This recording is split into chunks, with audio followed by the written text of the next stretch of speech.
Ladies and gentlemen, it is my great privilege and distinct honor to introduce the 44th President of the United States of America,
What's going on, everybody? I hope everyone's having a fantastic evening, fantastic afternoon, fantastic pre-noon, no matter where you are in the world. I'm Hasan Piker, and this is the Hasanabi broadcast coming to you live from sunny California, Los Angeles. Folks, we're live and alive, and I hope all the boys, girls, and MBs are having a fantastic moment, because today's a beautiful day. Today's a wonderful day. Today is a very special day. Now, you might be thinking, Hasan, is it a special day because you shaved your face? Is it a special day because I am going to DREAMCON tomorrow? I'm going on a travel situation. Is that the reason? Is that the reason why it's a special day? No, it's not. Am I in the wrong timeline where you enjoy soccer? Croatia. No, ladies and gentlemen, you know why it's a special day. It's always a special day. On this beautiful day, it's Friday. It's Saturday, Sunday, what? That's right, ladies and gentlemen, boys, girls, and MBs. It's freaking Friday. It's fricked up Friday. It's Friday, it's Fry Slay, it's Friday. Only a couple days before Pride Month is here. And let me tell you, ladies and gentlemen, we're still going to celebrate this Friday as we always do, because it's an important occasion that we must recognize. Something that our forefathers fought long and hard for, so you can have a sense of autonomy, a sense of purpose, a sense of dignity in your life. That's right, ladies and gentlemen.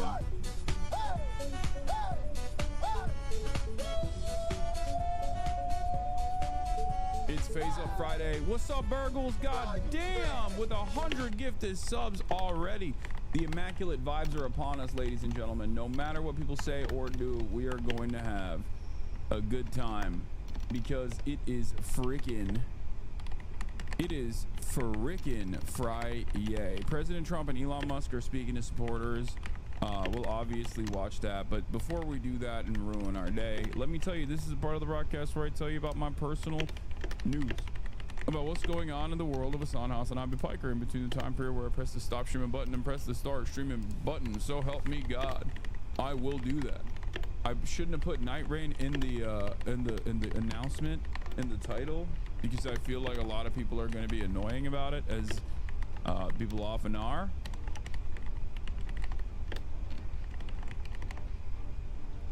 In any case, ladies and gentlemen, boys, girls, and MBs,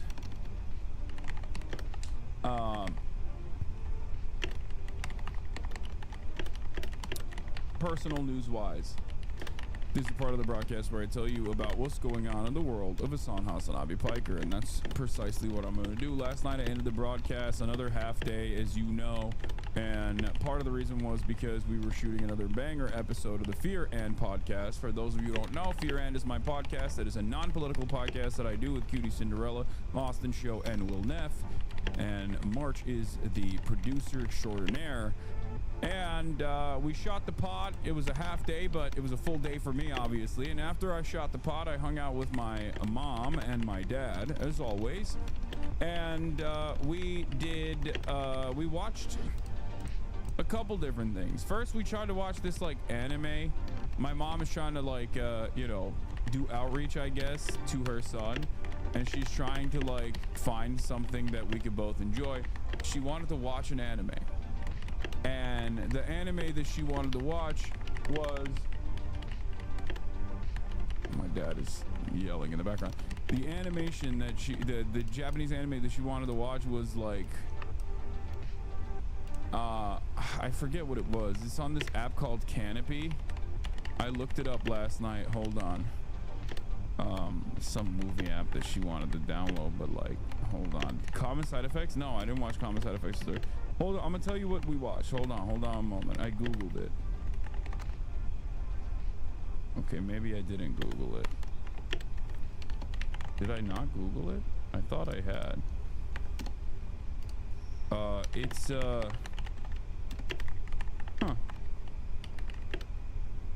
Canopy mentioned, what the fuck? Canopy is free with library cards? Yeah. It was like about an 11-year-old girl and her mom that move into an island in Japan, and when they move into the island after her father dies, things start getting weird or what. A letter to Momo. Thank you, Will Max. Of course, we have all of the nerds in here. I'm sure plenty of you are using your stupid ass library cards on something good like Canopy. Okay, I'm just kidding. I think that's fantastic. So yeah, a letter to Momo. But I didn't thank you to Macy's for the playlist, by the way. I have that. I have the press conference. We'll obviously dive into it as fast as possible. But as I was saying, so my mom is like, let's watch a letter to Momo. So we actually start watching that, but it's not that good. I watched the Knicks last night, put on a show, for the record. A lot of you doubted me yesterday morning when I was talking about the New York Knicks. A lot of you were doubting me. You were like, oh, who do you have? Who do you have? And I was like, I have the Knicks. And you were like, they're done, little bro. They're done. Yeah, it turns out, maybe not. Maybe not. Maybe not. Okay, calm down. Bing bong. That type of shit. Okay?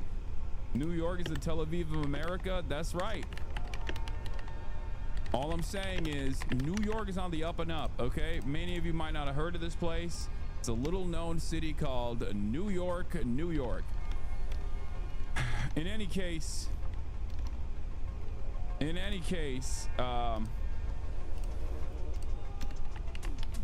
yeah, that was exciting. That was exciting stuff that took place. Obviously, here's Zoran. I'm so sorry.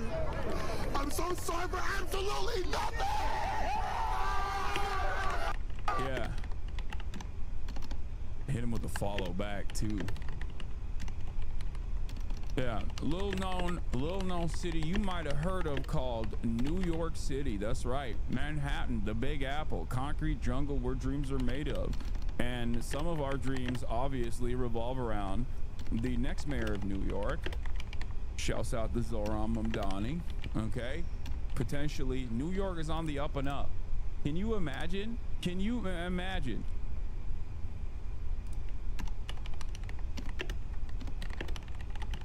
Okay. Imagine this. Close your eyes and picture this for a moment, okay? Hold on. I gotta set the scene up real quick. Hold on. Close your eyes and picture this. New York defeats the Taliban. It's like a reverse 9/11. It's like if the attackers were destroyed, they were eviscerated. The box cutters didn't work. They redirected the flights back. It's like 9/11 never happened.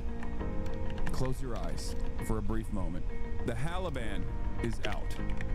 New York eliminates the Pacers to move on and ends up winning everything. Okay? Close your eyes and just imagine a universe that we live in. Okay? Jalen Brunson comes out. They ask him, microphone to his face, what are you looking forward to? Just like they do in the NFL. This time they're doing it in the NBA as well. Jalen turns around, grabs the microphone and says, New York is on the up and up. That's why I want Zoran Mamdani to be the next mayor of New York. The crowd goes electric. They go crazy. People are rioting in the streets. Socialism has been brought to Manhattan. Just think for a moment. Jalen Brunson says, Zoran Mamdani for New York mayor.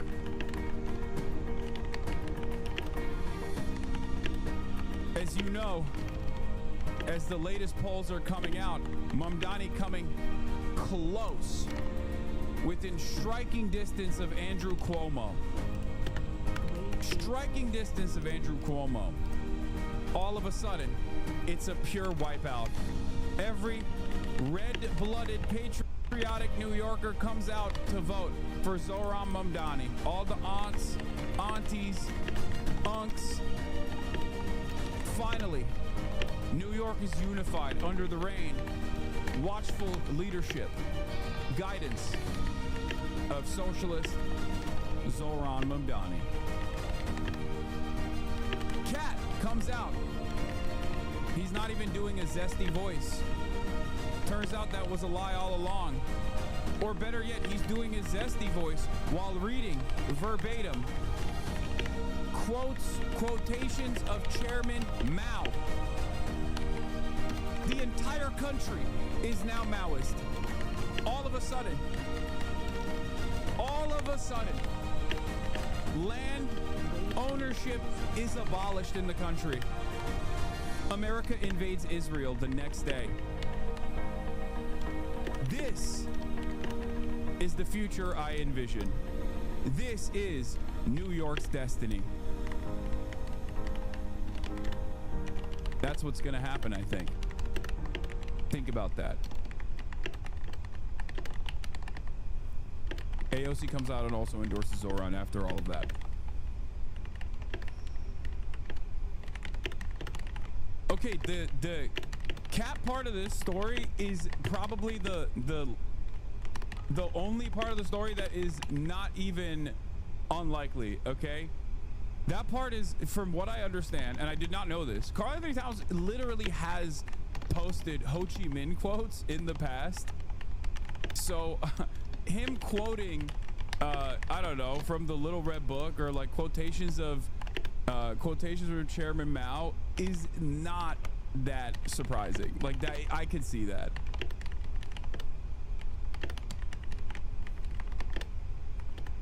Yeah, the only part that would be, Cat's not zesty, he's just Dominican. Okay, first of all, that's reductive. Okay, you're basically saying the same thing twice. It's like saying, oh, like this person is not gay, he just likes sucking penises. Like, okay.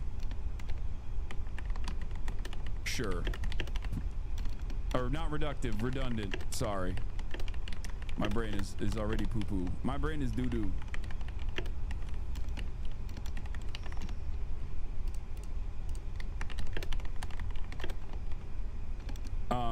I'm sorry I had to make a Benson balloon edit. All right, so okay, so now you're the gay police. Listen up. I am the sheriff, okay? I am the sheriff. Just remember that. All right, call cat big cat is more fun to say. All right. Where were we? Yeah, here's him posting Ho Chi Minh. Like, that's not even a joke. Remember, the storm is a good opportunity for the pine and the cypress to show their strength and their stability. Ho Chi Minh.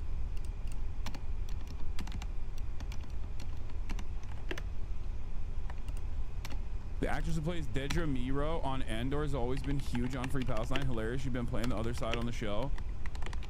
Yeah. It's not surprising. There are plenty of incredible actors that play incredible villains who happen to be, you know, on the right side of history. So, other personal news. I watched the show that pissed off the Mormons with my parents last night because we couldn't do the anime thing. Because the anime thing was like, not great. But, what is it called? Like primeval Western or whatever. I don't know what it's called. It's just the one that like really pissed off the Mormons because they show Mormons as like insanely violent. American Primeval.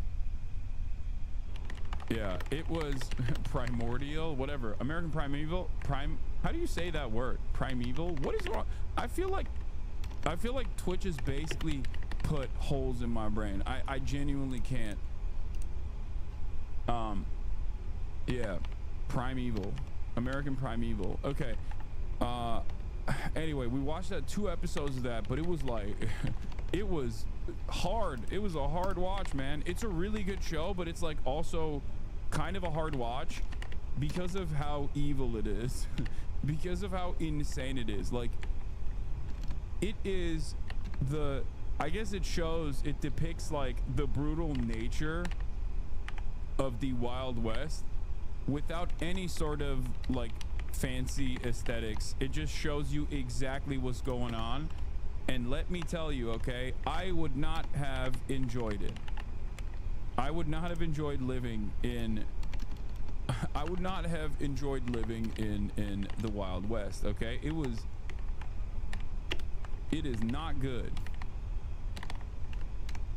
Folks, it's suboptimal. Yeah, Red Dead made me think, you know, maybe there's some beauty in the Wild West and the constant exploration. Nope. Take it back. It's not good at all, okay? Things were bad. They were not good. Yeah, Arthur Morgan fooled all of us, okay? Red Dead is rose-tinted glasses. Anyway, so I watched 2 episodes of that, watched another episode of Andor. Andor is fantastic, obviously. And I'm almost done with season 2 of Andor. It's really good. It's really good. And I will say it's good because, like, look, it's still Star Wars, so it's on guardrails, right? Like, the narrative is still on guardrails. Like, it's still got training wheels on it, if you know what I mean. Like, some of the stuff that you hear from the back and forth, the conversations that take place, like, some of them are whack. I'm not gonna lie to you. They're not exactly great. But the overall story is fantastic. The overall story is fantastic, and I greatly appreciate it. I just finished episode 9. I think there's only 1 episode left, if I'm not mistaken. And I'll be watching it tonight, possibly on the plane. Okay. Oh, there's 3 more. Oh, hell yeah. Oh, nice. Okay, great. I will watch the rest of the episodes. Fantastic. I love that. That's great. That's amazing. Yo, Tyler, it's me, your dog, Robert. Text me if you see this. American Primeval basically shows the reality of how Mormons move when there's no social stability. They were violent rapist bandits back in the day, and if society collapses in the near future, they'll become violent rapist bandits again, but this time they'll have Lockheed Martin mech suits.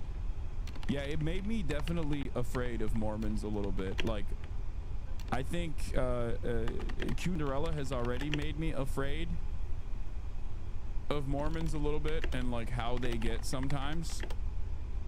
But American Primeval made me really afraid of Mormons. Okay.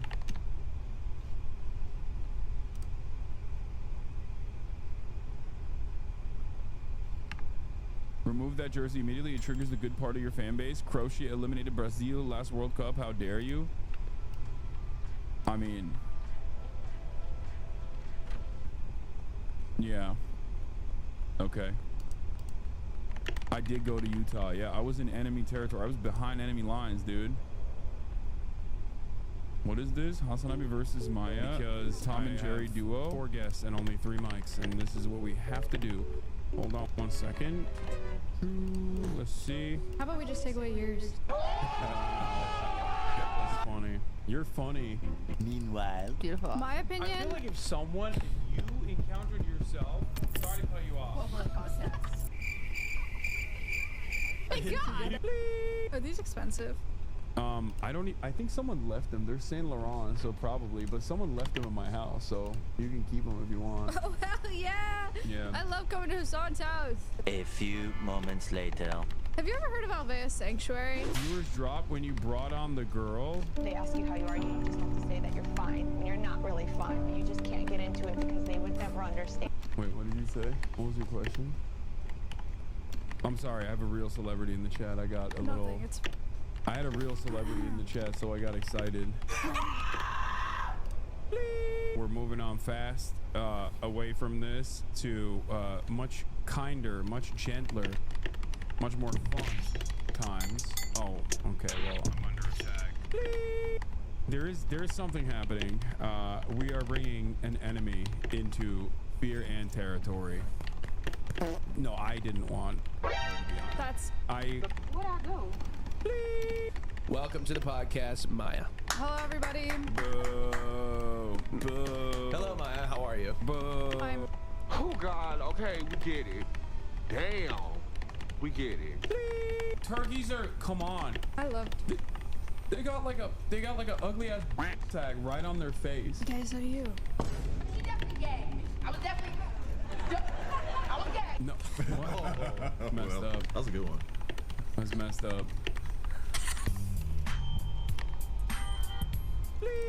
She basically brought Rain to Los Angeles so that she could avoid playing basketball with me because I would cook her. Take them outside. Who's that in the middle? Damn, Hasan, your head looks comically small there. I'm gonna be real. That's actually kind of fun. Did they edit it? This is not new. He's not here just because you're here. Also, You have like a problem with me or something? Leave her alone! Leave her alone! Get him out of here. He's cute. He's cute. Are you He's a cute guy. No. If I see that thing and I have a gun, I'm shooting it like immediately. I'll take the time. What, just because you're scared of it? It's so big and like Yeah, that okay, so fucking are you. I'm gonna save you the mumbo jumbo. I'm just gonna...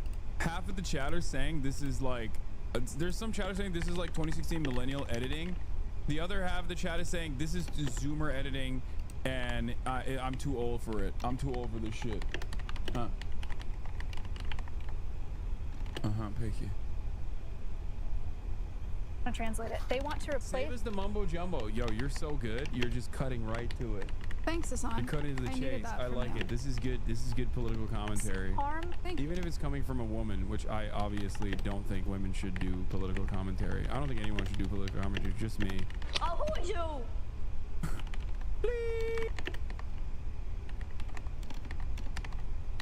What the hell is it? Hasanabi again. The people saying Zoomer are boomers or millennials. This is literally fear and. Austin, I'm trying to lose weight, but I like iced coffee too much. What do you mean? Iced coffee has a lot of sugar. Not if you get it without sugar. Okay, well then it tastes like shit and I don't like it. True, that is exactly how our dynamic is.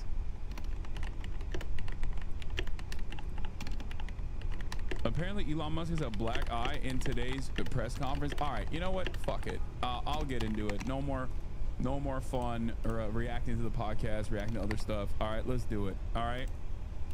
Elon is back in the White House. Girlies are fighting. Trump, taco, tariff, time. SCOTUS lets Trump revoke TPS. DREAMCON tomorrow. Get in now. I love the stupid do we have a blast off meme, by the way? I love the silly conspiracy theories that liberals engage with. It's very good. Why didn't you go today when literally everyone is there? I don't know. Because I wanted to be different.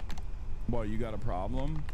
Why didn't I go when everyone is there already? Because I'm a 33-year-old adult who is a political commentator, and I feel like if I were to take off a Friday, or at least like if Friday was also a fun day, okay, a lot of you would freak out. Okay, many of you can't even handle 3 minutes of like looking at memes and not giving many of you can't even handle 3 minutes of looking at memes instead of immediately diving in. They're like, bro, you have to watch Elon Musk talk right now. You have to watch Elon Musk talk. He has a black eye. He has a black eye. He got hit in a lover's quarrel. Stephen Miller punched him in the face. Like, you're just like making shit up just so I will dive into whatever the fuck's going on in the White House currently. So yeah, and he doesn't look like he has a black eye at all. I don't know why you're saying that. People you don't know, and that's how federal spending is. And then you can't really even blame the individuals because the way the government works. Anyway, we're blasting off. So when you do try to, when someone within the government tries to stop that money being spent, there's usually someone that complains, and then their manager will say it's not worth the trouble. Just pay it anyway. That happens over and over again. I think it was New York Times, Elon's ketamine usage. Thing, and I think we'll have a good Musk told people he was taking so much ketamine, a powerful anesthetic, that it was affecting his bladder. A known effect of chronic use. He took ecstasy and psychedelic mushrooms, and he traveled with a daily medication box that held about 20 pills. Do you have any world leader to world leader marital advice? Make sure the door remains closed. That was not good. Yes. No, I spoke to him, and he's fine. They're fine. Has Elon done a sober stream? No, brother. He has never done a sober stream. That much is clear. But I know him very well, and they're fine. I got a little shiner here. What is that? Plan to avoid being swept in every battleground state again by spending $20 million to study how to speak to American men. Well, you know, they spent 2.8 billion. We spent 1.5. We spent much less. We spent about half of what they spent, and at the end they were $28 million short. There's no closed captioning on this. I'm sorry. It's a lot, but they couldn't get 28 million at the end, and now they want to spend. I read that they want to spend money to learn how to talk. That's fake. You don't want to be fake. You shouldn't have to hire consultants to say what America needs, because then the consultants should be running the deal, not them. But I read that they want to spend a lot of money in each state. So we won all 7 swing states, 7 out of 7. We won a lot more than that. We won the popular vote. We won everything. And they want to spend money to find out what they did wrong. And I mean, I can tell you what they did wrong. I can tell you every one of their programs when they say men playing in women. Which music video? That's not a winner. Oh, the BB No Money one? Yeah, I talked about it yesterday. I think that's not a winner. When they say open borders so the entire world population of criminals can pour into our country, I don't think that's a winner. I mean, I just gave them that for free. But I don't know if they'll change their ways. I see them asked, Peter, but nobody's asked. But I know people are thinking about it. I know they're thinking about it. I think some people have been very close to asking. First of all, I'd look at what's happening, and I haven't been watching it too closely, although it's certainly getting a lot of coverage. I haven't seen him. I haven't spoken to him in years. He used to really like me a lot, but I think when I ran for politics, he sort of that relationship busted up. From what I read, I don't know. He didn't tell me that, but I'd read some little bit nasty statements in the paper all of a sudden. You know, it's different. You become a much different person when you run for politics and you do what's right. Oh my God! You guys weren't lying. This motherfucker really has. Yo! This motherfucker has a black eye. What is happening? Okay, I was wrong. I was wrong. I was wrong. Oh my God. Bro, what happened?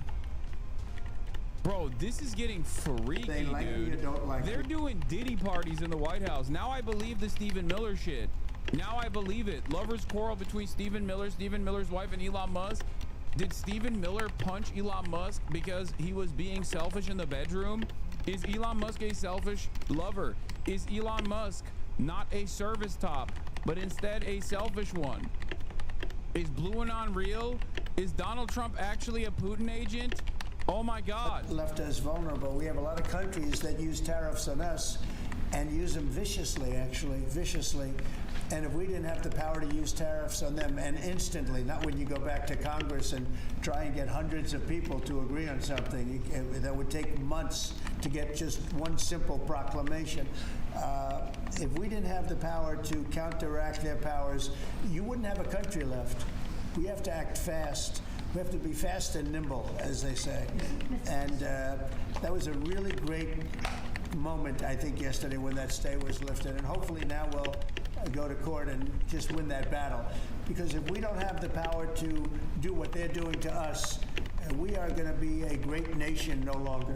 Elon Musk was once idolized by folks on the left in this country before joining your administration. Now he's considered a hero by conservatives. Why do you think this man and what he's done in American life has been so politicized?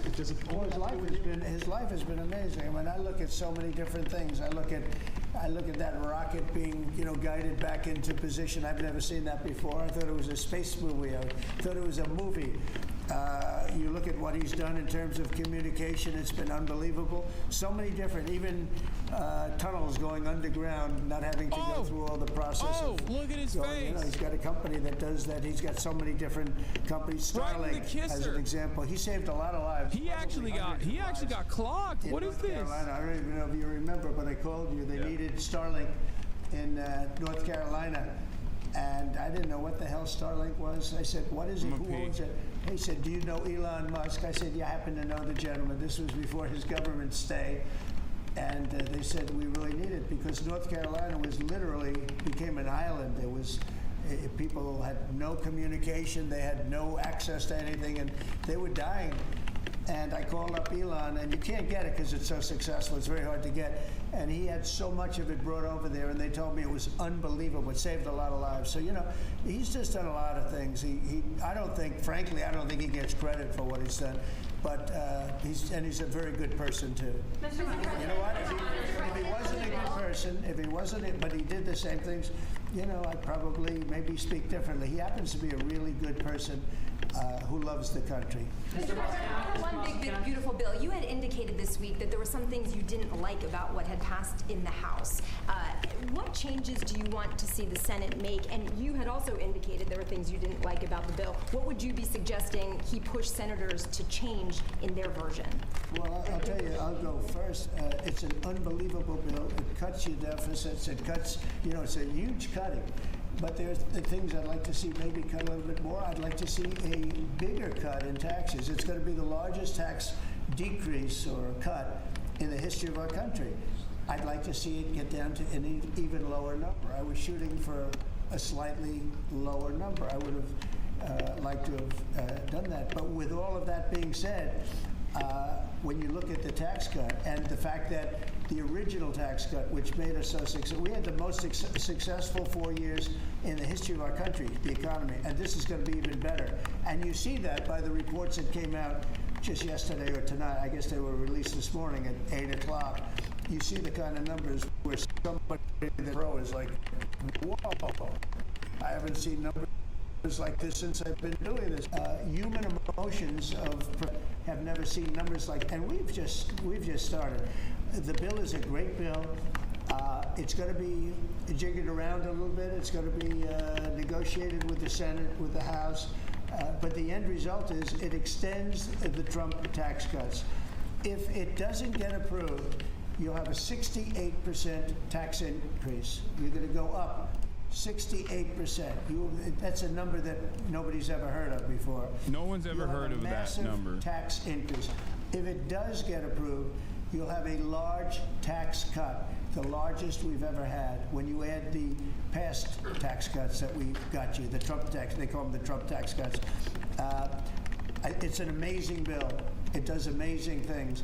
With all of that, it's going to be adjusted a little bit over the next coming weeks, and I think it's going to be passed.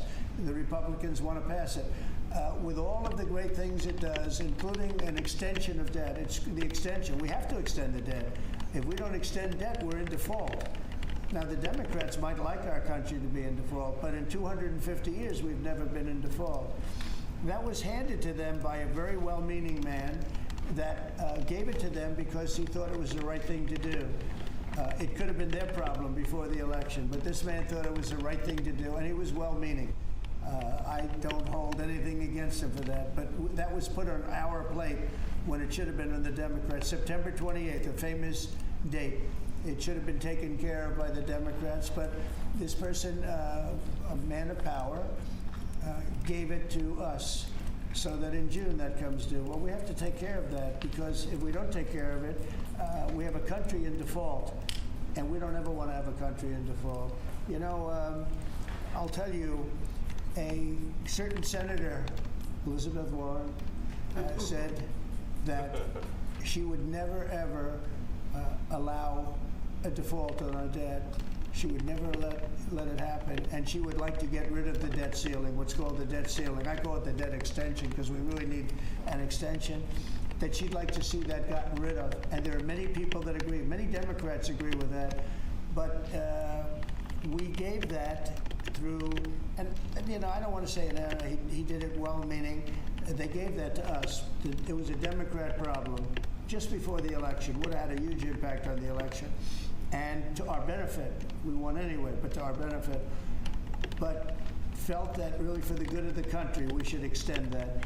But Elizabeth Warren and various other people would like to see that, her whole career she wanted to see it terminated, gotten rid of, not being voted on every 5 years or 10 years. And the reason was because it's so catastrophic for our country. And I always agreed with her. That was one thing I agreed with her on. Now, I haven't spoken to her, but I would say that if you asked her that question now, she'd say, no, it's their problem. But it's a very unfortunate situation. It's a very unfair situation. And she happened to be right on that. It should be gotten rid of, or it should simply be extended. But that's one of the things that gets taken care of in this bill. That automatically gets extended for a 4-year period. And it should be. But I agree with Elizabeth Warren on that. I think you should get rid of it. It's too catastrophic. Yeah, please, go ahead. What message do you like to send to international students? Are they still welcomed to study in the United States? And one question for Mr. Musk. To students? Well, we want to have great students here. We just don't want students that are causing trouble. We want to have students. I want to have foreign students. I think Harvard, you know, it's close to 31%. That's a lot. He's like, as long as they don't, as long as they say Am Israel Chai, then we're good. Nobody knew that. That's it. That's the most significant part of this. But we found that out over a period of time. That was sort of a Trump thing. We ended up in litigation. They need to be pro-fascist, no anti-fascist nonsense. Finding out and then going through the books, we found out that the country gave them $5 billion plus, much more than that actually. And we're having it out with them, and let's see what happens. I think we have a very good, well, it's a very sad case. It's a case we win. We can't lose that case because we have the right to make grants. We're not going to make any grants like that. But I don't think Harvard's been acting very nicely. I think Columbia wants to get to the bottom of the problem. They've acted very well. And there are other institutions, too, that are acting, but Harvard's trying to be a big shot. And all that happens is every 3 days we find another $100 million that was given. 2 days ago we found $200 million more. The money's given to them like gravy. I'd like to see the money go to trade schools where people learn how to fix motors and engines, where people learn how to build rocket ships, because you know somebody has to build those rocket ships. Yeah. And I'd like to see trade schools set up, because you could take $5 billion plus hundreds of billions more, which is what's spent, and you could have the greatest trade school system anywhere in the world. And that's what we need to build his rockets and robots and things that he's doing, and to build lots of other things. And you know, I went to school with people. In some cases they weren't good students, but they could fix the engine of a car better than anybody I've ever seen. They could take it apart blindfolded. They had an ability at that. And they did very well. They made a lot of money. You know, it's a very skilled job. It's great. But I'd like to see a lot of money going into trade schools. I've always felt that. And we probably found our pot of gold, and that's what's been wasted at places like Harvard. And the money's been wasted, yeah, places. Yeah, I wanted to ask quickly, Mr. Musk, is your eye okay? What happened to your eye? I noticed there's a bruise there. Well, it wasn't. I wasn't anywhere near France, so. What does that mean? No, I didn't notice it. First lady of France. Getting slapped, you know. I didn't notice it. So, yeah, no, I was just walking around with the Lex, and I said, go ahead, punch me in the face, and he did. Turns out even a 5-year-old punching you in the face, actually. What? It was X that did? Yeah. X could do it. No way! But I didn't really feel much at the time, and then I guess. I didn't even feel it. I'm so strong. President Joe, hang on. I know that you try to stay pretty neutral because not your war, but as you. And by the way, not my war. I just want to solve the problem for people. This was not a war that was going to happen if I were president. Right, and so not your war, but as you try to fix it, and as you survey this hellscape of the Ukrainian front lines, it's horrible. And you and your team deal with a very stubborn Vladimir Putin. Yeah. Do you look and Zelensky? Yeah. But do you look at this conflict Zelensky too. any differently now? Like, do you look at this and see Putin as the good guy or the bad guy? So, I've known him very well, and I went through a lot of things with him because Russia was, you know, the Russia hoax turned out to be a total hoax. New York Times, they got a Pulitzer Prize. They have to give back the Pulitzer Prize. That's my lawsuit, and they're doing very poorly in that lawsuit. But you know, they wrote stories about how it was true and it was false, and you know, a lot of Washington Post also. I have gotten to see things that I was very surprised at. Rockets being shot into cities like Kiev during a negotiation that I felt was maybe very close to ending. We were going to solve a problem, and then all of a sudden rockets got shot into a couple of cities and people died. He was right at the edge, dude. He was right about to. That I was surprised at. He was right at the precipice of solving the crisis. So I'm very disappointed in that way. With that being said, I'd like to see it end. 5,000 people. So sad how it just was unsolvable all of a sudden. A week are being killed. Mostly soldiers, but also people that live in little cities and towns throughout Ukraine. And I'd like to see that stop.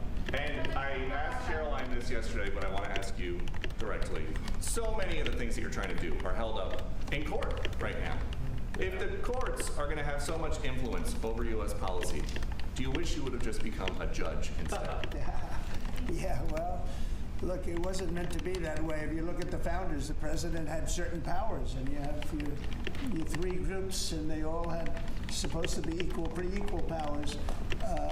But you can't have a judge in Boston running foreign policy in places all over the country because he's got a liberal bent or he's a radical left person. That's what the executive branch is for, and you have checks and balances. But we had millions of people pour into our country, many criminals poured into our country, murderers, mental institutions from all over the world being emptied out into our country. And if we don't get them out and get them out quickly, we're could lose your country very easily. This is a bad, that anybody would allow this to happen to our country. You know, with all of the things, we took over inflation, we took over some wars, we took over a lot of problems that didn't exist when I was president. None of it existed. We wiped out ISIS. Other than that, we had no wars. Putin was never going to hit Ukraine. Israel would have never been attacked. That attack, as you know, Iran had no money. They didn't have money for Hamas. They didn't have money for Hezbollah. They had no money whatsoever. That wasn't going to happen. All of these things that happened weren't going to happen. You wouldn't have had inflation. So it's very sad when I came back. But the thing that is the hardest is that they allowed 21 million people into our country, and many of those people are stone-cold criminals. They moved their criminal population into the United States, and of all the things that are bad. I solved inflation, I believe, already. I got the fuel prices down. The fuel prices came down. That's one of the reasons they screwed up the energy. They screwed up the cost of gasoline and oil and gas. And you had tremendous inflation. The greatest inflation probably in the history of our country under Biden. And when people said, oh, but the economy was, no, the economy was terrible for the people because they couldn't afford the energy. And the energy brought everything else up. Energy is the big deal. But with all of that, we solved that already. In 4 months, we solved it.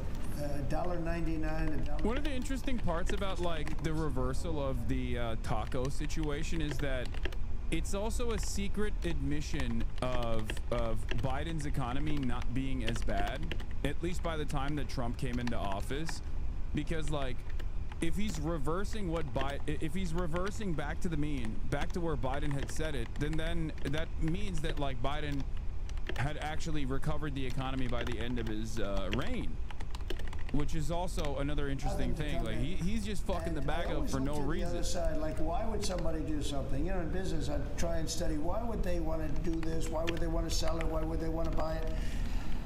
One thing I can't figure out is what would an administration, what were they thinking when they allowed millions of people from prisons all over the world, not just from South America, Venezuela, all over the world, from the Congo in Africa, hundreds of people, thousands of people from the Congo, rough prisoners, from Asia, from Europe, rough parts of Europe.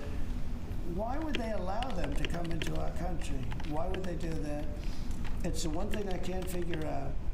And I don't believe it was Joe Biden. I really don't. I mean, look, he's been a sort of a moderate person over his lifetime, not a smart person, but a somewhat vicious person, I will say.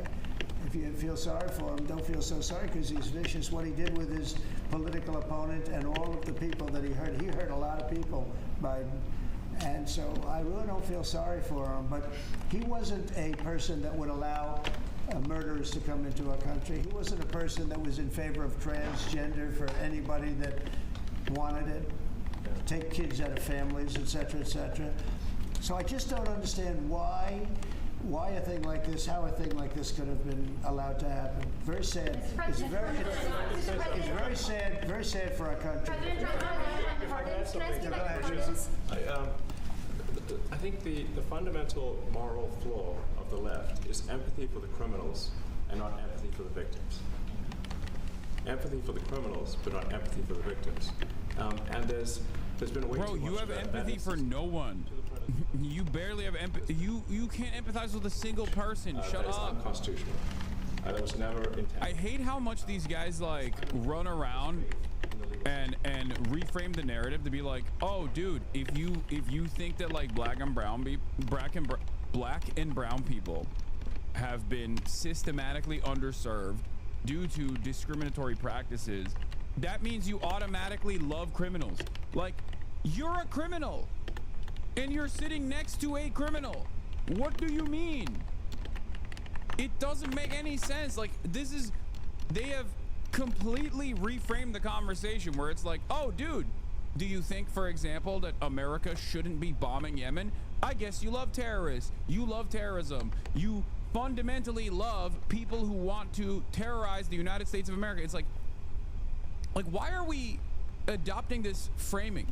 Why is this something that we are we have to respond to as though it's like sincere or serious? It's very frustrating. To get people out without having to go through a court case. I mean, it was up to some of these judges. Every single one of these millions of people,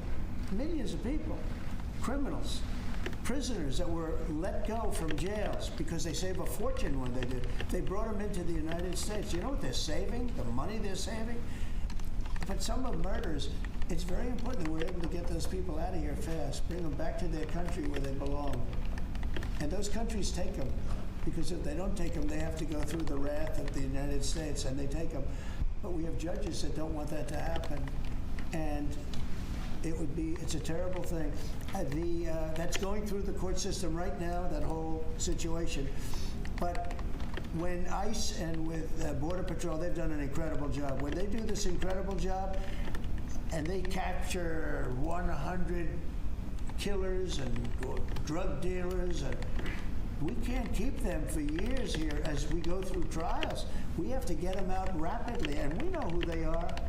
We know who they are, and we're very careful about who they are, but we have to get them out rapidly, or again, we're not going to have a country, okay? Maybe one or two more. Go ahead. Are you concerned that tariff may also affect companies like Tesla, which has parts manufactured abroad? And this is also to you, Mr. Musk. Well, he's going to end up building his whole car here. I mean, I thought he built his whole car. Pretty much he does. He's got incredible factories, and like I looked at one in Texas. It's unbelievable. I know all of the manufacturers will build their parts here too. I mean, it used to bother me. They make a part in Canada, a part in Mexico, a part in Europe, and sent all over the place, and nobody knew what the hell was happening. I think it's ridiculous. You build a car, make it in America, and... You're saying major brandization is happening, but this is the type of brandization that took place in the first administration as well. Some parts of this is not full branded. Other parts of it are brandization. Him rambling on about a nonsensical bullshit in a way that he believes favors them is not necessarily brandization, but just regular Trump. There is brandization taking place, though. That is for sure. That is a certainty. Yet another exercise in futility. Let's take a look at Elon Musk while the cameras are leaving. This is when you'll see more honest moments from him. Well, okay, he just looked like shit as always. Interesting conversation that took place here. Obviously part of the reason why they did this is because what the fuck? Okay, give me some of the high notes from this. What is the Aaron Rupar cut? I need to see some of the parts that I didn't get to see. I need to see what's going on here. Obviously there is the pure graft from the Trump White House in terms of cryptocurrencies and whatnot.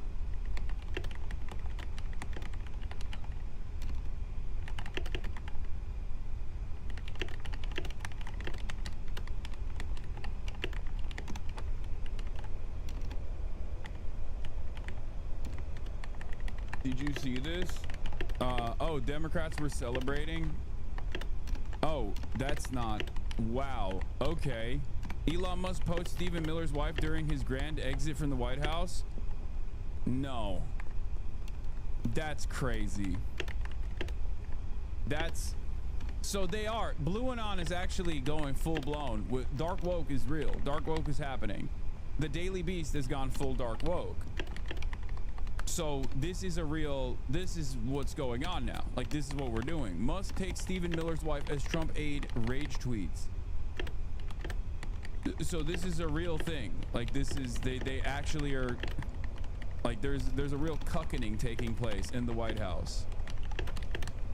Elon Musk is officially making his exit from the federal government. It appears he's taking one of President Donald Trump's top aides with him. Katie Miller, top advisor and spokesperson for the Department of Government Efficiency of the White House, is headed out to work for the tech billionaire. It's prompted rumors to swirl across the internet that there's trouble in the West Wing paradise. Miller is married to White House Deputy Chief of Staff Stephen Miller, who on Wednesday fired off a lengthy post on X over Musk criticizing Trump's big beautiful bill. Okay, I need to hold on. Let me see. I should paywall remover this. I should paywall remover this real quick. Hold on.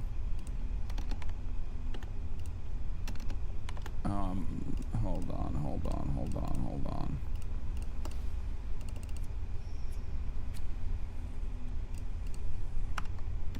Instead of zapping it. All right, let's see.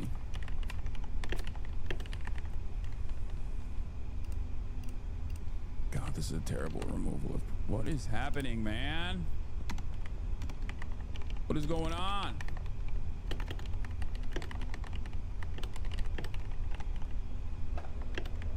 Okay, there it is. We got it. Okay.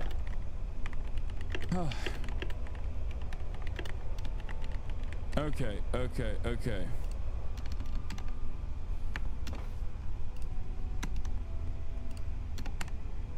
Katie Miller, a top advisor and spokesperson for the Doge Okay, Miller's married to the White House Deputy Chief of Staff. Katie Miller, who also served in the first Trump admin, was named to work with Doge in December. She will reportedly now work for Musk full-time and has already been helping him set up interviews unrelated to his Doge work as he bids the government farewell. Daily Beast reached out to the White House for comment on Miller's departure. Musk's Doge appeared ready to bring a wrecking ball to the federal government when it started its work, shutting down U.S. aid in one weekend and demanding millions of federal employees justify their work. However, the tech billionaire appears to have delivered far less than his operation set out to achieve as he exits. The clear impact of Doge's work, yeah, we already know that. The world's richest person literally once wielded a chainsaw on stage during his role, but he departed with a post on X. As my scheduled time as special government employee comes to an end, I would like to thank President Donald Trump for the opportunity to reduce wasteful spending. He wrote on Wednesday, the Doge mission will only strengthen over time as it becomes a way of life throughout the government. A special government employee allows members of the private sector to work for the federal government for up to 130 days. Musk's time is up on Friday. Like Musk, Miller joined the administration as a special government employee, so her time at the White House was also restricted. Does Elon Musk have too much power? According to an Associated Press poll conducted, 88% of the Democrats say yes. Overall, across the board, 65% say too much, 27% only say about the right amount, and 6% say too little. Even within the Republicans, 37% of Republicans say too much. 69% of independents say too much power. Okay?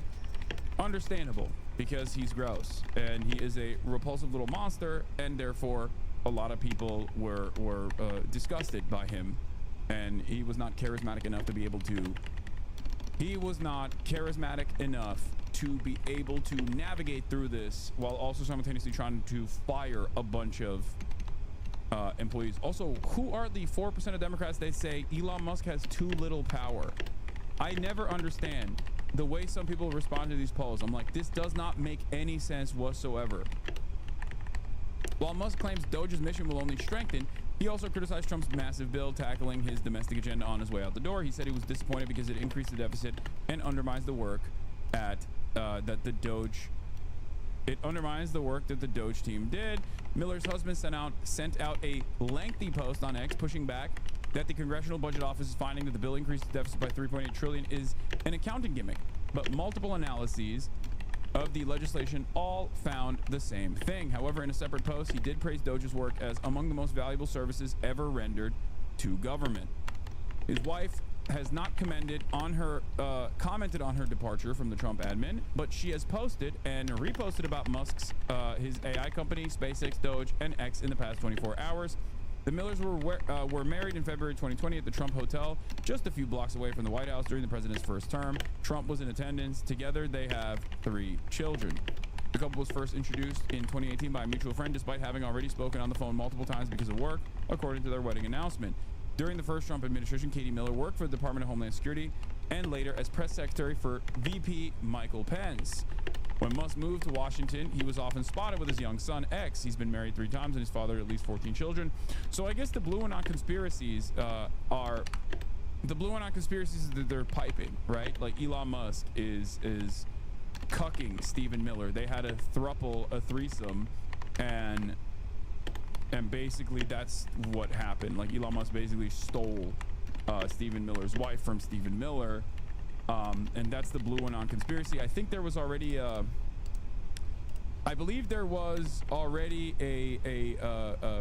conspiracy theory that we saw. Blue and on conspiracy theory. Does anyone have that TikTok? I'm sure someone must have seen it. I know one of you guys actually sent it to me.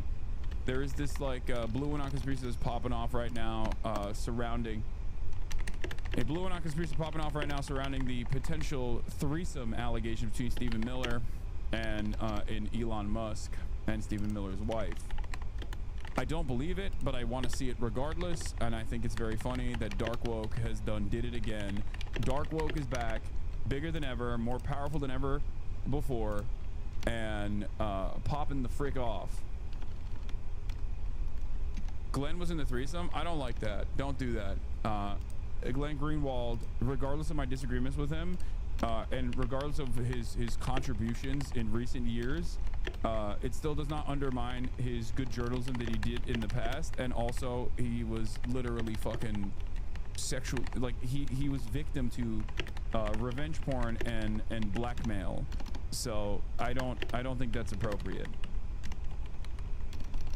Yeah, he's a gay man. Yeah, and he has some interesting fetishes. Who gives a fuck? Okay, calm down.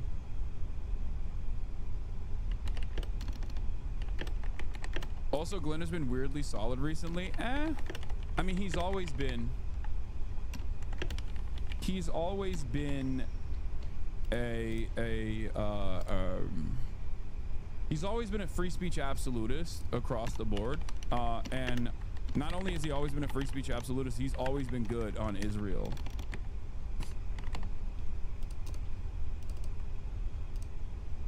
So he's always been solid on Palestine. He's always been solid on like Middle East.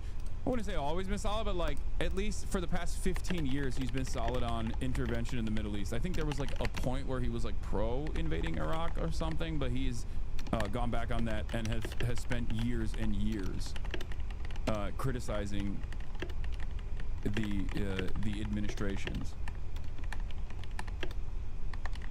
Who leaked this video? I don't know, but yes, there's a video that was circulating. Glenn Greenwald spoke on it. Well, I'll cover it in a little bit. I won't show the video obviously, but I'll cover Glenn's response to it. I saw people say it's Mossad. Do you think there's any veracity to that? It would not shock me. I don't understand how, like, the thing that I don't understand is how he doesn't have any OPSEC whatsoever. It is shockingly bad OPSEC for him.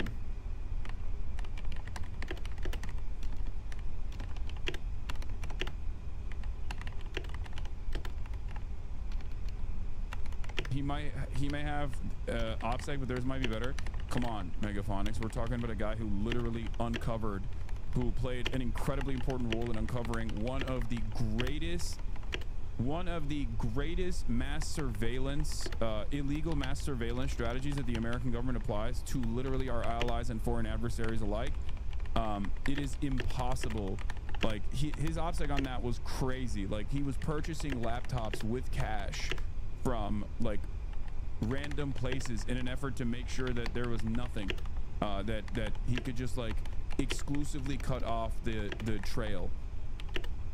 We're talking about a guy who played, again, an incredibly important role in uncovering, by way of Edward Snowden, uncovering mass surveillance strategies, illegal mass surveillance strategies of the federal government, the NSA specifically.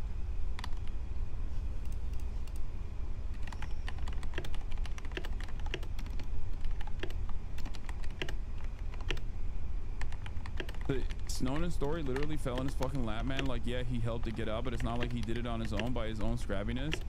What are you talking about? The fucking courage required to be able to put that together. Are we doing this now? Are we doing this? Listen, you can talk about his last 8 years of ridiculous, like, perhaps too sympathetic to Donald Trump performance, but what you're talking about right now, what you're undermining right now, is one of the most important pieces of journalism in the fucking 21st century. What the fuck? That is insane. That is insane. Do you have the CIA and the NSA hunting you?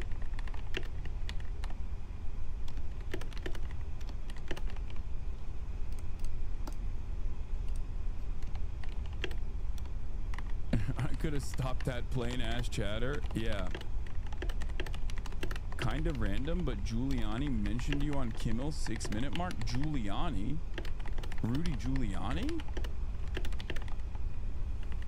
What? Rudolph Giuliani knows who I am? Are you fucking joking? America's mayor, Rudolph Giuliani? That's weird. 2.8 million followers on Twitter. Best of America's mayor, Rudy Giuliani, who's been cast out of the Trump inner circle and is doing his best to entertain tens, if not dozens of people live on Rumble. And Sam Pica has how many people? 2.8 million followers on Twitter. or Twitch. Twitch is different than Twitter, right? What the hell is Twitch? Is that another Chinese operation? I don't believe so. It's for gamers. So he we're on Twitch. We are? Well, let's get off. Wait, hold on. Excuse me. I have a question. Mr. Giuliani, what is it that you're wearing? I mean, he is dressed like there was a fire in his apartment. He had to get out fast. It's a red t-shirt under a Western-style tweed and suede sport coat. Top. Ethan Klein has found another ally. Another ally from the most likely places that he is securing allegiances from has entered the fold. Wait, we have to find that stream. We need to see what else he said about you. I assume he's talking about how I'm like anti-Semitic or something. That's the difference between you and your legion of haters. You will call balls and strikes. Yeah. Incredible stuff. Also, both me and Rudolph Giuliani are 9/11 guys in very different ways. So we already were in the same 9/11 cinematic universe. Topped off with a red checkered pocket square. It's Full Metal Jacket. It's like Ronald McDonald scored a guest spot on Bonanza. I actually like the jacket, low key. The red doesn't work though. I mean, but the jacket itself is not that bad. All I can assume is that his caregiver hates him. The good news for Rudy is he probably won't have to worry about any more of those pesky investigations.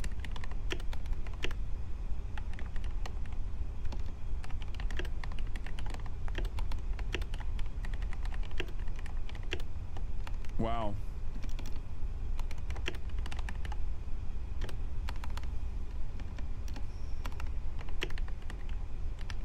I don't think Rudolph cares about anti-Semitism after famously saying Jewish men have small cocks because they can't use them after they get married. Yeah, or my favorite. Rudy Giuliani did my favorite type of anti-Semitism because it was one that I had never heard before, and I don't think anyone will ever say it before or after this sentence was uttered. Remember when he said, "Oh, Moses parted the Red Sea? Who cares? So many other people have done that." I have never heard anyone say that before. That is a completely new and unique thing that Rudolph Giuliani came up with. It was amazing.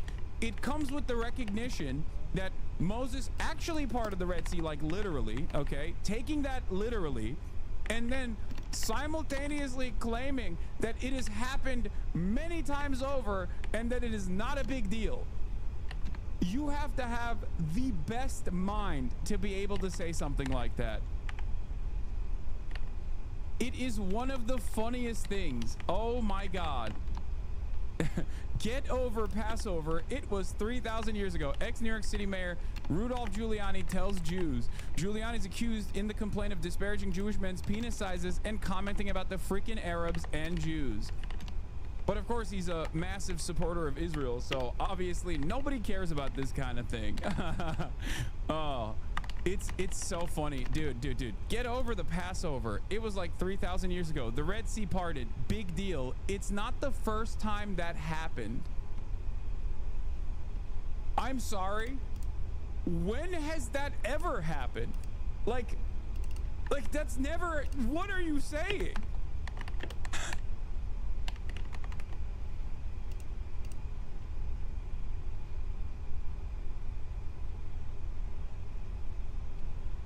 I love that. I love that because it implies that Moses did literally part the Red Sea, okay? But also it is a frequent occurrence.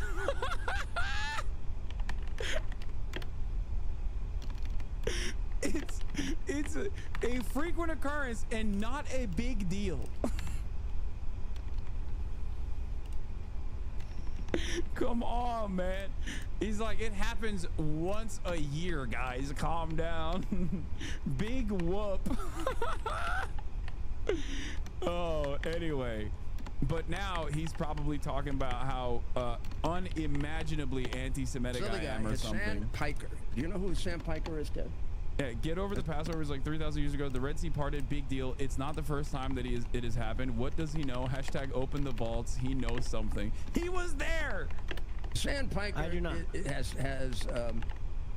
Sandpiper has how many people? 2.8 million followers on Twitter or Twitch. Twitch is different than Twitter, right? Right. What the hell is Twitch? Is that another Chinese operation? I don't believe so. It's for gamers. So he We're on Twitch. We are? Well, let's get off. This guy. Well, no, actually, no. I'm wrong. I really want to make a different point here. This guy immediately went on right after the 2 young people were killed, and he said that it was a false flag operation. That's not what I never said that. Okay, to be fair to Rudolph Giuliani, he is 700 years old, so I can't even fault him for being duped by the dumbest kind of propaganda.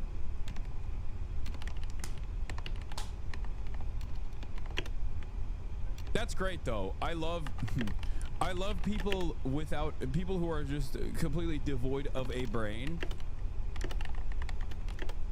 You know, Jake Tapper, Rudolph Giuliani, New York Post writers, people who write for Fox News. You know, all of these guys were like, yeah, he's definitely said it was a false flag. I never did. I said the exact opposite. I never said it was a false flag. I don't believe it is a fucking false flag.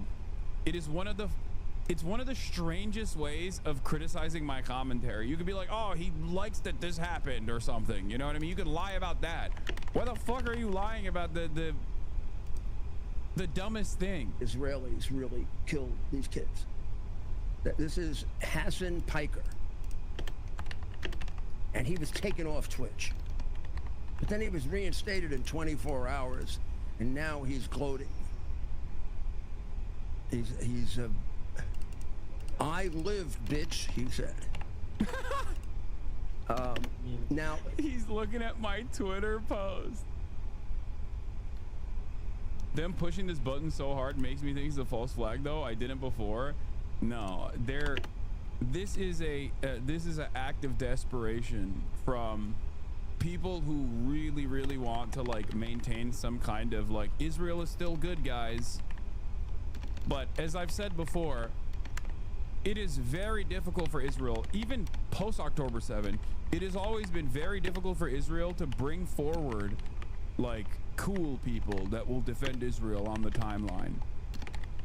And that was when people's like feelings towards Israel and Israel being a victim was at its highest level.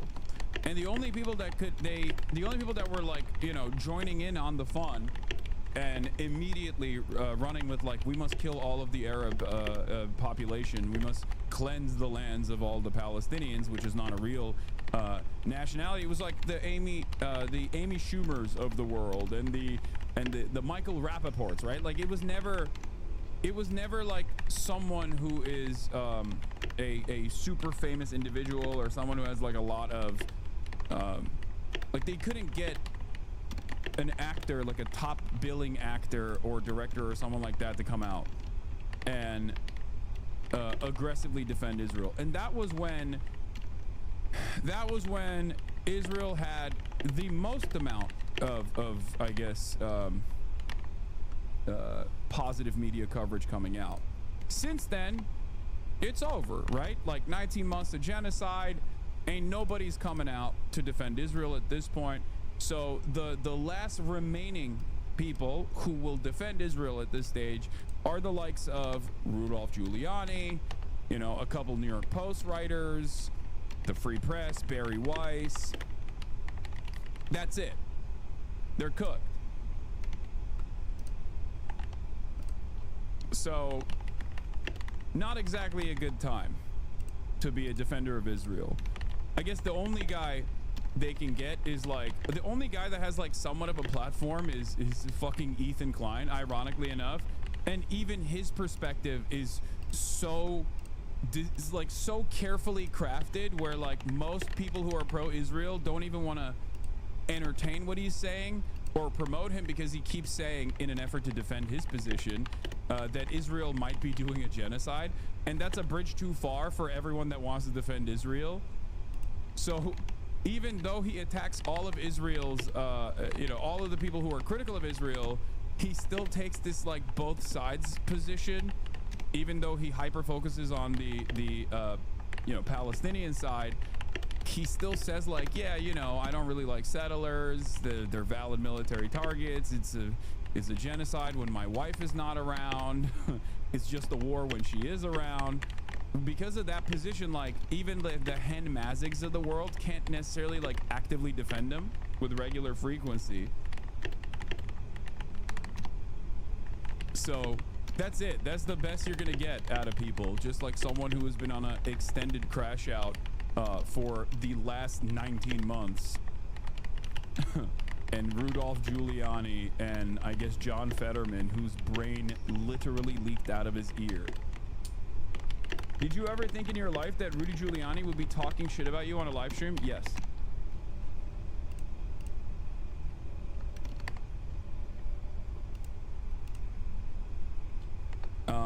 Oh, this is Seth Rogen. I mean, this is a very famous conversation back and forth between Seth Rogen and Mark Maron about like Israel. It's Jewish person in America. It's awesome. Probably here because someone tried to kill their grandparents not that long ago, and we should be in Eastern Europe. And it would be nice to live somewhere that was not a part of the Christian apocalyptic. I mean, this is also way before October 7th. This is like years ago. Seth Rogen talking about like how he realized that maybe it's not.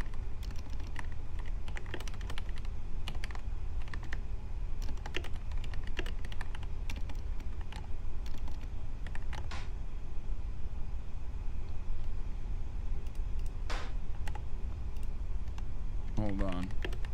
Prophecy is also probably a good idea. He's like, maybe settle somewhere that, you know, the Christians don't think you all have to die in order for the yeah, and then they want us all to go there. They need a certain number of Jews. They need us to go there so we can die, so the apocalypse. But Christians, they need us for their ridiculous vision. And exactly. They're not, like, our ridiculous visions are temporarily parallel in life. Would you ever go live in Israel? No, it would be, to me, it just seems very, like, an antiquated thought process. Like, if it is for religious reasons, I don't agree with it because I think religion is silly.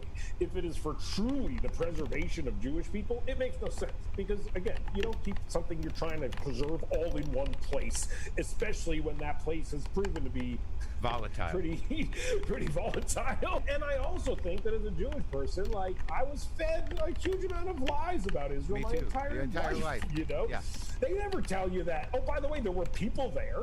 They make it seem like it was just like they're sitting there. It was like the fucking doors open. Hours for the taking. Yeah, like it literally. They forget to include the fact to every young Jewish person, basically, like, oh, by the way, there were people there. Well, they just want to make sure that you are frightened of your own survival to the point where when you get old enough, you will make sure that that money goes to Israel and that trees are planted and that you always speak highly of Israel and Israel must survive no matter what. I think, like, for Jewish people especially who are thought, you know, who view themselves as progressive and who view themselves as analytical and who view themselves as people who ask a lot of questions and really challenge the status quo, like, you know, what are we doing? Well, yeah, I mean, well, there's a thing. I mean, I get frightened to talk about it. You know, you start. I know. You have to log in the Fossabot. The commands are broken. Do I? Oh, cause of the ban. Yeah, I'll do that in a second.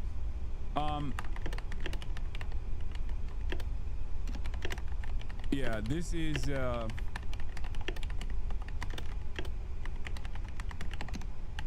yes, please log in. Hold on, I will. 1 second, chat. Jesus Christ, all of you are. Yeah, I mean, it's Seth Rogen is the man. He's awesome. He's amazing. He's always had incredible takes on this. All right, I logged in. It should work now. But the reason why I brought that up is because there is a guy Wait, what is this? What does my tweet have to do with Hasan? This dude's got his dick so far down his throat. What is happening? After a lot of thought and research, I've terminated my contract with Gamer Subs. I don't want to move forward with companies that are partnered with Ethan Klein. I know it's difficult these days to find brands that don't have problematic entanglements, but it is what it is. This woman is a Twitch streamer. Ma'am, may I suggest starting with Amazon? They're at the top of the BDS list, but oh, that might have actually required you to sacrifice something. Never mind. I heard Hasan is actually considering going to Gaza. Let me just virtual signal about Ethan Klein, the biggest threat to Palestinian liberation and the easiest way to farm cloud online. We honor your bravery. Praying for your daddy that Hasan noticed this. You can share an ice cold Dr. Pepper together, owned by Zionists, on BDS list, drank daily by Hasan. What? Yeah, that's it. You can take that. Yeah.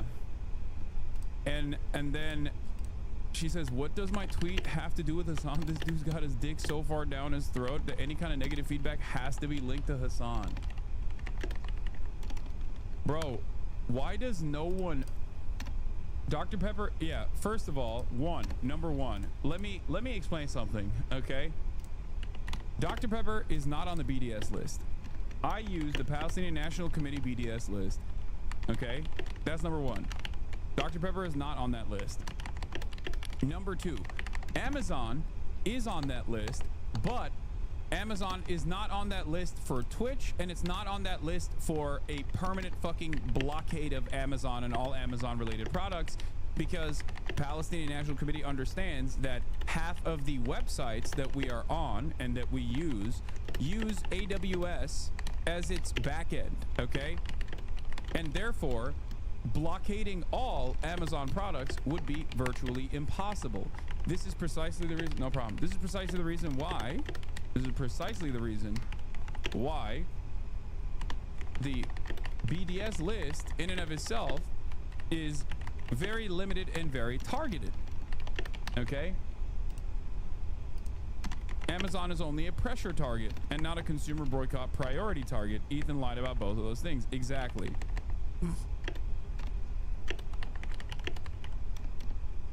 Which is so crazy. I think Cloudflare owner is also a proud Israel supporter, but similarly, how are you going to boycott Cloudflare? Exactly. Now, having said that, okay, yeah, it's like boycotting the US by not driving roads. Having said that, and this is a conversation we've had a million times over, Syra did not mention any of those things. She didn't mention any of those. I didn't even see this. I didn't even know that she had made this decision. So what the fuck does that even mean? Like, what is happening here? Like, what?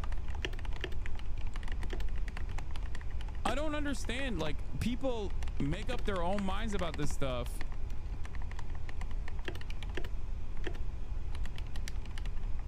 What? Smaller streamers giving out sponsorships, the virtue signal for Palestine. Meanwhile, Hasan straight up chugging BDS sodies on stream.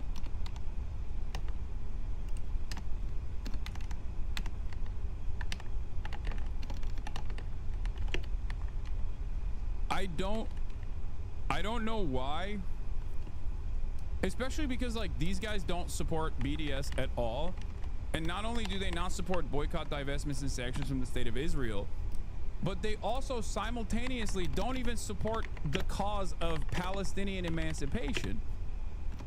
It's always a motherfucker who doesn't support your cause telling you how you should support your cause differently.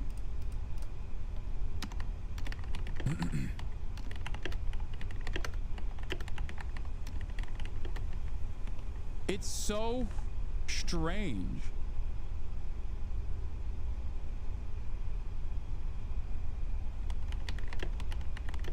That's the freak Ethan Stan who was sending unsolicited DMs to Taylor Lorenz to argue with her about Ethan and then leak those DMs.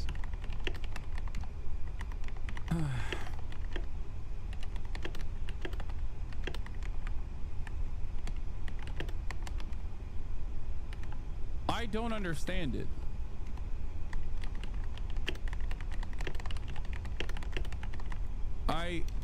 I don't understand who this is for.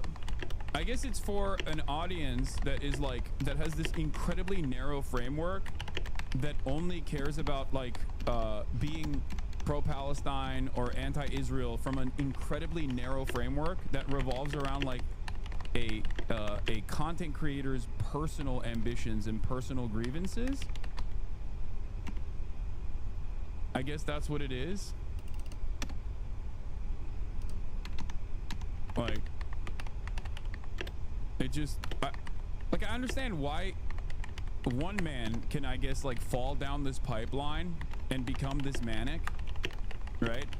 I don't understand how an entire audience of people will also fucking, you know, go along with and it. At this point, if Ethan Klein crashes out on a creator, you gotta follow that creator because they. Holy shit! 104,000 likes. Oh my god.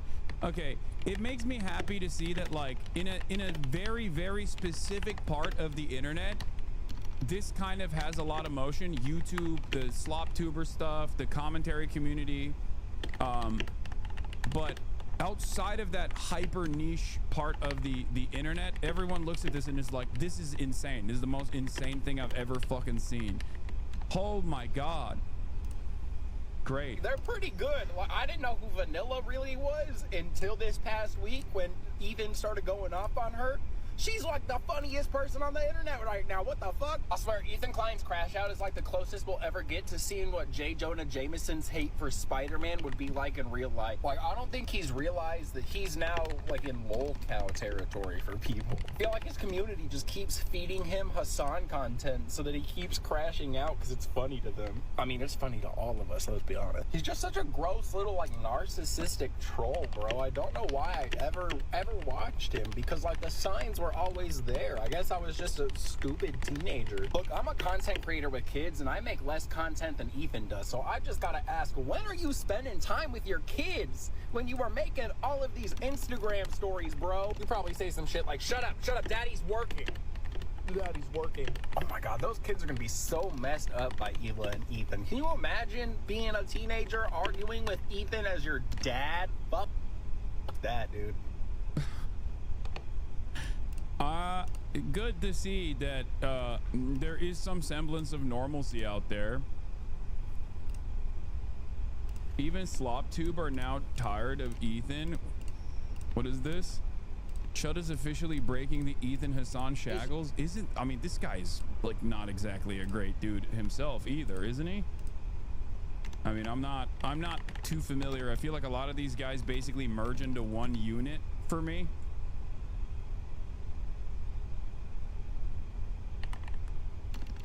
Yeah, but I guess like it's kind of like how Piers Morgan saw the writing on the wall and jumped ship. Piers Morgan saw the writing on the wall and jumped ship and is now saying like Israel is doing a genocide. I suspect that in a similar way, like maybe some of these like centrist or you know, center right commentary accounts are also recognizing that there is a lot of outside pressure when you like leave the limited confines of like the slop tuber ecosystem. All of a sudden most normal people's attitude here is not on the side of the guy who has been on an extended crash out with the backdrop of a fucking baby murder live streamed Holocaust happening. This has 1 million likes now. What is this? You know who hit me up today on Instagram? Oh, I saw this one. Yeah, this is the one that like this is when I was like, oh, thank God there's like normal people out there. Holy shit. Like, she didn't even say anything. She just said she doesn't like Teddy Fresh, and then Ethan Klein fucking called her anti-Semitic, dude. It's anti-Semitic to not like Teddy Fresh. They said, hey, we'd love to send you some stuff. How about do I need like media training now that I'm like have more people in here? How about oh brother, this guy stinks. You're out of your freaking mind. The clip of you talking about Teddy Fresh is going viral on Reddit.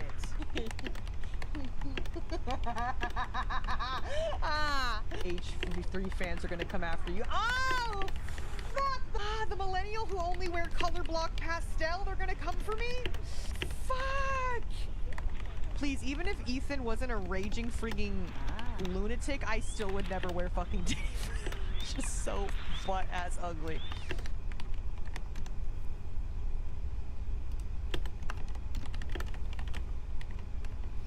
It's pretty funny to be on the inside of this drama and then see peeks into other insular internet dramas and be like, who are these people? Because that's how others must feel about this. Oh, like this one. Yeah. This thing cheated on Liz. Ladies, you are never the problem. I feel insane. Like, am I supposed to know who any of these people are? I'm willing to bet a lot more people know who the fuck me and Ethan are, though, than like TikTokers. I think. Are they TikTokers? I don't know who these people are.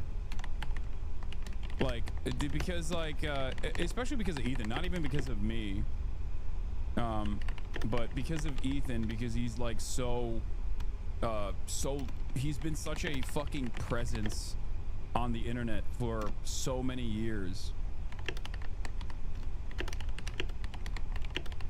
I was going back and forth with a guy on Twitter, checked your name under his search bar, and it was a lot. Asked bro if he was okay, told him that it was a lot to focus on and he hasn't tweeted about you since.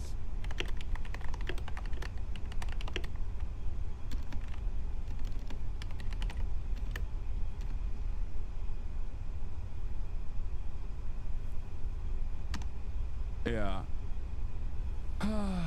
It's just like, it's just strange. It's strange. It's strange stuff. And every single step of the way, he could have just like pulled out and been like, yo, my bad. I'm taking a step back. My bad. But because his subreddit is his lifeline and it is completely captured by people who operate lolcows with regular frequency, they are basically puppeteering him to dance to whatever tune they want to, and they do not have any real care or consideration for his mental state. And it's ironic because many people who used to be friends of Ethan Klein do actually have an understanding of his mental state and have tried to both privately and publicly stop him from continuing down this pipeline, and he is just he's lost it. He's like, nope, quintupling down, baby.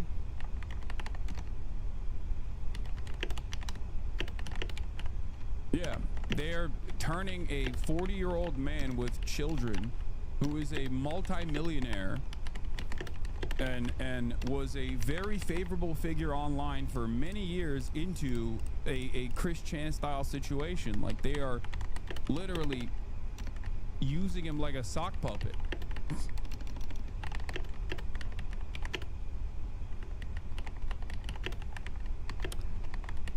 Sad state of affairs.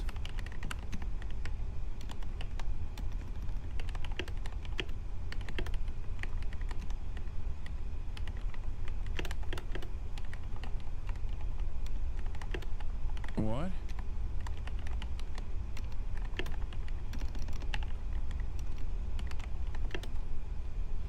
She also endorses Zellner? Wait, what? No, he probably ranked Zellner.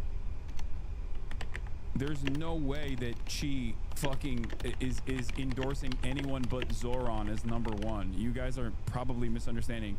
New York has ranked voting, and therefore everybody gives like multiple endorsements, but he is #1 Zoran. Guys, what are you talking about? I was hanging out with him the other day before I went to link up with Zoran. Yeah, it's multiple endorsements. Calm down. Yeah, he already endorsed Zoran. Like...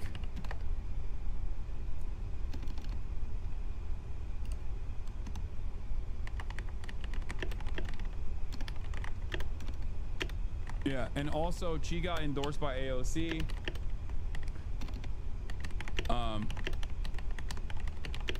Yeah, he also endorsed Brad Lander too, I suspect.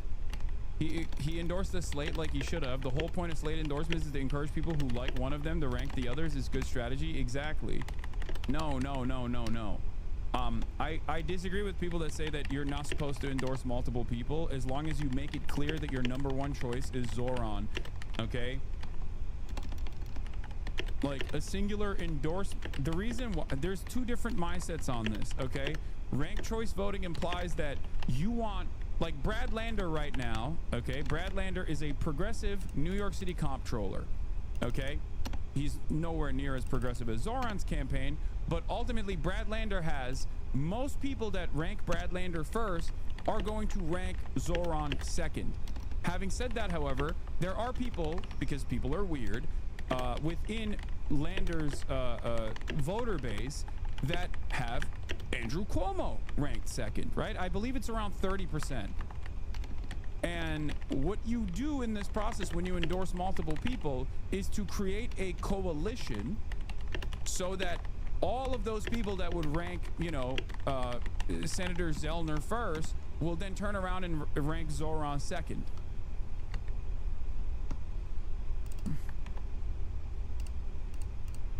Do you understand?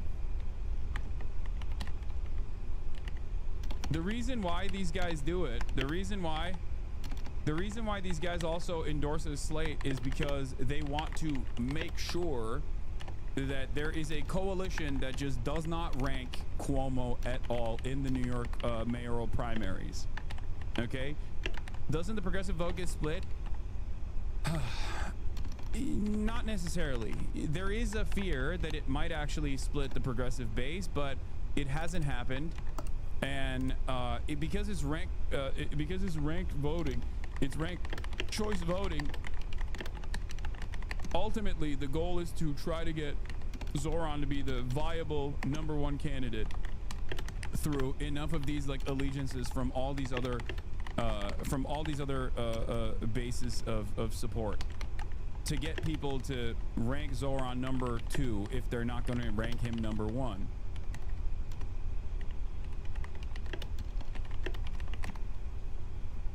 I do think that when the dust settles, like everyone, myself included, have been very critical about AOC and Bernie Sanders not endorsing Zoran. I think that endorsement will come. I suspect that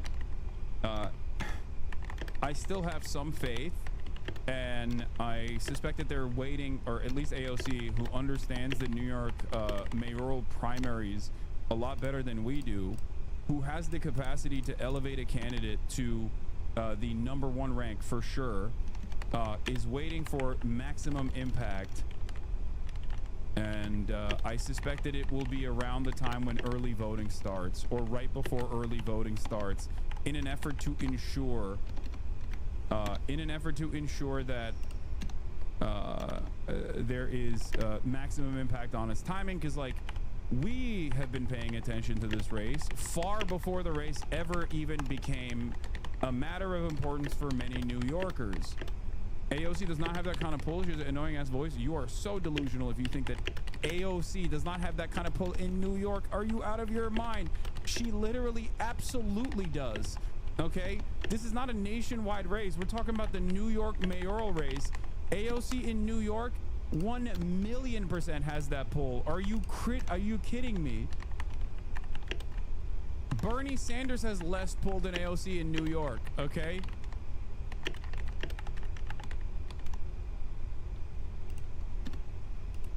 I think the last election AOC endorsed Maya Wiley 17 days out. We're getting closer to that time, so I think she will probably endorse a slate of Zoran Lander and maybe Adrienne Adams about 2 to 3 weeks before voting starts. Yeah, that's precisely what's going to happen.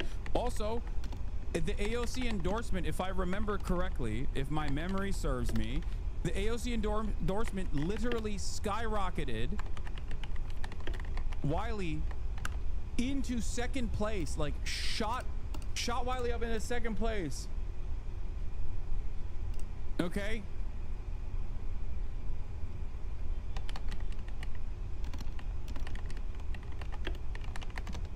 Isn't this election in November, which is like 10 years from now?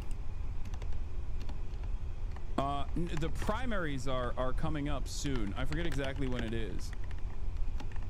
But here is Chi Ose's first round of 2025 mayoral endorsements.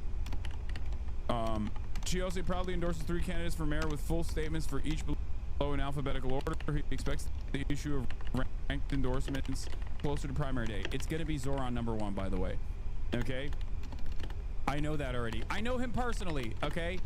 He is a Hasanabi head. Whoa, what happened? What? Is it Mini F? Mini F? Baby F? Audio got choppy? Okay, regardless. As I was saying, yes, he's #1. He's #1 for Zoran. Y'all are crazy if you think that it's going to be anything but that.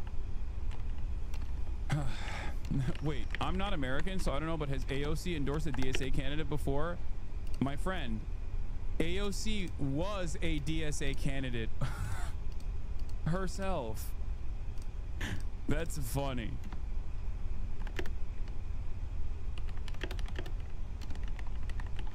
Anyway, Zoran needs the voters that AOC has good pull with, primarily Hispanic and black voters, so she would be a big help, I think. Yes. AOC herself is the DSA candidate. Primary is on 6/24. Early voting starts at 6/14. No, she wasn't. She is a Democrat. What? In New York City, there is no DSA slant. There's a Working Families Party slant. Like, you can be on the Working Families Party ticket. There is no, like, Democratic Socialists of America. DSA is not a party. DSA runs Democrats. Yes, AOC was a Justice Democrat and also DSA.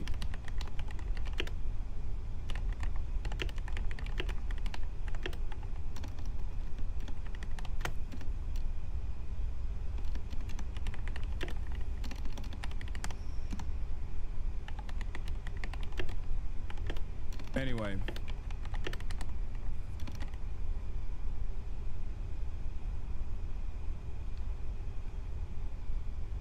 Oh my God, DSA is sus, man. They're anti-socialist. They want to reform capitalism and say Red October was terrorism. You need to stop. No one cares. Stop. We're talking about a fucking New York mayoral race, okay? Stop. Just shh. It's not for you. It's not for you. Don't worry about it. Don't worry about it. Sometimes it's okay to just, like, sometimes it's okay to not involve yourself in these affairs, okay? It's all good. Yes, they're not principled and committed to a vanguard party. It's okay. It's not for you. It's all good. All right. That's not an anarchist, chatters. What are you talking about?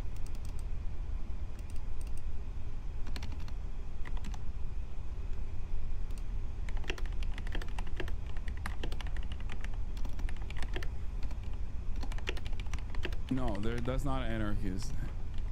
That's someone LARPing as an ultra. Anyway. Listen. Yeah, that person is not an anarchist. That person is the opposite of an anarchist. He takes too many showers and reads too many books.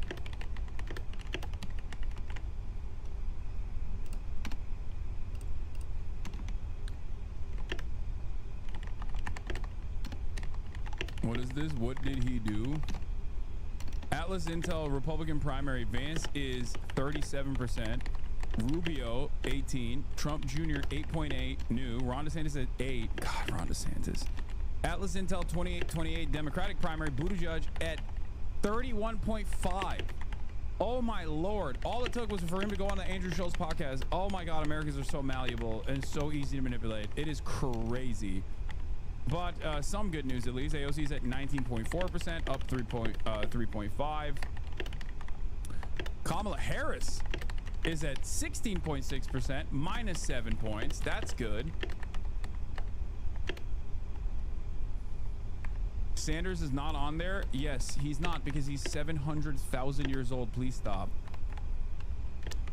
I do worry a lot about Pete Buttigieg. I worry a lot about Pete Buttigieg because he is a great communicator in exactly the ways that MSNBC watching liberal moms enjoy, and that is terrifying for me.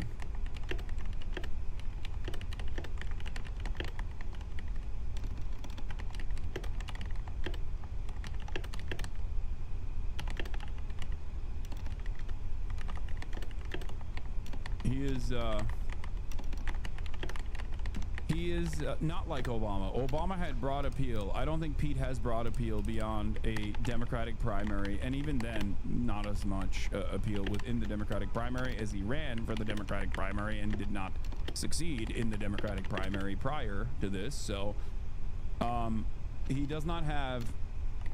A Republican would win 500 electoral votes against him. I don't know about that.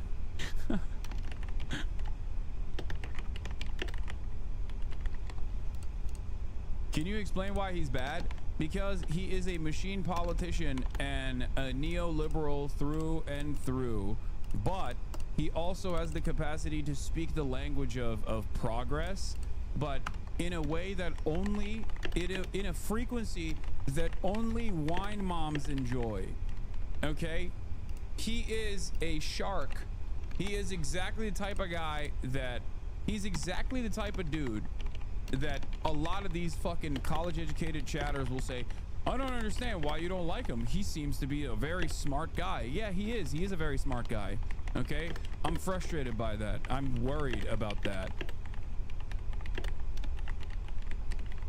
But in the process of being a very smart guy and tailoring his messaging, he has a lot of pop-off moments, a lot of good moments, and a lot of insane moments that are that showcase his, like, the extent of his his ability to communicate a progressive vision. Like when he said Medicare for all, in parentheses, those who want it. Not an Obama kind of politician, because Obama was fucked up enough to go the full distance. Obama straight up ripped into Hillary Clinton for the Iraq war and then did the troop surge. Okay, Obama was able to literally lie his face off and present himself as a candidate for change and hope and progress, only to turn around and not do any of those things. Pete Buttigieg, on the other hand, is not even lying. I worry if he actually does lie, because he will become an even more powerful figure to deal with. Having said that, you know, Pete Buttigieg is a soldier for the cause. He is a soldier for the establishment Democrats, okay? He's a McKinsey consultant. He fixed spread prices in Canada. He intentionally deceives and misleads those who might be following him into thinking he might entertain a working class agenda, which, to be honest, he would die to ever keep from ever arriving. Yes.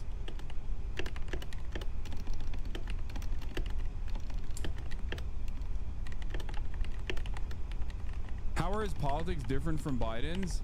When did I say that?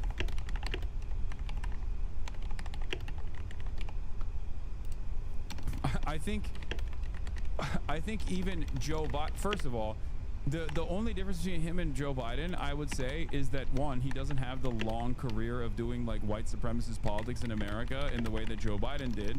Not to say that he wouldn't actually end up contributing to a white supremacist agenda if he was in power, considering his you know, short stint as a mayor in a small town, and what he did with the police force there.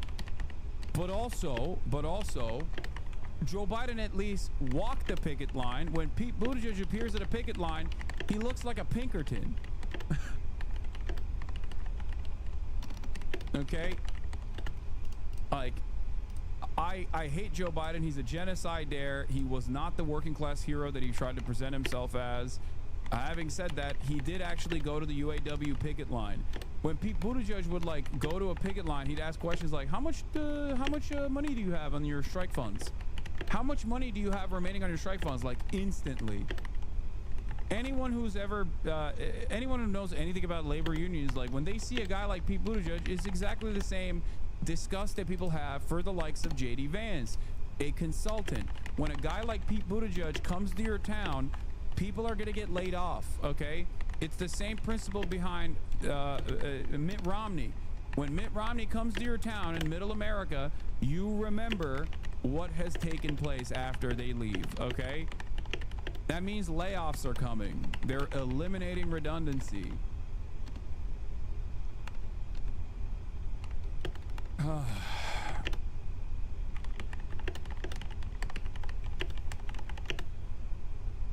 He's too McKinsey pill to appeal to your average working class Midwestern dude. He's not someone you could see yourself having a beer with, as dumb as that sounds. Well, there's that too. All right. That is, we're done with the Pete Buttigieg rant that I was engaging in. We already talked about Zoran. Let's get back to the New York Times with some of the clips from. Okay, here. We'll do this last Pete Buttigieg clip real quick. Here.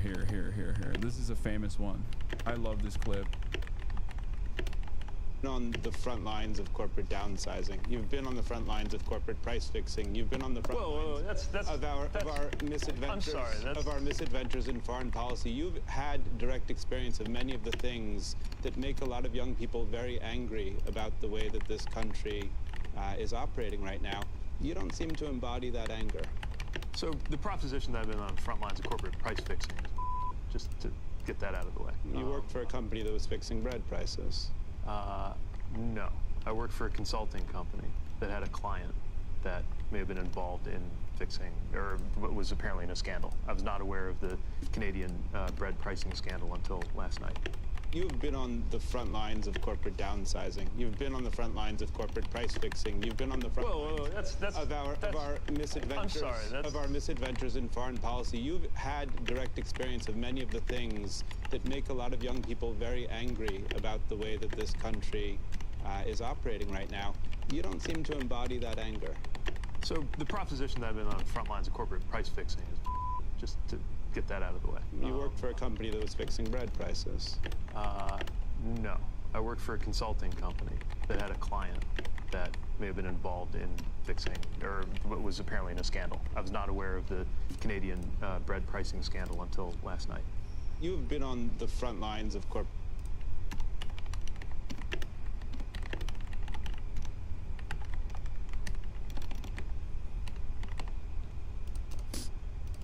McKinsey is what Hogs think socialism is in all the worst ways. Yeah. Another part of this, another part of the story, obviously, is that guys like Pete Buttigieg are hitters, right? They're corporate assassins, basically.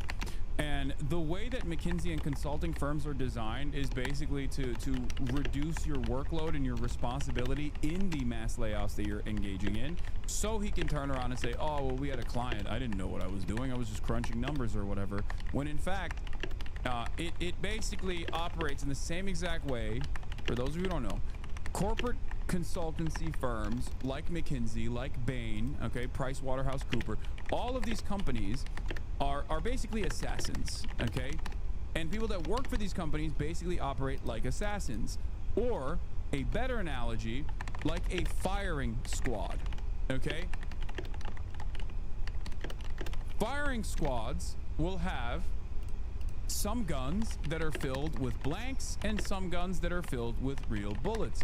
The reason why firing squads have blanks and real bullets is so that no one actually knows who's pulling the trigger, okay? And the division of responsibility in the consultant structure, the consultancy structure, is similar to that, okay? Where there is at least some kind of like responsibility sharing, and also offloading some of that direct responsibility and culpability from the minds of all of these people that worked to engage in mass layoffs. It is a way for people to sleep comfortably at night, not thinking about how guilty they personally and individually are for all of those mass layoffs. That's it. No one gets fired for hiring. McKinsey is well known in corporate America. Don't blame me. I was just doing a job someone told me to that without me would not be done, but someone else would do it if not me, and I want to buy the bread and do wild parties on the weekend.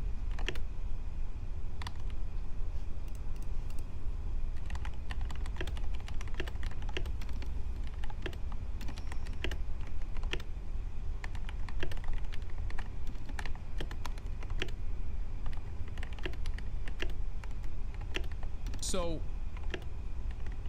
a lot of a lot of what Pete Buttigieg did at McKinsey is going to be engaging in the elimination of redundancy. That's the corporate speak for mass layoffs.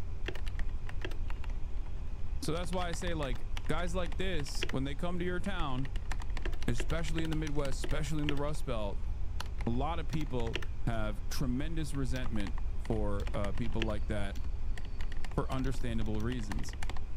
Anyway, moving on from that, Israel has finally lost Radiohead's very own Tom York.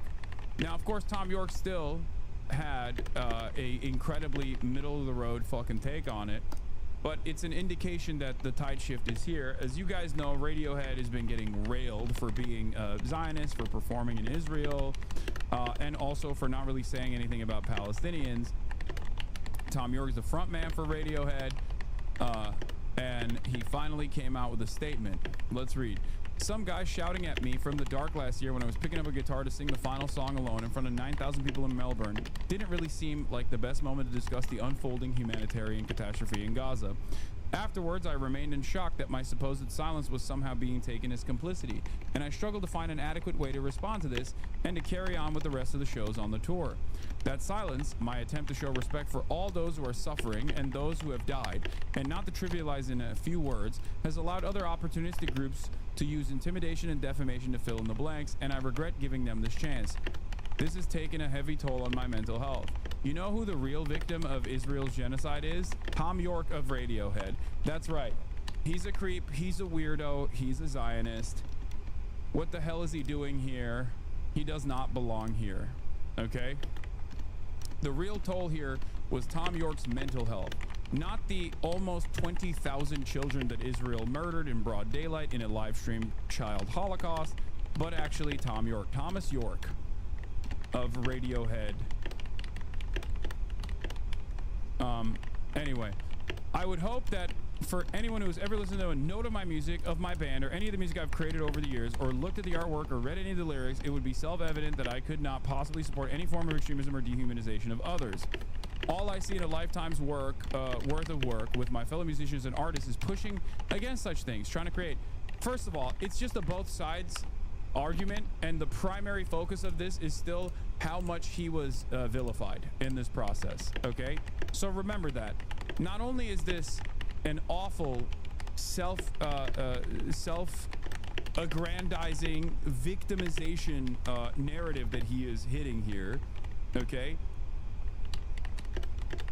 but it's also still both sidesing the matter. This, you will see a lot of these, okay? It's incredibly self-indulgent, yes. You will see a lot of this. You will see a lot of this in the upcoming weeks and months, where many artists who are unconditionally and firmly committed to Israel having to basically crawl through a mile of rusty nails to finally come out and be like, oh God, I just don't want to do this, but also Israel, oh, come on, you've killed too many children. Okay, you'll see it. You'll see it. I actually posted in my Discord yesterday about this, ironically enough, before I even saw Tom York's tweet or statement, where I said something along the lines of, like, you will see a lot of like YouTubers who come out and make bold declarative statements about Israel being violent or whatever, now that they do not fear severe social and political and career repercussions for it. But in the process of other people coming out and saying, like, yeah, I was always an anti-Zionist, or yeah, I always was saying fuck Israel, or just saying it quietly, in that process, if they fucking turn around and offer any criticism whatsoever to all of the people who have been actively calling this out for 19 fucking months, if they do that, I'm not letting them get away with that shit. Okay, I'm not Mr. Gatekeep the fucking genocide that Israel is doing. I've said this already. There's going to be a lot of people that you will see coming forward.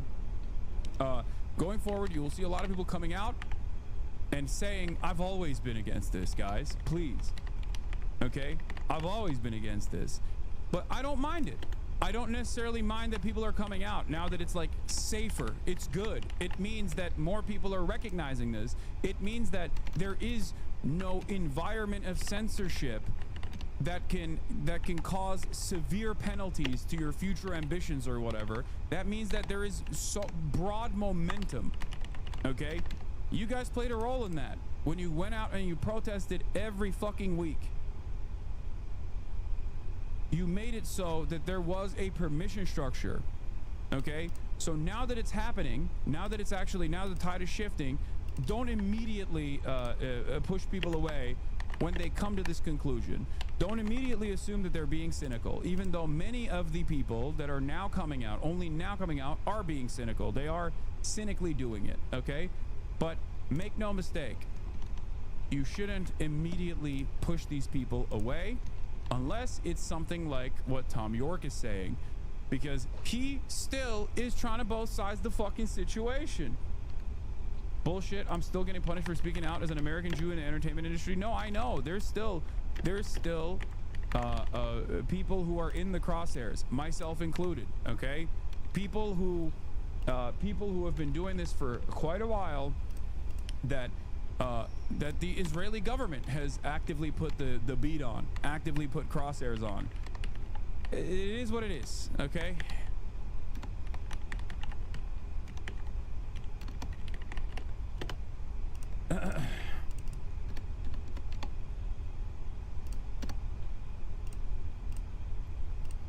Anyway, let's continue.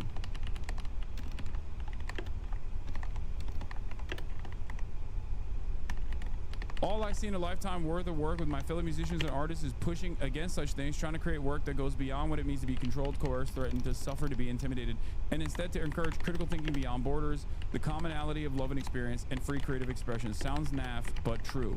For others, let me fill in the blanks now so we're nice and clear. I think Netanyahu and his crew of extremists are totally out of control and need to be stopped, and that the international community should put all the pressure it can on them to cease. Their excuse of self-defense has long since worn thin and has been replaced by a transparent desire to take control of Gaza and the West Bank permanently.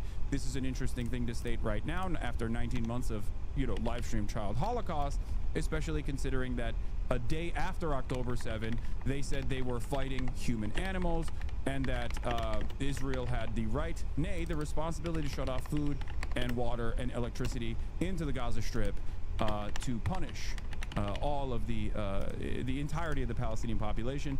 They've never shied away from their exterminationist rhetoric. As a matter of fact, the only reason why people are now openly recognizing it is because it has become impossible to deny. Impossible to deny. I believe this ultra-nationalist administration has hidden itself behind a terrified and grieving people and used them to deflect any criticism, using that fear and grief to further their ultra-nationalist agenda with terrible consequences, as we see now the horrific blockade of aid to Gaza. While our lives tick along as normal, these endless thousands of innocent human souls are still being expelled from Earth for what? At the same time, the unquestioning Free Palestine refrain that surrounds us does not answer the simple question of why the hostages have still not been returned.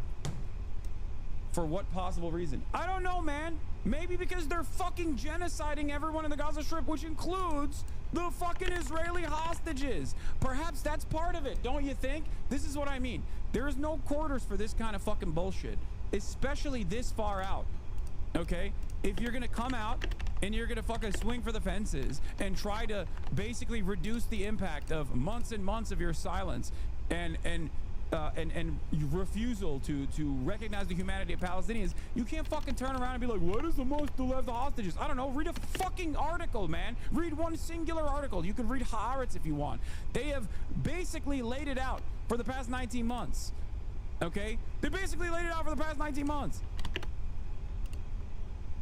Only a couple days after October 7, Hamas came out and literally told the Israeli negotiators that they would release all the hostages as long as Israel did not enter the Gaza Strip.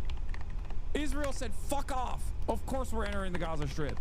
19 months of Israeli leadership saying over and over again, we don't give a fuck about the hostages. We don't care about the hostages. We don't want to do a ceasefire. We want to keep doing our exterminationist campaign.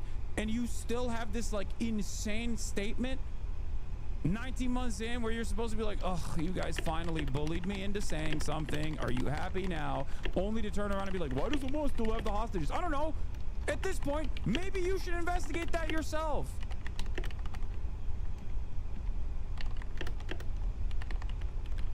Why did Hamas choose the truly horrific acts of October 7th? The answer seems obvious, and I believe Hamas chooses to hide behind the suffering of its people in an equally cynical fashion to their own purposes. Ridiculous.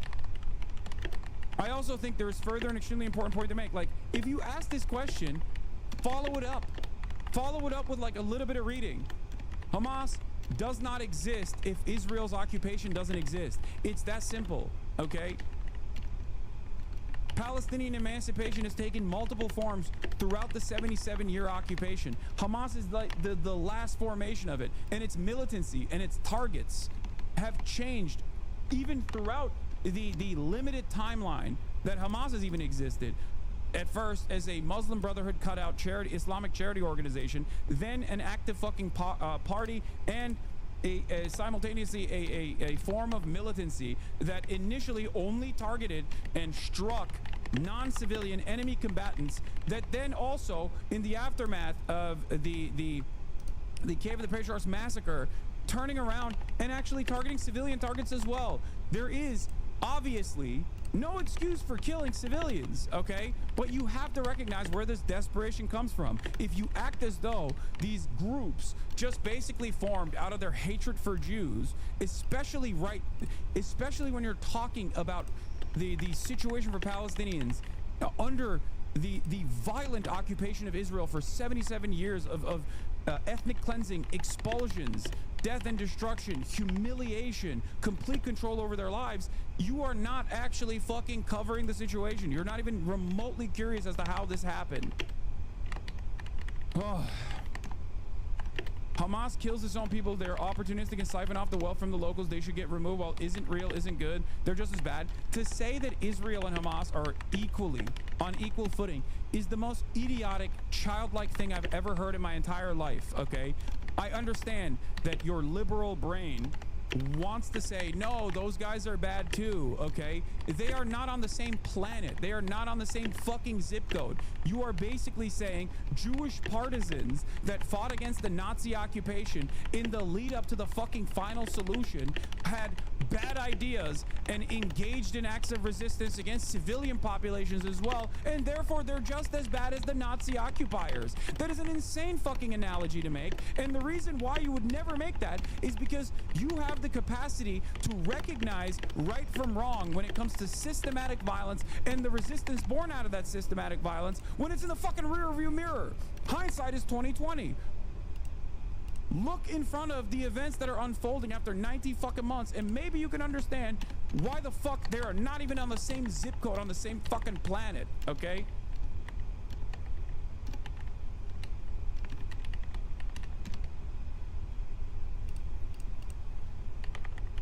Jesus Christ. How can people still say this shit at this point? At least have the decency to pipe down, okay? At least have the decency to keep quiet and listen to someone whose positions you have arrived at far too late. This is what's frustrating to someone like myself, okay? Also, Twitter is busted right now, unsurprisingly. But it is crazy. It is crazy to literally be a latecomer to this and only now recognize that both are bad. They are born out of that situation, but they stamp down on their own people. Born out of what situation? Who caused the situation? Don't use vague generalities, okay? Tell me, who caused the situation? Who caused the Nakba? What the hell? There is a reason why no one would say the Nat Turner Rebellion ultimately was incredibly violent, but it's nothing in comparison to 400 years of chattel slavery as a practice, okay? Just like you can't say, well, the apartheid in South Africa was bad, but also a lot of the violent practices of the ANC and MK was really unconscionable. You can't say those things. The reason why you don't say those things is because you understand you have a much better way of analyzing things that took place, okay? No idea just looking at this from an average Joe position. Yeah, my job as a communicator, as a political commentator, is to explain to the average Joe that there is a severe asymmetry of power here, okay? A severe asymmetry of power.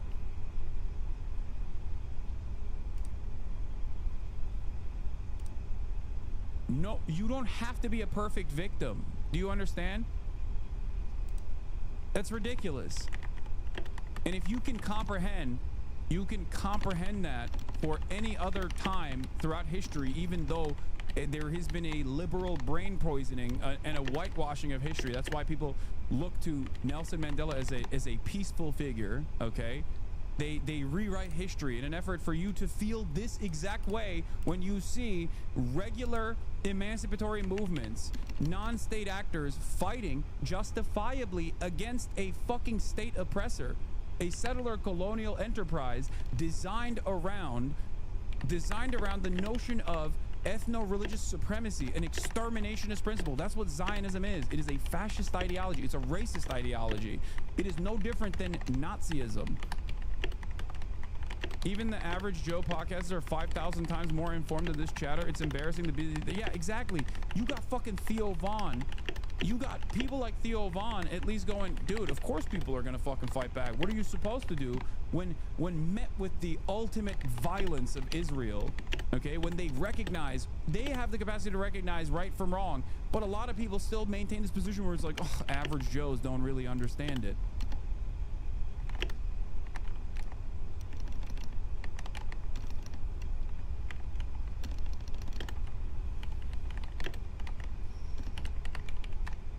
Libs think Jewish partisans were good just because they were Jewish and not because they were fighting fascists. The phrase never again was made by Kahan specifically as an expression of ethnic chauvinism.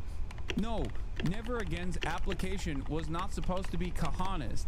Never again's application was never supposed to be Kahanist.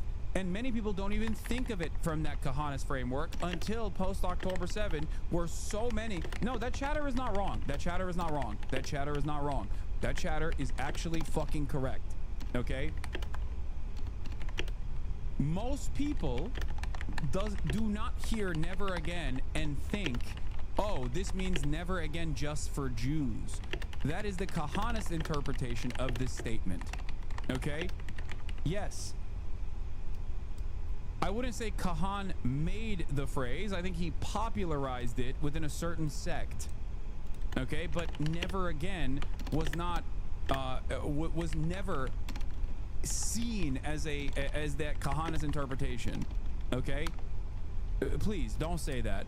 If you ask the average person what never again implies, no one would ever think of the Kahanist interpretation, never again just for Jews, because that is what it is. For those of you who don't know, Mayor Kahan is a ultra right-wing, super racist, basically the Grand Wizard of the KKK, but for Jews. Okay, a Jewish supremacist, ultra right-wing terrorist. That's who Mayor Kahan is.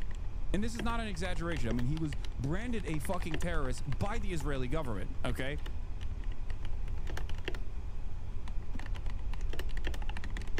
His follower, Baruch Goldstein, famously went into the fucking mosque in Jerusalem and shot and killed, did a heinous act of terror in occupied West Bank.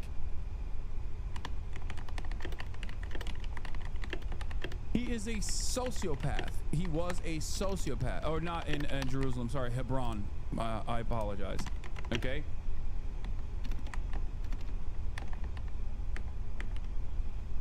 Like, he is such a terrorist. Mayor Kahan was such a fucking terrorist that that the terrorist state of Israel considered him to be a terrorist.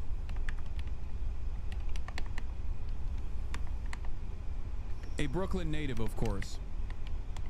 Just like Baruch Goldstein was also one of our own. Anyway. Yeah, 29 dead, 125 wounded, including children. A counter-protester I met had a long-live Baruch Goldstein poster. Yeah, this is fucking freaks. A lot of people are able to basically mask their insanely extremist, insanely racist ideology, especially when it comes to Jewish supremacist thought, because most people don't know about these movements. Most people have not done any reading on even the history of Israel or the history of Palestine. And on top of that, most people only know about Judaism and Jews from the perspective of marginalization, post-Holocaust, and also how you know, how anti-Semitism manifests due to the way that they've learned about Jewish history. Okay, so for a lot of people, they get scared when someone even says like there is a Jewish supremacist slant, a Jewish fascist supremacist slant amongst some of these movements. And the irony, of course, is that the Jewish Power Party is now a viable party within the Israeli Knesset, within the Israeli parliament. Okay, Jews in Israel are not a marginalized population. Jews in Israel are the oppressor population. It's like saying fuck white people in America. Okay, this is something that a lot of people cannot comprehend. They don't understand it because their entire lives they've been taught like Jews have been pogromed, historically been undermined, historically been attacked, and that's precisely what's going on right now. Like that is the framework that they operate off of. Over there, that is not the case. Okay, and the greatest example I can always give you is this. In the Western world, where when someone spray paints the Star of David outside of a Jewish person's house, that means that person is probably going to get hate crimed. Okay, in Israel and in the West Bank, in occupied Palestinian territory, occupied illegally by the Israeli state, when they spray paint a Star of David outside of your house, that means Jewish settlers are going to come in and blow up your fucking house. And this happens on a regular frequency, on a regular basis. Okay, Jewish settlers go to people's houses, blow them up, and get full protection from the Israeli occupying force in the process. If you try to even fight back, or if you're in the crosshairs, you get killed, either by the settlers themselves, who have been armed by the American state, okay, by way of Itamar Ben-Gvir from the Jewish Power Party, okay, which is literally the Klan, okay? Like, imagine the Klan, but instead of white supremacists, they are Jewish supremacists, okay?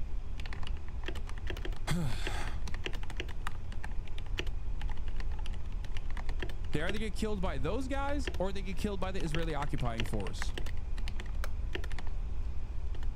And there's only so much back and forth we can have here. There's only so much back and forth we can have here where it's like a big part of the reason why you're confused is because of your lack of knowledge on this stuff, your lack of interest in finding out about the history of Israel. And I think a lot of people, instead of turning around, taking a deep breath and being like, let me listen to what this person is saying sincerely and try to understand this different perspective that I had never encountered, a perspective rooted within truth, by the way, historical truth, rather than the whitewashed, bastardized lies that you have learned, okay? Instead of doing that 19 months into a genocide, you still go, I'm going to react with anger. I'm going to react with resentment because you're telling me something that does not correspond to my previous social conditioning. And it's very frustrating. It's your lack of knowledge in this process that's causing you to fucking lash back out in this way. Anyway, having said that, and I this is my criticism for Tom York as well. When he says, why hasn't Hamas truly chose the truly attacks of October 7? The answer is Hamas chose the truly horrific attacks of October 7, the truly horrific act of October 7, as a direct consequence of, at that time, 75 years of Israeli occupation. And this isn't just my assessment of the situation. Even liberal Zionist publications like Haaretz had the exact same approach, had the exact same take, because that is the truth. That is the truth. You cannot keep killing people at a rapid clip and dominate every facet of their existence and expect and then show them that there is no negotiation, that negotiations in the so-called peace process have only led to more land grabs from the Israeli state in the West Bank, and then expect them not to do anything when you back them into a fucking corner. That's it. Not agreeing with the tactics of Hamas or openly stating that there were atrocities that unfolded on October 7 does not change that dynamic, does not change the much larger atrocity of 75 years at that time of apartheid and military occupation and death and destruction. I also think there is further an extremely important point to make. Social media witch hunts, nothing new on either side, pressurizing artists and whoever they feel like that week to make statements, etc., do very little except heighten the tension. Like, he's this fucking asshole. How old is Tom York, dude? Let me see.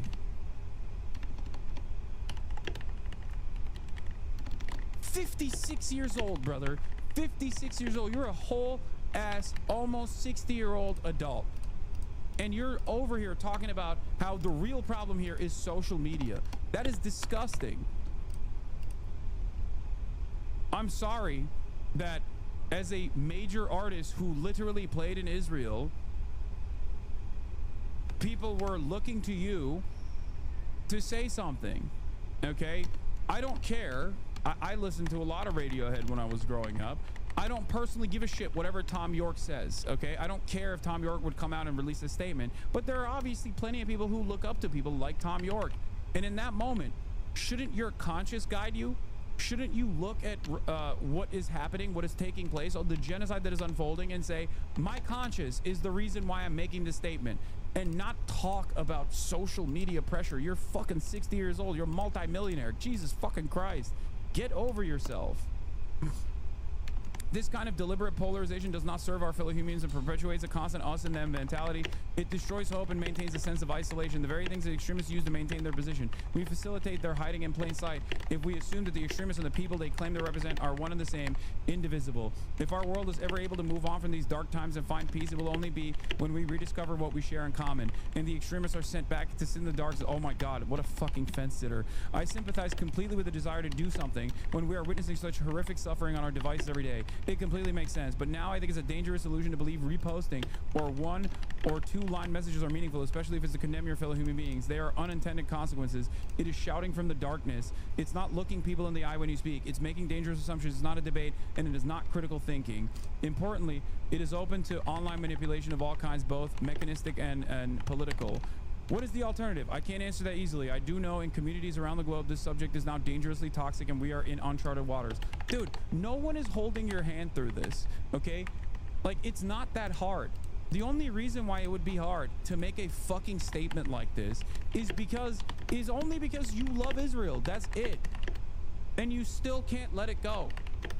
And there are plenty of people who do have this framework, by the way. Plenty of fucking people who are stupid ass boomers who just cannot let this concept go, that Israel is still like a good country, a moral nation, okay?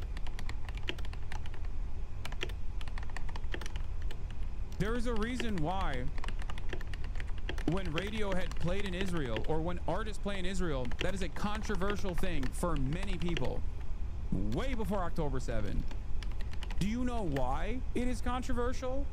Because it's been an apartheid. It was an apartheid before October 7. October 7 happened because of the Israeli apartheid. That's it. There has never been a moment where Israel was a moral nation. I mean, there is no such thing as a moral nation anyway. Jesus Christ. I mean, states do an unimaginable amount of violence, but there are some kinds of violence, especially in the grand design post-World War II, where the type of repressive forces that come with the regular maintenance of an apartheid is seen a bridge too fucking far by the average person. That's it. Israel being a settler colonial occupation that maintains the notion of Jewish supremacist thought and runs on an exterminationist policy of all of the indigenous population of the land, the Palestinians, the non-Jewish population of the land. This is a fascist ideology, and it is no different than apartheid South Africa. If it's worse, if not worse. I mean, it is worse. And it's not my assessment that is worse. It's Archbishop Desmond Tutu's assessment that Israel is a worse version of apartheid than even South Africa.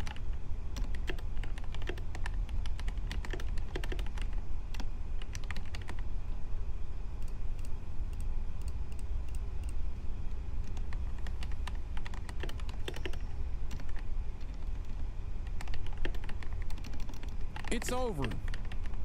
It's over. It's done. The violence is still unfolding. The famine is still unfolding. But Israel's days, in terms of being like a normal country, is done. It's over. Okay? Israel will never be able to recover from the reputational damage that it brought about itself because of the arrogance that it displayed on the global stage as it engaged in its ethnic cleansing campaign of Palestinians An arrogance that was born not simply out of Jewish supremacist thought or whatever, even though that plays a role on it, okay? But an arrogance that was born out of having 75 years of unlimited propaganda coming from the West. That is the reason why many people ask, myself included, how the fuck are they lying in the worst ways possible? Like, they're not even trying to massage the narrative at all. The reason why they don't even have to massage the narrative at all, or think that they don't have to massage the narrative at all, is because they've never done that. Okay? They've never done this in the past.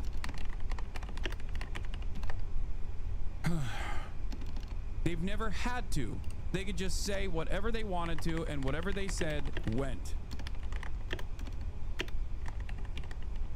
What is the alternative? I can't answer that easily. I'm sure that at this point, what I've written here will in no way satisfy those who chose to target myself or those I work with. They will spend time picking holes and looking for reasons to continue. Yeah, you did a horrible job writing this.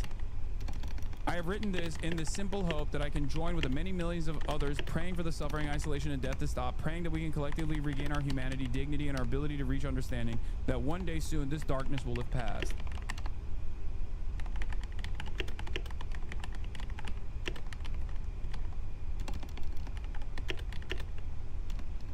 Once this chapter of ethnic cleansing is closed, Israel will actively move in the direction of whitewashing and trying to launder its reputation. Okay? It is up to all of us to make sure that we do the right thing and don't forget the hundreds of thousands of Palestinian victims in the process. That's it. Israel will inevitably hit the liberal Zionist slant to say this is entirely in the hands of Benjamin Netanyahu. I can't believe he did this. Oh my God, it's a couple right-wing ultra-nationalists that really changed the dynamic of this country. I mean, this is not who we are. This is not what we represent. It is what Israel represents.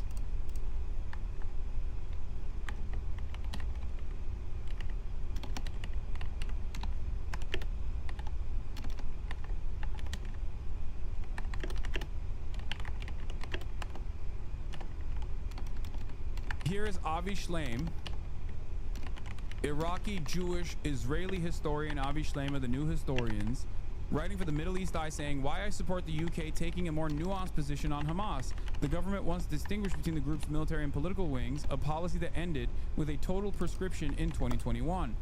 The reputation of Hamas sank to its lowest point after its attacks on October 7th, in which 1,200 Israelis and foreigners were killed and 251 taken hostage. In Israel, this attack provoked a tsunami of anger, strident calls for revenge, demands for ethnic cleansing of Gaza, and a national consensus in support of the total eradication of Hamas. The results have been the longest, deadliest, and most ruinous war in the history of the Arab-Israeli conflict.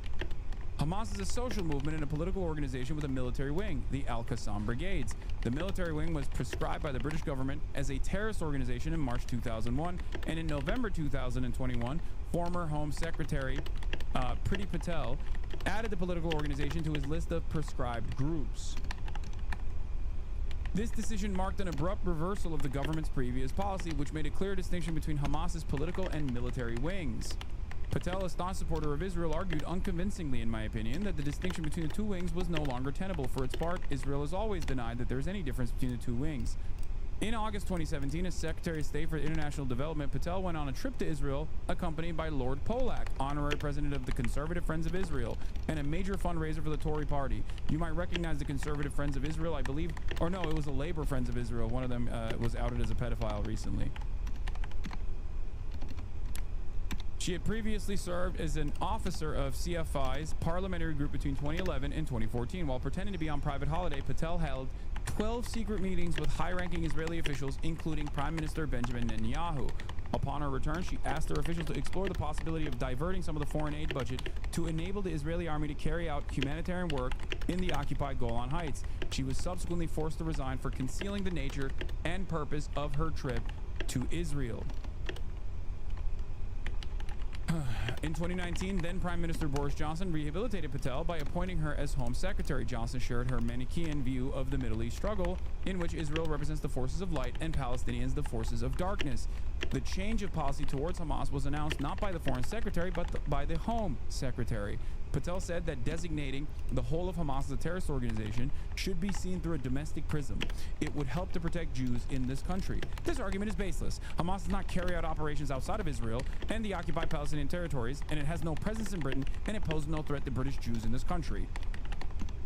Hamas's 2017 document of general principles and policies, unlike the 1988 Hamas Charter, explicitly distinguishes between Judaism as a religion and Zionism as a political project. You will never hear that, though, from people. Okay? They love talking about the 1988 Charter.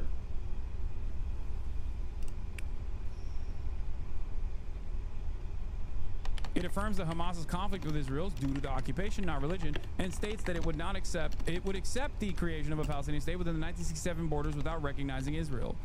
Hamas has now instructed Riverway, a London law firm, to make an application to the Home Secretary to remove the government's designation of the movement as a prescribed terror group and recognize its legitimate role as Palestinian resistance movement engaged in the struggle for self-determination and liberation.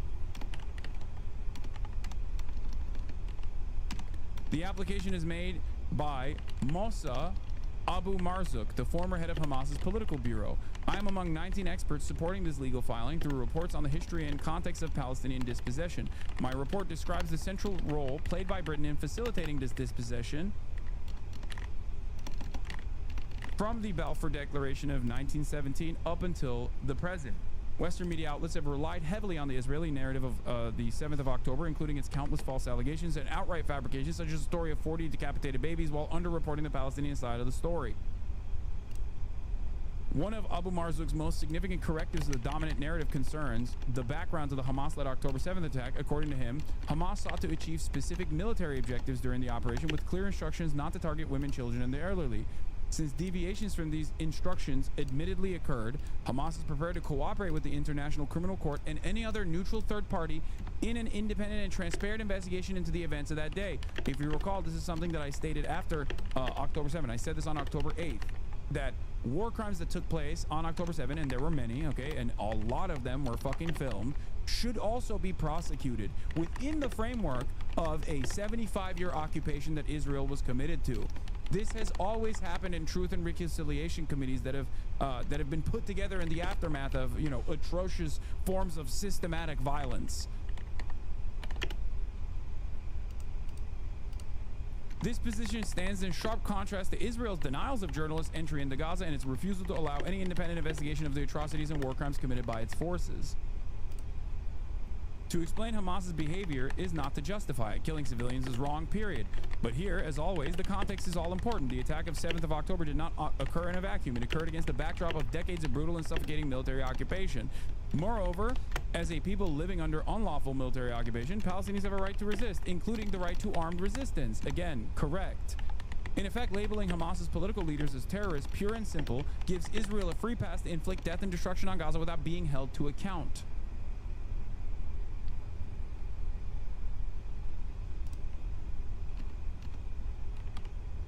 And nuanced understanding of the history, motives, and policies and principles of Hamas.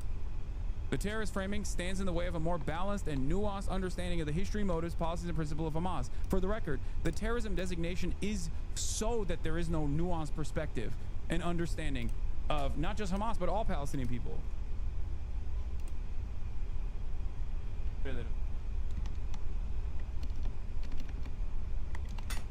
Bir nokta iki mi? Peki.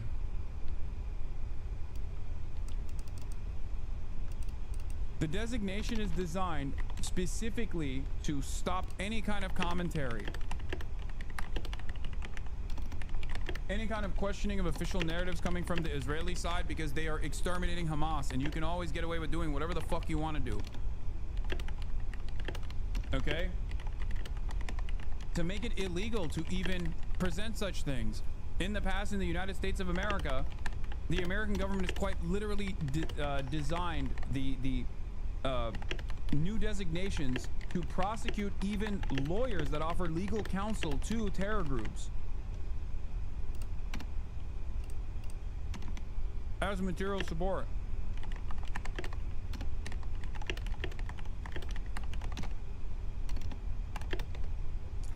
The majority of Western supporters of Israel genuinely believe this is anti-Semitic, though. I don't care.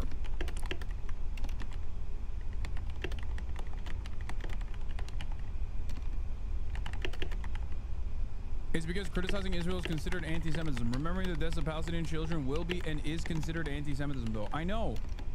But it is on us and people like myself as communicators to showcase how depraved that mindset is.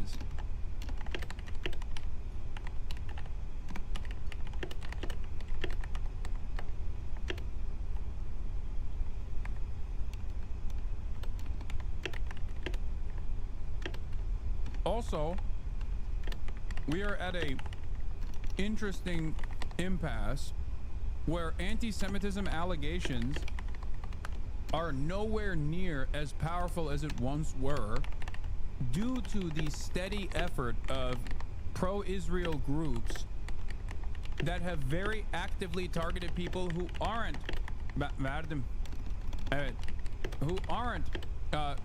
anti-Semitic, but simply anti-Israel.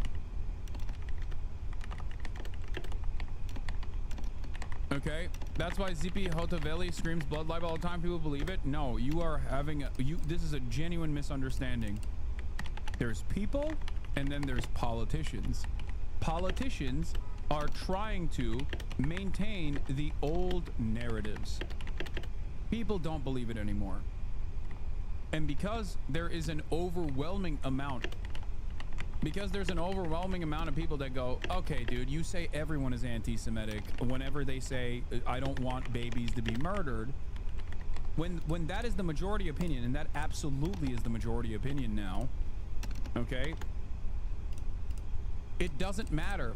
There is too much pressure for media to continue behaving in the ways that they have, and there's too much pressure on politicians to continue maintaining the positions that they have in the past. It's that simple. And for the record, I will take it one step further and I will tell you, okay, that there is a dangerous side to the story as well. The dangerous side of the story is that people genuinely do not give a fuck about anti-Semitism, okay? Why did the majority of British Jews think that Corbyn was Hitler then? Dog, you're talking about a very different time. What do you mean? You're talking about a very different time. I know. I'm talking post-October 7, where there is a direct reversal of Israel and its position in Western society. It has become a fucking pariah state. And you're talking about people who were correct and on the right side of history before this pariah state opinion was mainstreamed.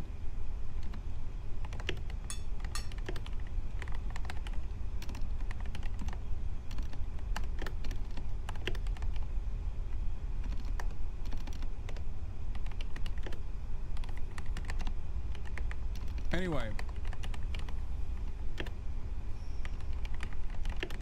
I think people are anti-Israel. I also think a lot of people are anti-Semitic. Yes, that was the other thing I was going to say. Part of the reason why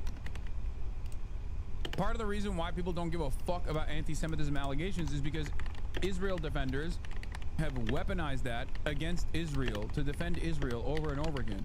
The other part of the reason why, and that's why I said it's like kind of scary as well, is because people legitimately don't give a fuck about anti-Semitism, like across the board. Not even as like its cynical application of like defending Israel. People just do not give a fuck about anti-Semitism. They are anti-Semitic. Okay, a lot of people are unironically fucking anti-Semitic. Straight up. That's it. And the reason why it got to this point is because of that awful conflation and because of years and years of being able to design a social structure, years and years of being able to design a social structure where critics of Israel were silenced and suppressed, even if they weren't anti-Semitic. no one ever used a scalpel to address carefully who was being anti-Semitic and who was not. And once they hit that button over and over again and exhausted it, and the overwhelming majority of people's position shifted to going fuck Israel, all of those conflations between Israel and Jews became a negative association for Jews.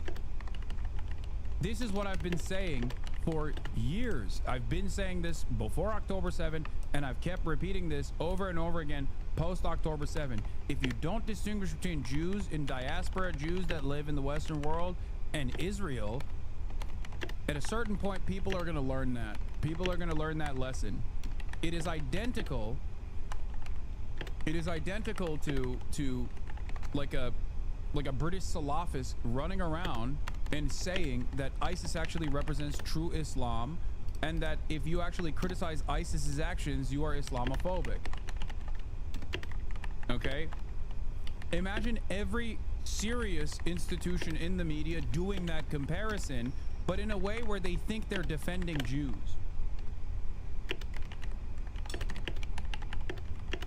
That's it.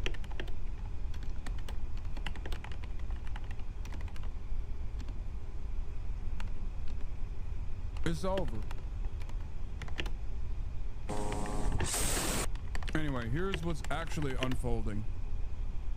Hamas reviewing a renewed ceasefire deal as Israel continues bombing Gaza. Late afternoon in Gaza City, Israeli warnings followed by strike. Terrorism designations is incredibly effective as a stopping mechanism in the West. I mean, it honestly worked on me until I started watching you. Yeah.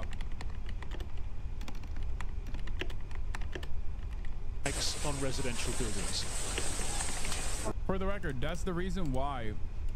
That is precisely the fucking reason why there are many people in powerful positions that still in a last-ditch effort are trying to fucking deplatform the likes of myself. Okay?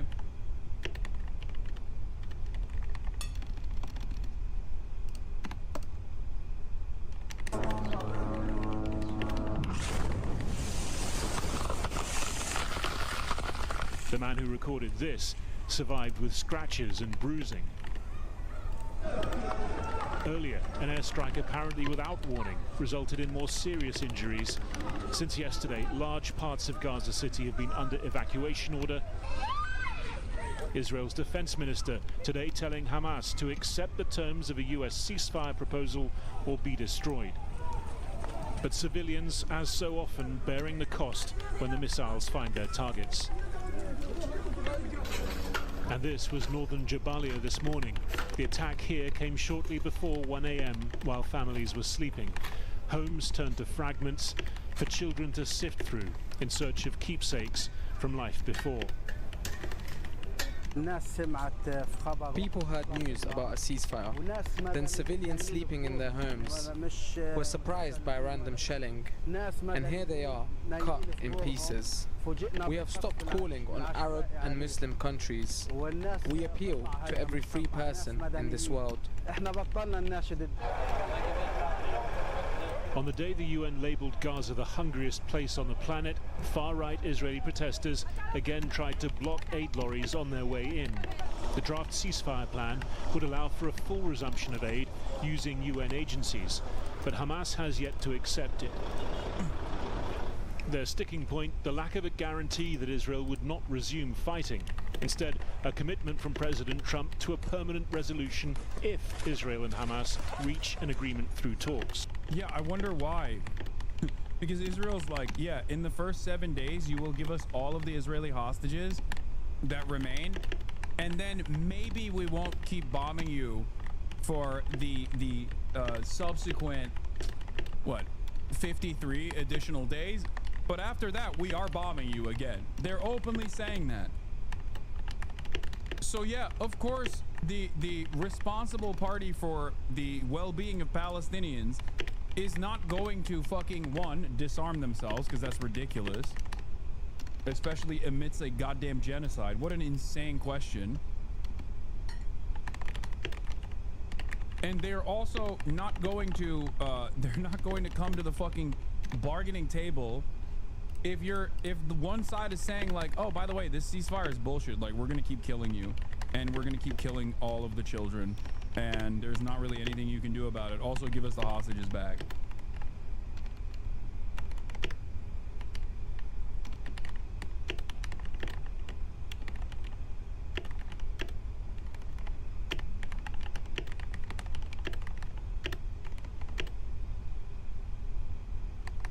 Who the fuck would be on board with a deal like that?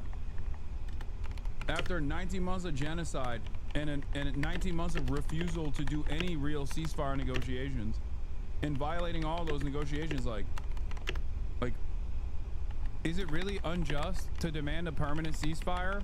How many deaths, how many children need to die?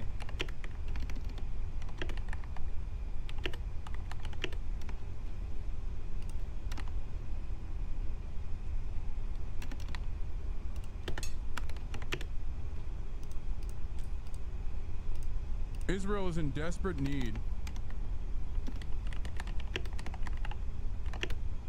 of a tide-changing event at this point to try to recover the insane amount of negative coverage that it's receiving from regular people. And I don't know if there's anything that will actually restore a victimhood narrative to Israel. The embassy shooting did not change it. People very quickly turned back and were like, yeah, well, you're still doing genocide. We should probably put an end to that. And I don't know if there's anything that could change the tide shift at this point.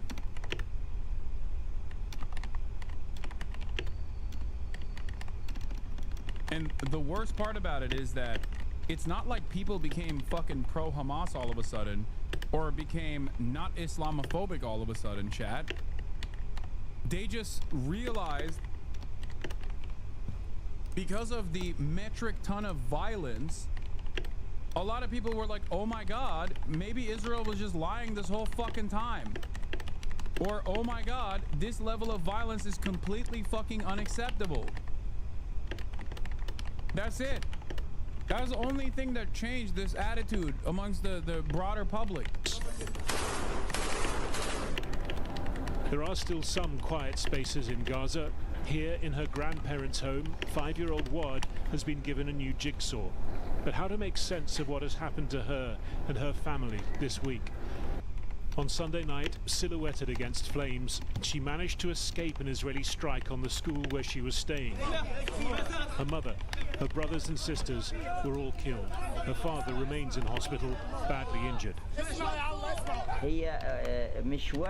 So far, she's not the Wad we used to know. Hopefully, gradually, step by step, we'll bring her back to who she was.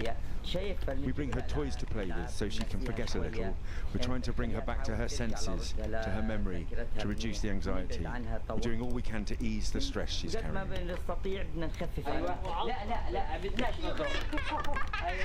The plan is to surround her with familiar, loving faces, as much engagement and distraction as possible until her father recovers. But in the background, the sound of drones. It's hard to block out the war. The memory that in their last 2 days alive, her mother and siblings didn't eat. Now she says she wants to buy flour so with her father they can make bread and eat together. What happened to Wad? Do you think surviving fire like that is insignificant to you or to anyone else? Can't the press speak out, call on the world, on Arabs, Muslims, the EU and Israelis? This girl was pulled from the heart of the fire by God, so you'd wake up and end this war. In the meantime, Wad's extended family are trying to give her moments of joy in the midst of such profound sorrow, to start rebuilding a young life, even as the destruction all around remorselessly goes on. Well, joining me now is Nomi Bar Yaakov, a leading international lawyer and peace negotiator who was previously director of the Middle East program at the International Institute for Strategic Studies. I mean, so as a negotiator, what do you think of the way Steve Witkoff, Trump's envoy, has gone about this negotiation? Well, I think not just this negotiation, I think all negotiations he is involved with are tricky. I think you need experts in the actual subject matter to negotiate, and I think that proposal for 60 days is inappropriate at the moment. The war needs to end. Israel needs to withdraw from Gaza, and all 58 hostages need to be returned. So having a kind of deal whereby it's sort of sounds like it may happen, it may not. I'm not sure at all that it's going to happen. But what next? You know, you need to have experts who know that unless the end game is clear in the negotiation, and the end game has to be two states, a Palestinian sovereign state and an Israeli sovereign state, we're not going to get anywhere. Well, that is clearly not stated anywhere, and the United States is not clear.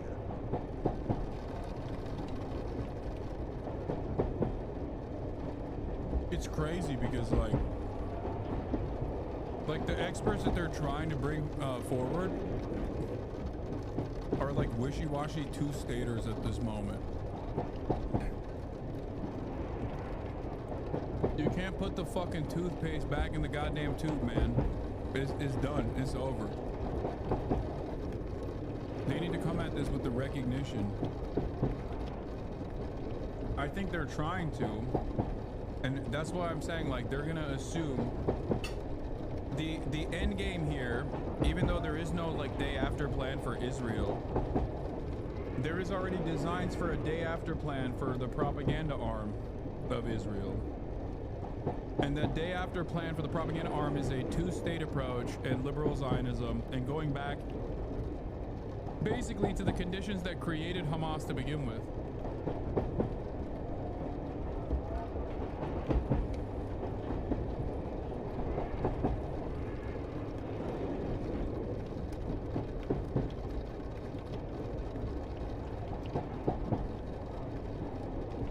The two-state solution is literally separate but equal. It sounds good to the onlooker if they are not equipped with the knowledge of what the two-state solution creates. A two-state solution, or a pathway towards a two-state solution, is simply a continuation of the one singular state that Israel has illegally occupied on all of the historic Palestinian lands in perpetuity. That's all a two-state solution is. Okay, when people say, oh, we want a two-state solution, the correct terminology to apply in this process is to end the apartheid, to end the occupation. Saying, oh, we just want a two-state solution, it's like, okay, well,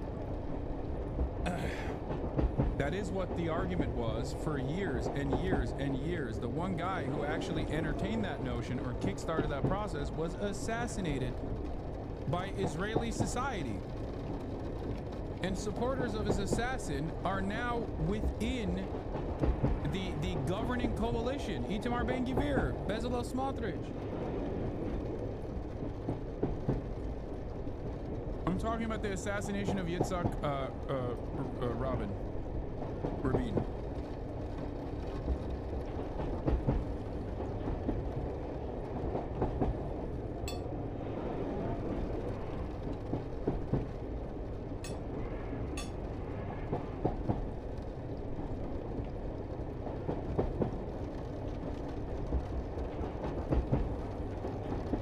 Like October 7 happened because October 6 was a two-state solution. About what the end position is, other than a Trump Riviera, you know, in Gaza, and that is a big problem in terms of how you approach whether you should go along with this. I mean, does America feel like an honest broker? Well, America's never pretended to be impartial. America is Israel's greatest ally, and that is why the Gulf states are taking the lead role in mediation and negotiation.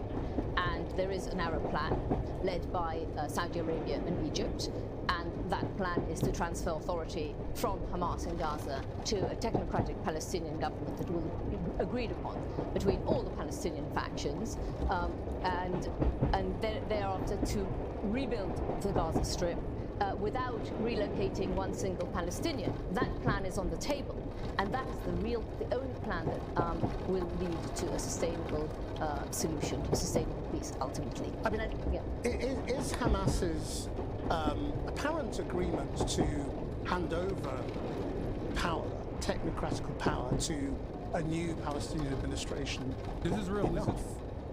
For the record,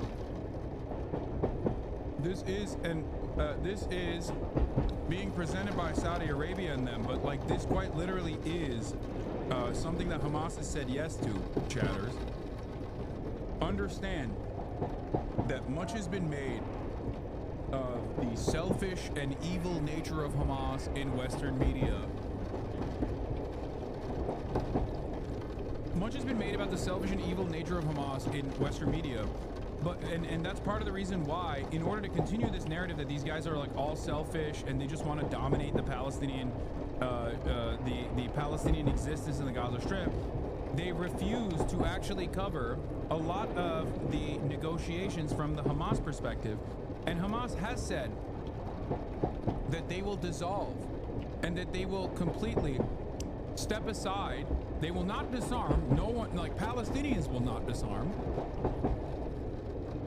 But Hamas is willing to dissolve its political movement in its entirety. And step aside for a technocratic Palestinian controlling entity in the region. If people were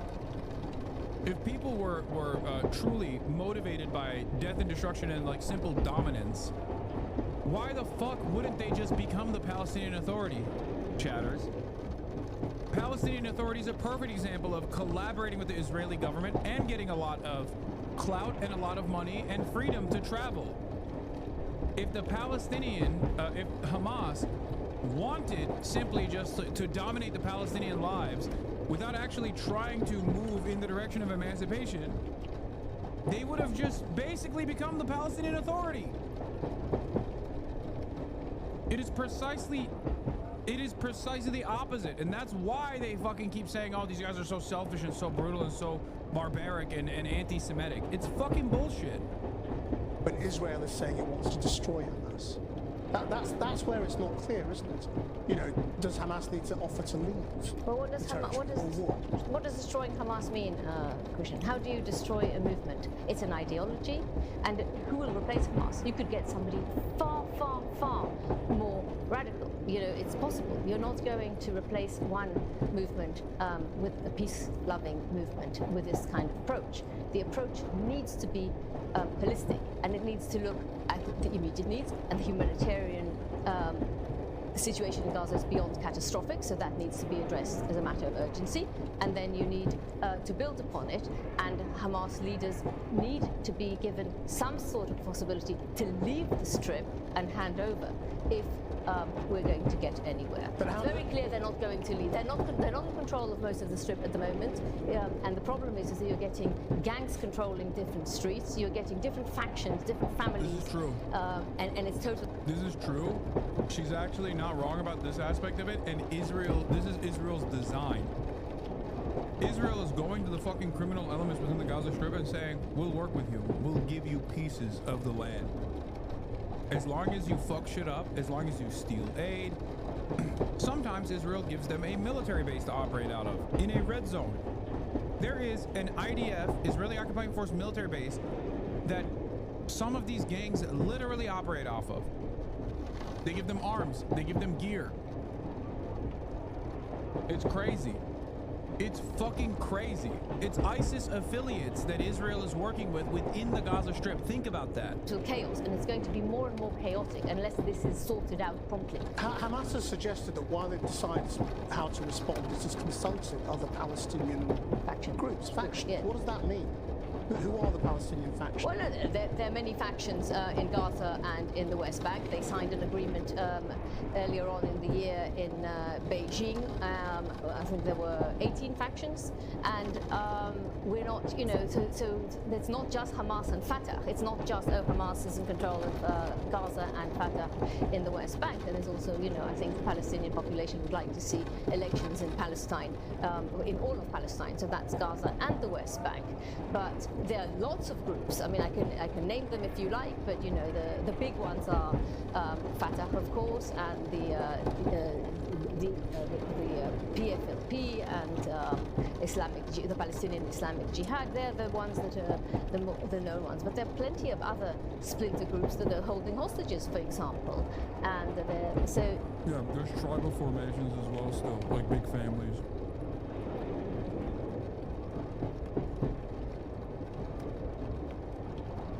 Not as a doubt to your point, but can you point towards some sources validating that Israel's working with some armed gangs? Yes, I covered it every single day for the past week, I would say. I think there's a YouTube video out there that you can watch where the video also has what do you call it? The video will feature evidence. But yeah, Hamas actually today shot and killed some of these guys. I can't show you the fucking full thing.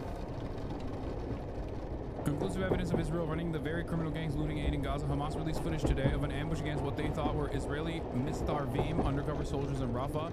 But upon closer inspection, they turned out to be the Abu Shabaab's gang, the Israel-backed warlord, drug dealer, and serial criminal responsible for the looting of the vast majority of the aid under IDF protection. Abu Shabaab runs a gang of 100 to 200 armed mercenaries who set up a military complex in Rafah with Israel's backing. In the footage, Abu Shabaab's mercenaries were walking around the depopulated Rafah, freely carrying weapons in front of Israeli troops. Currently, any Palestinian that walks into Rafah is killed on the spot. Okay, Israel protects these guys with drones. The Guardian has written about it. Haaretz has written about it. Numerous outlets at this point have written about it since November of last year. Okay? Israel is now open about their collaboration with these guys.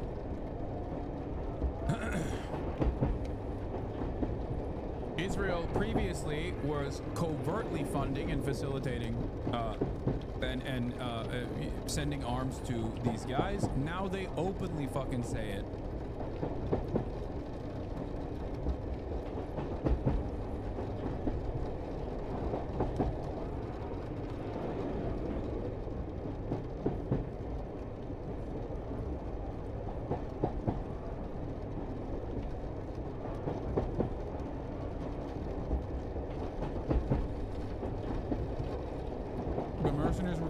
Surveillance activities for Israel in those areas.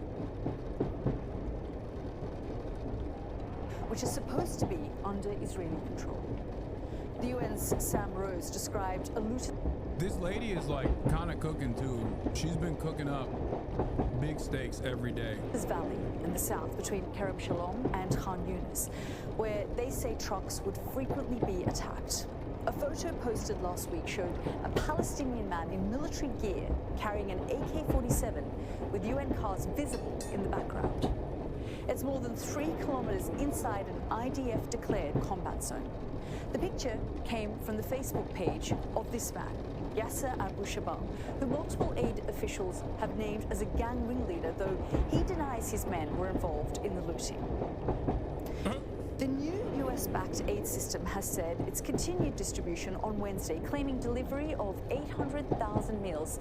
This was the scene on Tuesday as people were unpacking the box. The Abu Shabaab clan has disowned their son.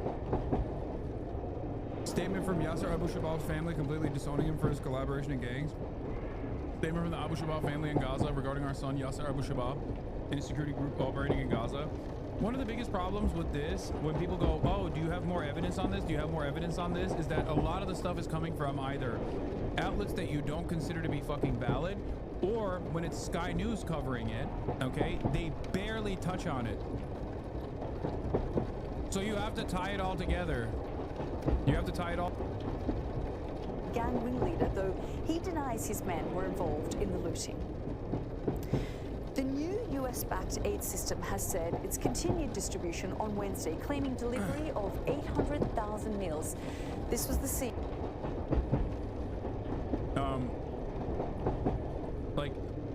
There's a Guardian article that I read on stream a while back. There is a Haaretz article that details what these guys are doing in collaboration with the Israeli government.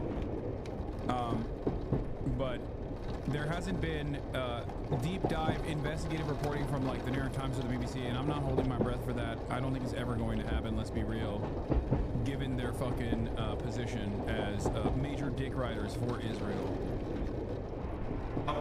The president mentioned that you had to deal with all the slings and arrows during your time at Doge. There's this. Some of the people, some of the media organizations in this room were the. Yeah, Washington Post I think covered it as well here.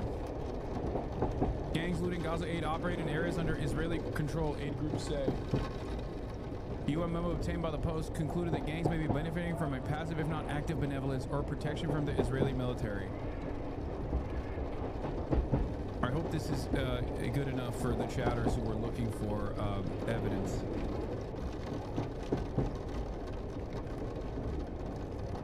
When you say ISIS affiliated, do you use that as an umbrella term to say Islam fundamentalist? No, because there's fucking fundamentalists within Hamas as well. No, ISIS affiliated means ISIS affiliated. Affiliations to the Islamic State. There are obviously ISIS affiliated groups that have operated inside of the Gaza Strip far before October 7th. They are, according to at least people with a lot more knowledge than myself, people who are from Gaza, people who are Palestinian, a lot of those ISIS affiliates actually operate within the Gaza Strip because Israel allows them to, because Israel sees them as a beneficial group that can be used at times as a destabilizing force, or at other times, potentially like this one, a force that you can use to dominate the region. Ironically enough, Israel kept saying Hamas is ISIS in the aftermath of October 7th, but Israel has always collaborated with ISIS, both in Syria and also in the Gaza Strip. It's not the Shabab guy that I'm talking about. It's not Abu Shabab. There is another one. His name is Al-Shoni. I think it's Al-Shoni. He is the ISIS affiliate. Abu Shabab is the drug dealer. The other guy is the ISIS affiliate whose father was a direct collaborator with Israel.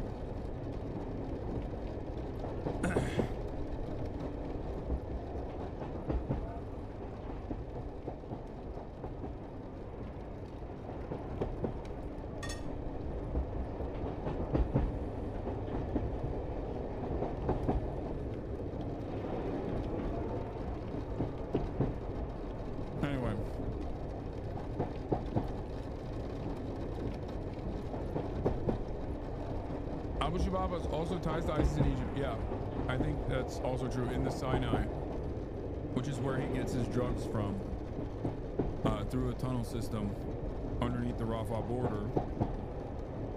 Drugs that he sells within the Gaza Strip.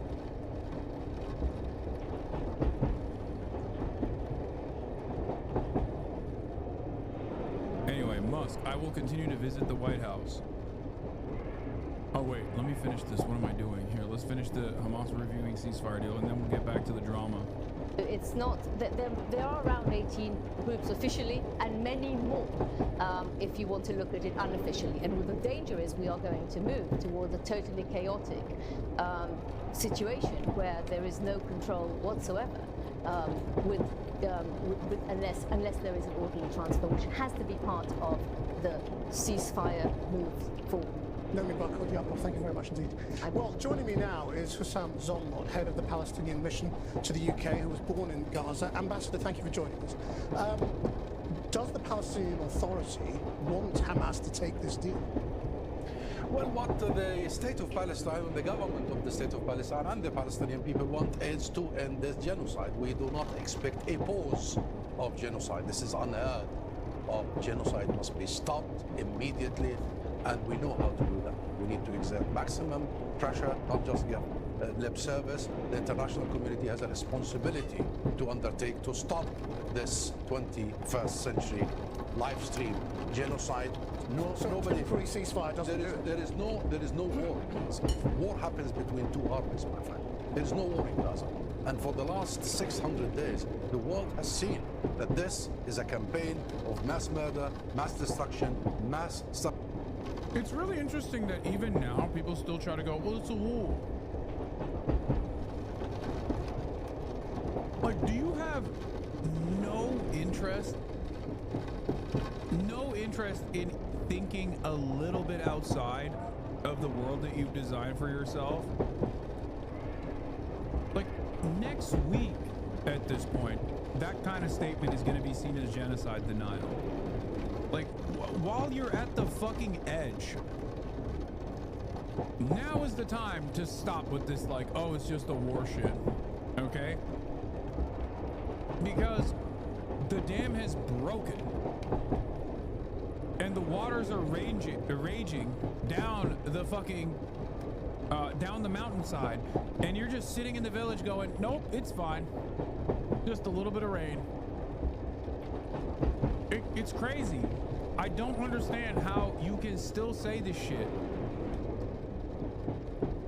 this close out from a complete attitude shift.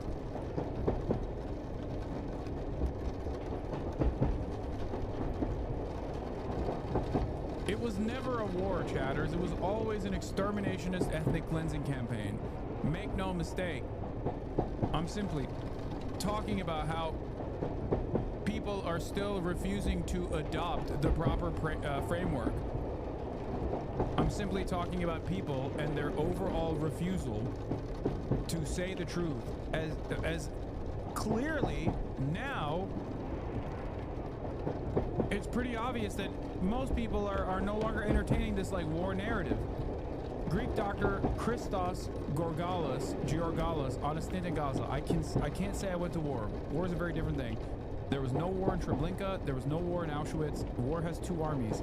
Here you have a population that's mainly civilians and women and children who have no way of escaping, and bombs are systematically raining down from the sky. They hit hospitals. They hit journalists.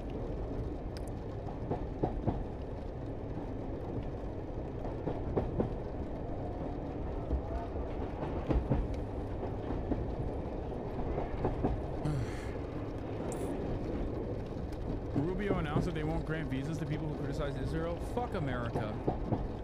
America can suck my dick. America can eat my dick, okay? It's okay. Yeah, all right. Don't grant visas to fucking normal people. Continue going down this idiotic, self-defeating spiral. You mentioned the creation of a permission structure that allows the shift in media coverage. What changed exactly? The dam, the pressure valve had to be released one way or another. Overwhelming majorities in every fucking Western nation were freaking out over lack of movement from our leadership. So either you would just tell them democracy is not real, shut the fuck up, and we're just gonna Israel high our way out of this, and you have nothing to say, which would have invited even more of a militant reaction against that sort of thing. Because when democracy falls apart, when people have to reckon with the reality that our democratic elected representatives are actually not interested in representing us at all of a sudden there's opportunity for revolt. And what's interesting about this is that for Western leadership, especially in like Europe, where they're a little bit more sensitive about their image as the inventors of liberal capitalist democracy, they had a tough choice. Either start criticizing Israel a little bit officially through the official organs of the government, or show their public that they have no interest in the democratic process at all, that they are not responsive to the needs and demands of their citizenry. So they chose the lightest form of criticism they could possibly engage in, but that created a permission structure within the media to actively criticize Israel. That's why people like Piers Morgan came out and were like, it's a genocide. I've had it. I'm telling you, that's what it is.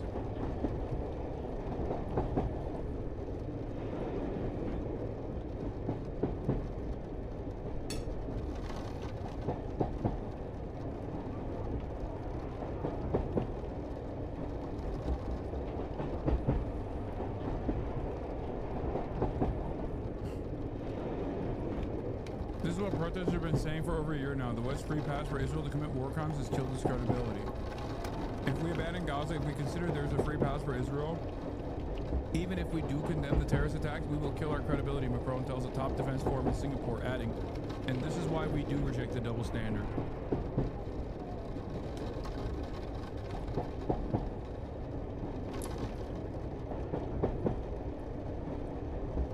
I told you. How long? How long have I been saying this? It's not just about saying America bad, it's proving why America's bad. And the American allegiance and Western world's allegiance with Israel has shown every single person that has been paying attention to what's going on and what the reaction is from the American government and from their own governments. It's caused people to recognize that, one, the international rule-based order has been a lie, something that we all knew, by the way, and two, that your representatives, your elected representatives, do not care about any sort of humanity, any sort of decency, any of the values that they claim to care about, that they claim to defend.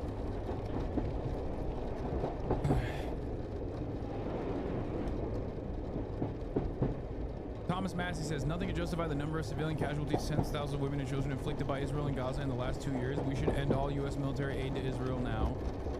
For those of you who don't know, Thomas Massey has always been a number one fuck Israel guy in Congress. This is not new.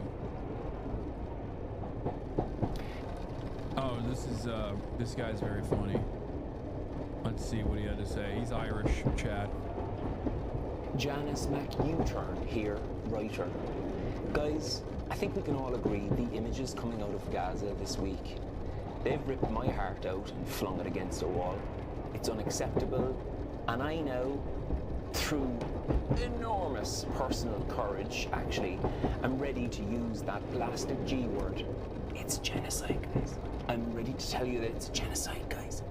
And I can no longer stay silent. That's what it is. I can no longer stay silent. No, I was kind of delighted to stay silent for the last 19 months, as many within my industry were paying the ultimate price for sticking their head above the parapet and just calling it what any sentient being would have to concede is a live stream genocide. Mostly people of colour, by the way. But sure, that was great for me, less competition. But I do feel now's the moment for me to come in. I mean, if you come in too early, you can be labelled an Islamist, whatever that means. Come in too late, you're a Holocaust denier. I feel by coming in now, I've given myself the best chance of being commercially viable to both sides in a post-genocide world. Look, as a writer, I think we can all agree that's where all the great literature comes from, doesn't it? Just sitting on the fence, seeing which way the wind will blow, and then going in the direction most expedient to one's career. Now, if the wind blows the other way again, I just want to put on record one more time, October 7th, absolutely condemn it in the strongest possible terms, like sick. But yeah, just praying for peace, guys. Namaste.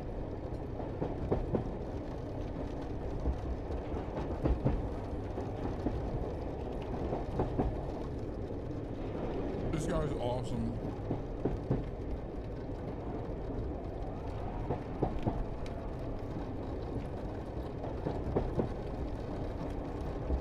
He's been doing this. He's been doing this bit for a minute. Not just like about people who are coming out and finally have something to say, but just in general, he's very pro-Palestine. Wait, what? I'm preparing to leave the country, David Pac-Man.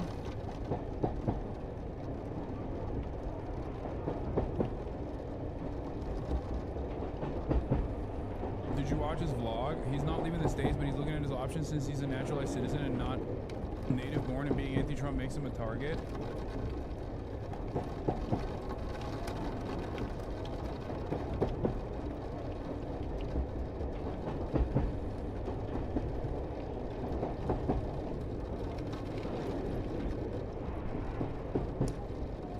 Listen. David Pac-Man is a big liberal resistance guy, okay? He's also a naturalized citizen from Argentina, but he was naturalized like 15 years ago. have many family members who were naturalized recently, much more recently than David Pacman. I will say this much. Considering that the #1 vehicle that people are using to attack political dissidents in this country is their position on Israel, you know, David Pacman is probably going to be safe.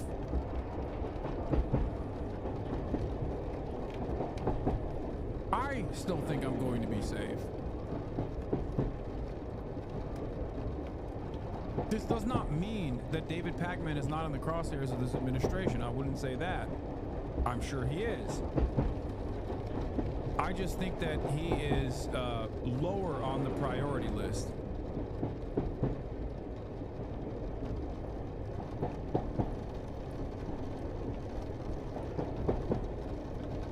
Hasan, you aren't safe? Yeah, I know. I know. I know I'm not safe.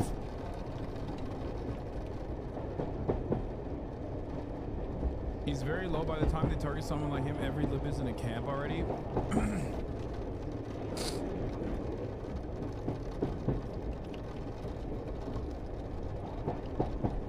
Bad Empanada suggested Hasan leave the country. Does that make Bad Empanada a coward? I mean, I'm not leaving because I'm a stubborn fucking piece of shit. But I think Bad Empanada, if someone were to ask Bad Empanada, do you think David Pacman should leave the country? He would say, he would laugh at that. I think there is a major difference between someone like myself and someone like David Pacman. And that major difference is our position on Israel, which is diametrically opposite to one another. And therefore, I am seen as a legitimate threat to the administration. David Pacman is not. I don't think. At least for now. For now. That doesn't mean that the administration won't come after the likes of David Pacman. I'm certain once they move on from the, these guys are pro-Palestine terrorists, they will eventually cast a wider net.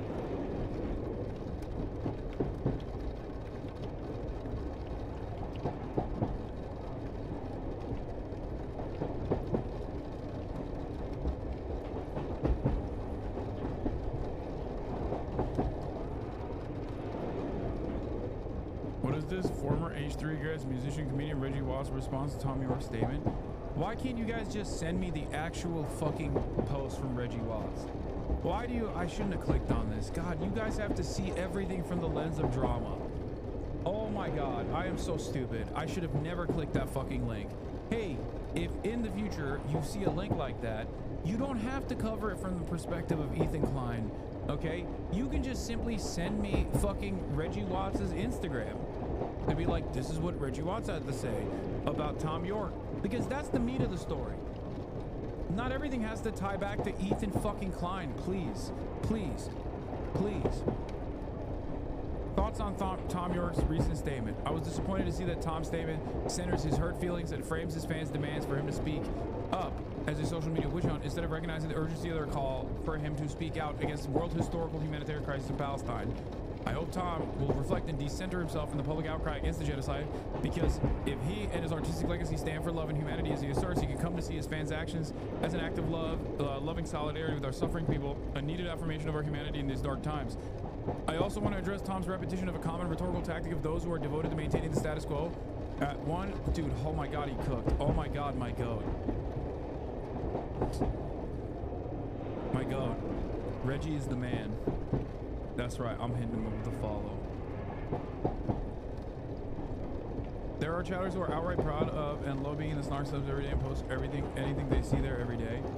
Yeah, look, as long as it's relevant to Israel, Palestine, that's fine, okay? Like, there are things that Ethan does that I think are utterly unconscionable, like fundraising for the Atlantic Council under the auspices of fundraising for Palestinians. That is utterly unconscionable, and I will cover that, okay? But if it's like, oh my God, look at what Reggie Watts had to say about Tom York, that's a standalone position. You don't have to fucking massage Ethan Klein into this. You know what I mean? Who the fuck cares about Ethan Klein in this situation?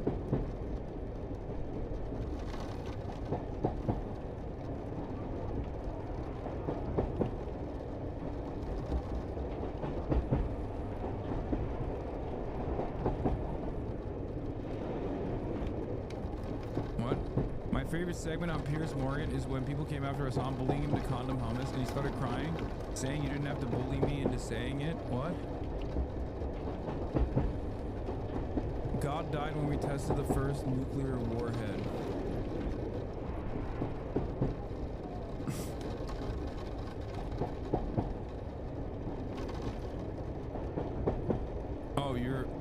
You're fucking memeing. Like making a joke about Tom York. Anyway. Own the drama frogs by Logic Green. Shut the fuck up.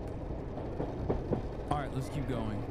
I also want to address Tom's repetition of a common rhetorical tactic of those who are devoted to maintaining the status quo, that one cannot speak of or demand an end to the genocide unless they fully understand the deep complexity of this historical conflict.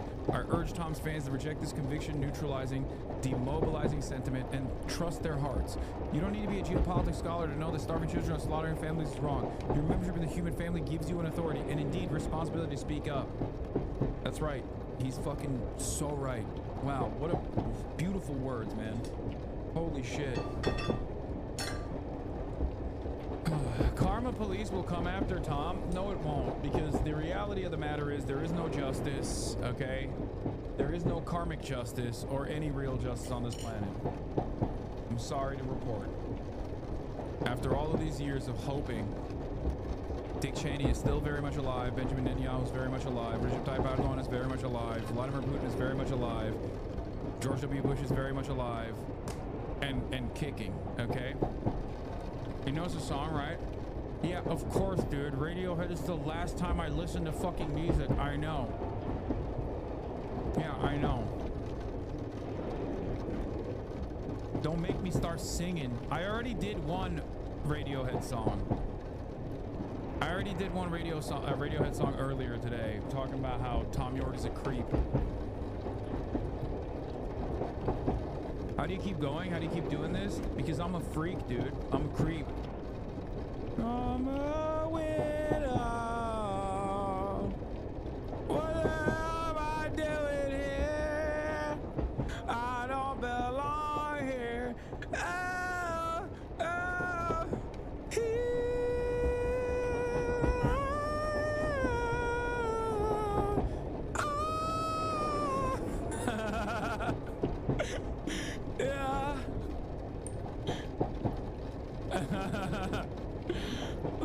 Radiohead was so anti-war. No, they just love... Dude, Radiohead is like the classic progressive except for Palestine. Okay, that's it. Oh my god, you sing worse than you dance. I'm becoming a hater. Okay, calm down. I'm not a musician. I'm not a dancer. I'm trying my fucking best to entertain you, okay? This is my 9/11 as a white guy who's almost 40.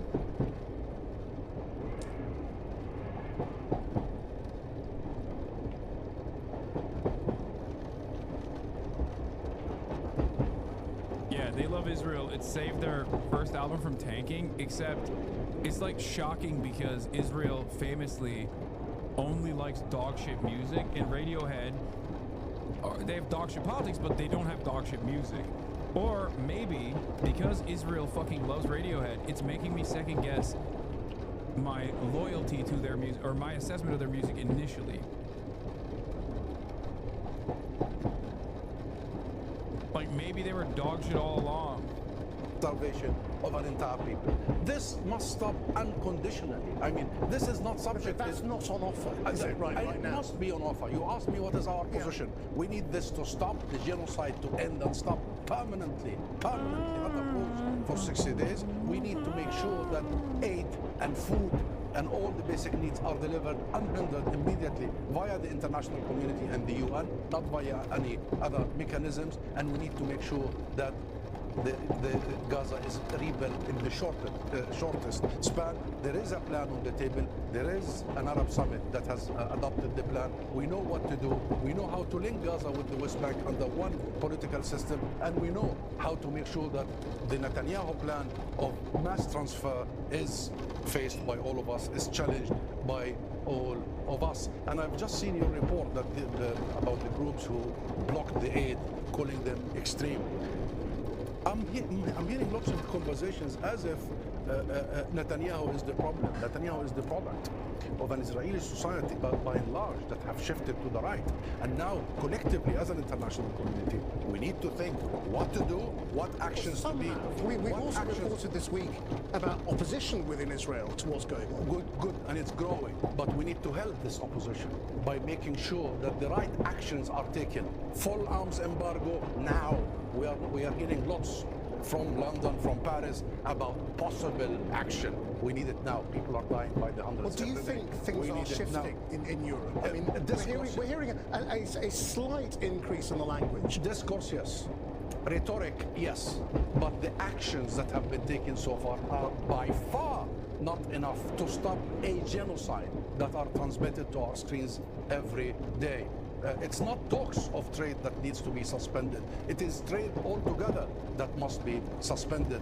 The UK and the US and other Western powers are still sending weapons to a country that is committing genocide and now standing trial at the ICJ. That's the highest world court for the crime of genocide. There are sanctions that need to be imposed not on individual settlers or some organizations, but on the entire ecosystem of the settlement enterprise and the state that sponsors them. There is a list of things, including the immediate recognition of the state of Palestine. I still hear some Western politicians, including UK ministers, who still saying this risks, listen to this, even the foreign secretary yesterday in an interview, what Israel is doing in Gaza risks violating international law. Seriously? Seriously, we are still using this language and we are still giving lip service? It is the responsibility of contracting parties of international system to take immediate, tangible steps to stop this genocide. And when every Israeli minister or ambassador says this could stop tomorrow, hand over the hostages, do you believe that? If Netanyahu and Israel really wanted the hostages, they would have been home by now. There was an agreement. Yep. Cooking, as always. A U.S. proposal. Oh, you didn't read my whole comment? Radiohead was anti-war during the time Bush was president, wrote a whole album about called Hail to the Thieves, so it's frustrating they're not anti-war when it comes to Palestine. Hypocrites for sure. No, even during the time that Bush was president, they were, as far as I understand, still fucking pro-Israel. That's why I skipped over the rest of your statements. Because listen, there's a term for this. For a lot of post-October 7 leftists who only recently started recognizing what Israel was doing, the term for it in progressive circles has always been progressive except for Palestine. There's a term for it. Okay? There are a lot of people who are peps. Okay? Progressive except progressive except Palestine. That's it.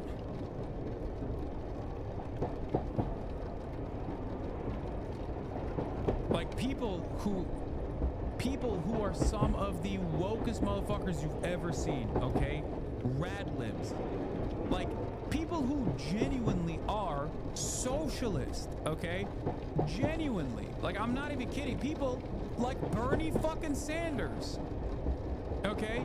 Bernie goddamn Sanders, who is like in American Congress, made statements that are anti-imperialist. Okay?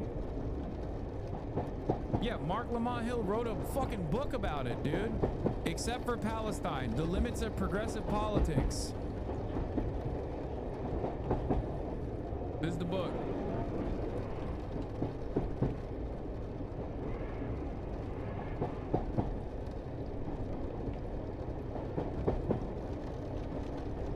It's crazy because, no, it's not even Islamophobia. We're talking about people who are like anti-Iraq war.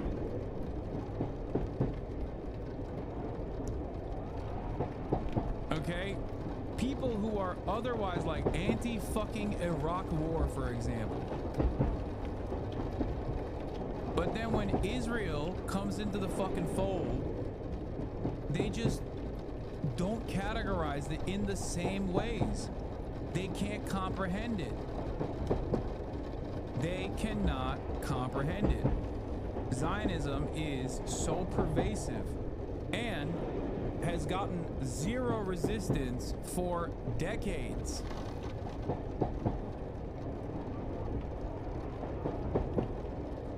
That's a big part of it. Now that's changing. I do not think that any new wave of progressivism will factor in even liberal Zionism into the equation. It's over. I think anyone going forward in this upcoming generation that considers themselves to be progressive, that considers themselves to be leftist, I don't think they will ever allow any kind of Zionist sentiment, to take place, to take root inside of progressive causes.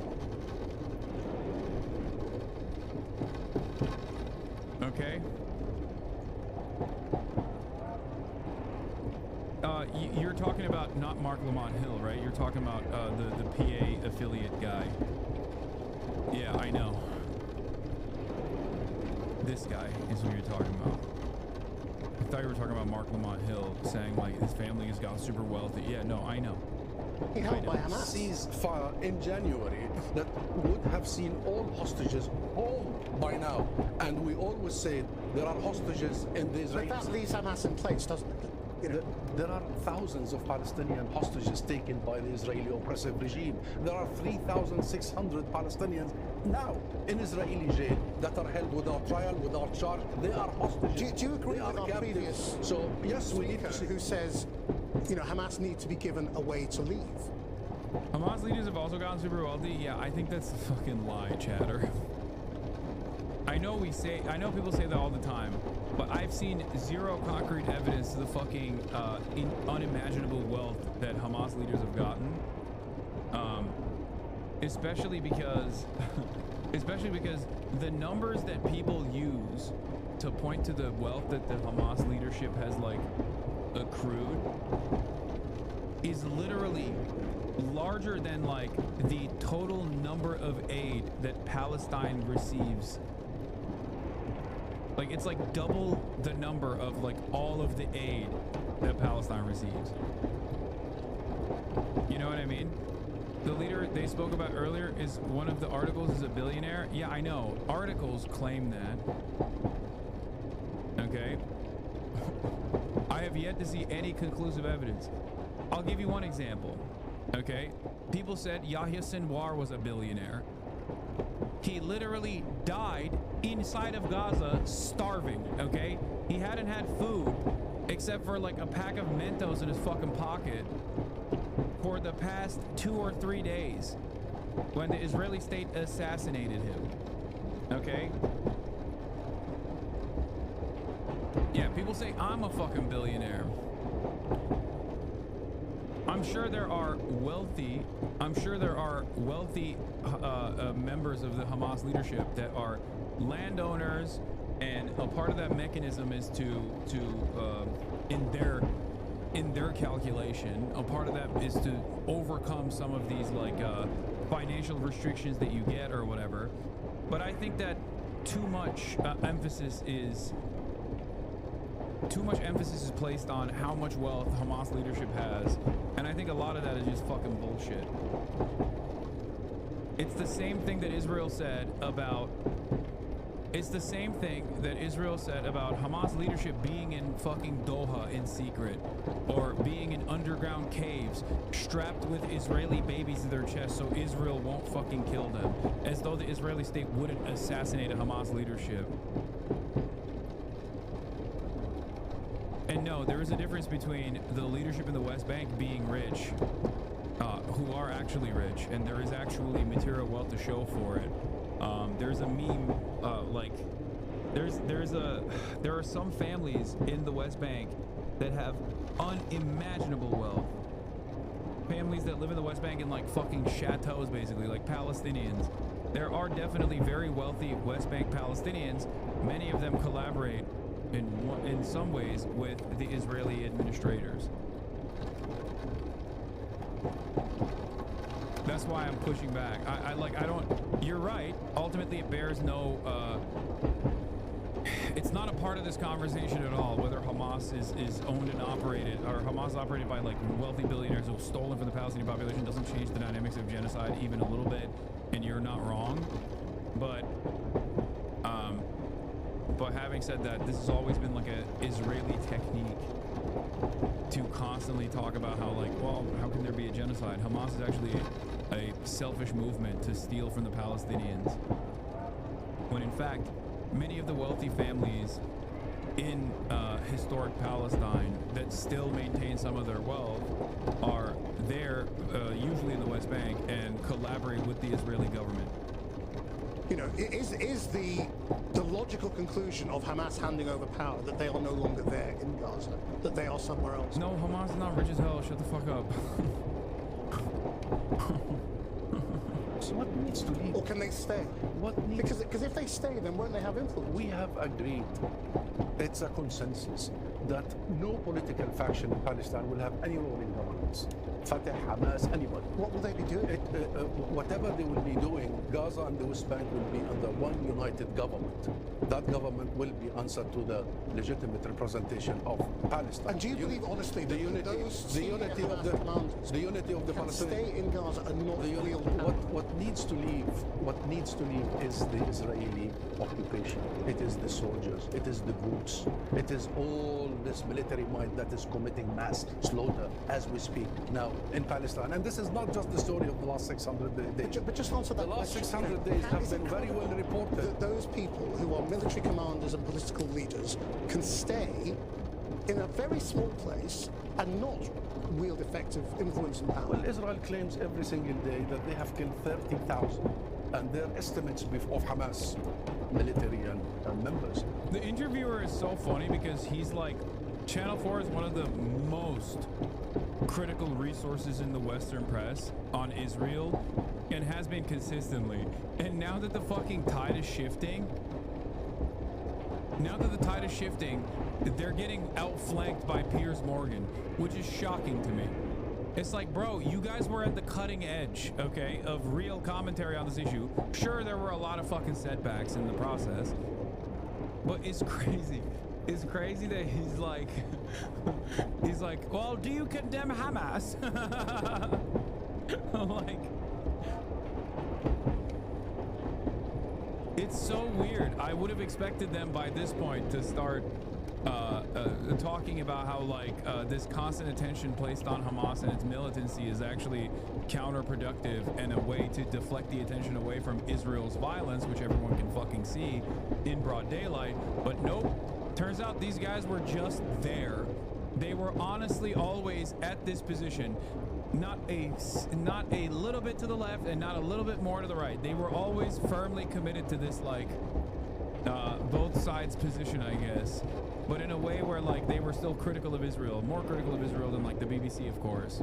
So their estimates before that was the total number of Hamas. What Israel has been doing, and we have warned you, remember, and the world from the beginning, they are targeting the Palestinian people. We want that to stop. This isn't about Hamas.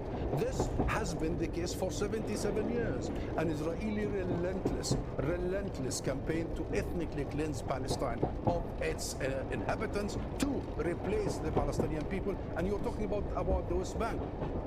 See what is happening in the West. I'm sorry, you're talking about Gaza. See what is happening in the West Bank. See what Ben Gvir did in Jerusalem, in Al-Aqsa Mosque only a few hours ago. You will know that this isn't about Gaza only. This isn't about Hamas only. This is about an ideology that is 77 years old, that seeks one thing. It seeks the annihilation, extermination, replacement of the Palestinian people. And that's why I started by saying we need not to focus only on that. Hamas officials have told the BBC the latest Gaza ceasefire proposal does not meet the group's demands. The deal had been put forward by the US and a bunch of libs I know are already trying to retroactively act like they were pro-Palestine all along. Fucking cowards only get the right side of history when it feels safe from attack.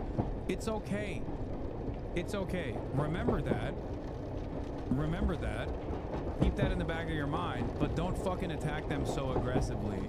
Or at least try to get them to your position, okay? Because there's still probably plenty of room to make in the minds of those liberals. If you are going to remind them of their faulty position initially on the genocide and your correct position on this genocide, then also use that as an opportunity to say there's still a lot of blind spots that you have and you should trust my opinion on this, given that you're late to the fucking game.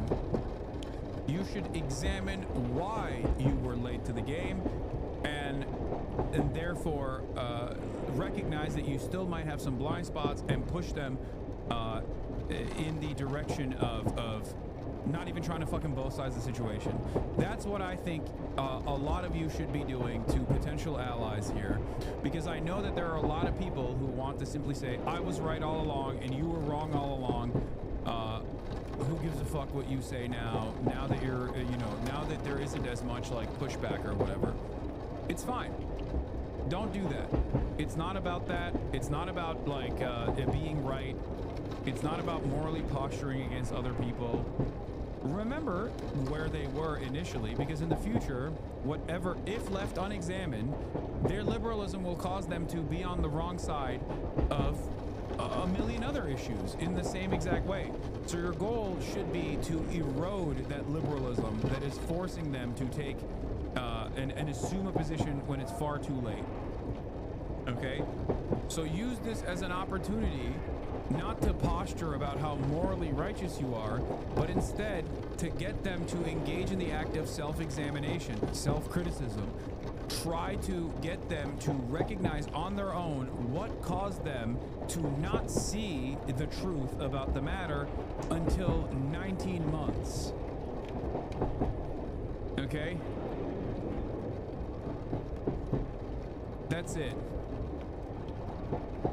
There are plenty of, like, anyone, depending on what timeline you're looking at, I could have just as easily told people post October 7 who actually realized the violence of Israel that I was doing this for 10 years and wow, look at you, latecomers of the fucking game.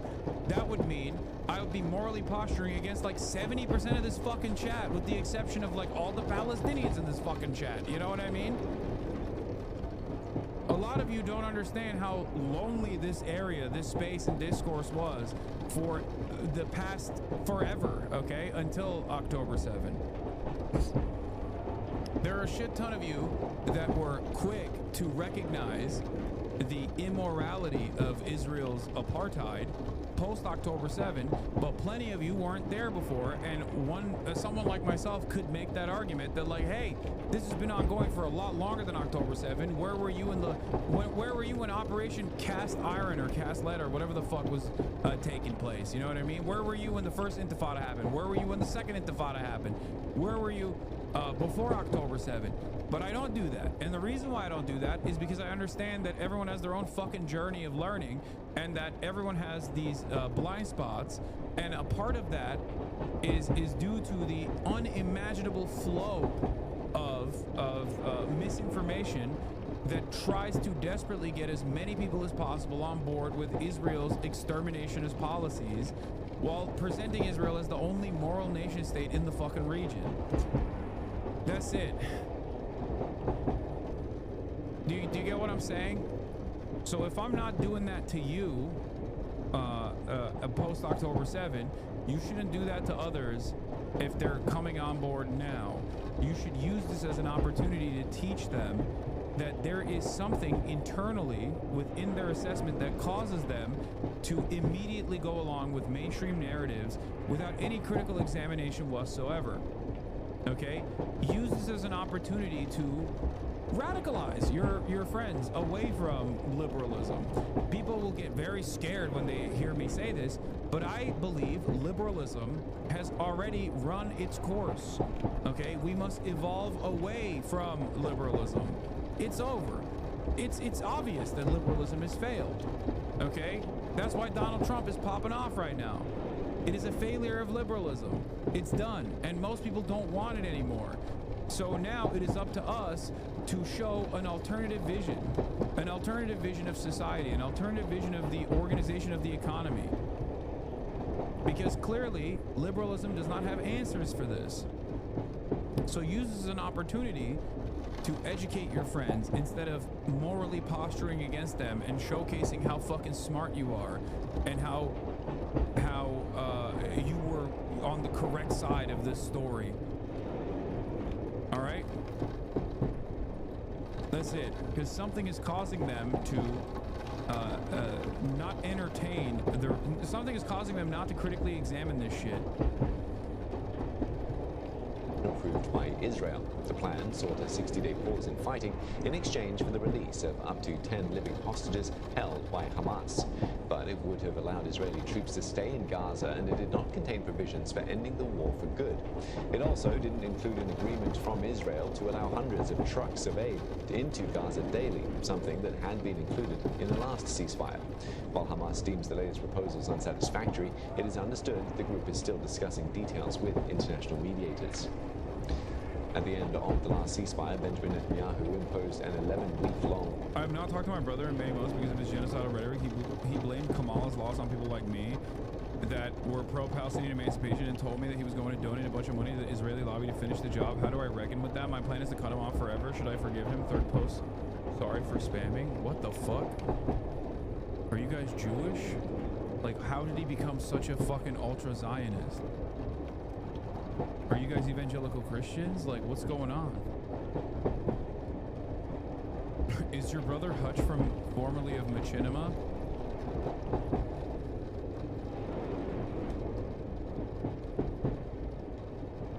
I don't get why. I don't understand how people are like this aggressively pro a dying ideology. Like, it doesn't make sense.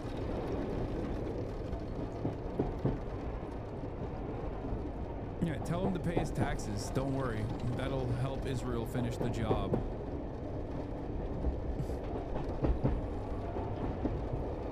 I assume he's a fucking Sex Destiny fan or something, right? Like, there's 0% chance that there's this much of a defense for this much loyalty and defense for someone who very clearly doesn't care about them. Ask your brother this: if Kamala Harris, no longer shackled by her ambitions for higher office, why has she not said a single damn thing about Palestinians if she was supposed to be better for Palestinians in comparison to Donald Trump?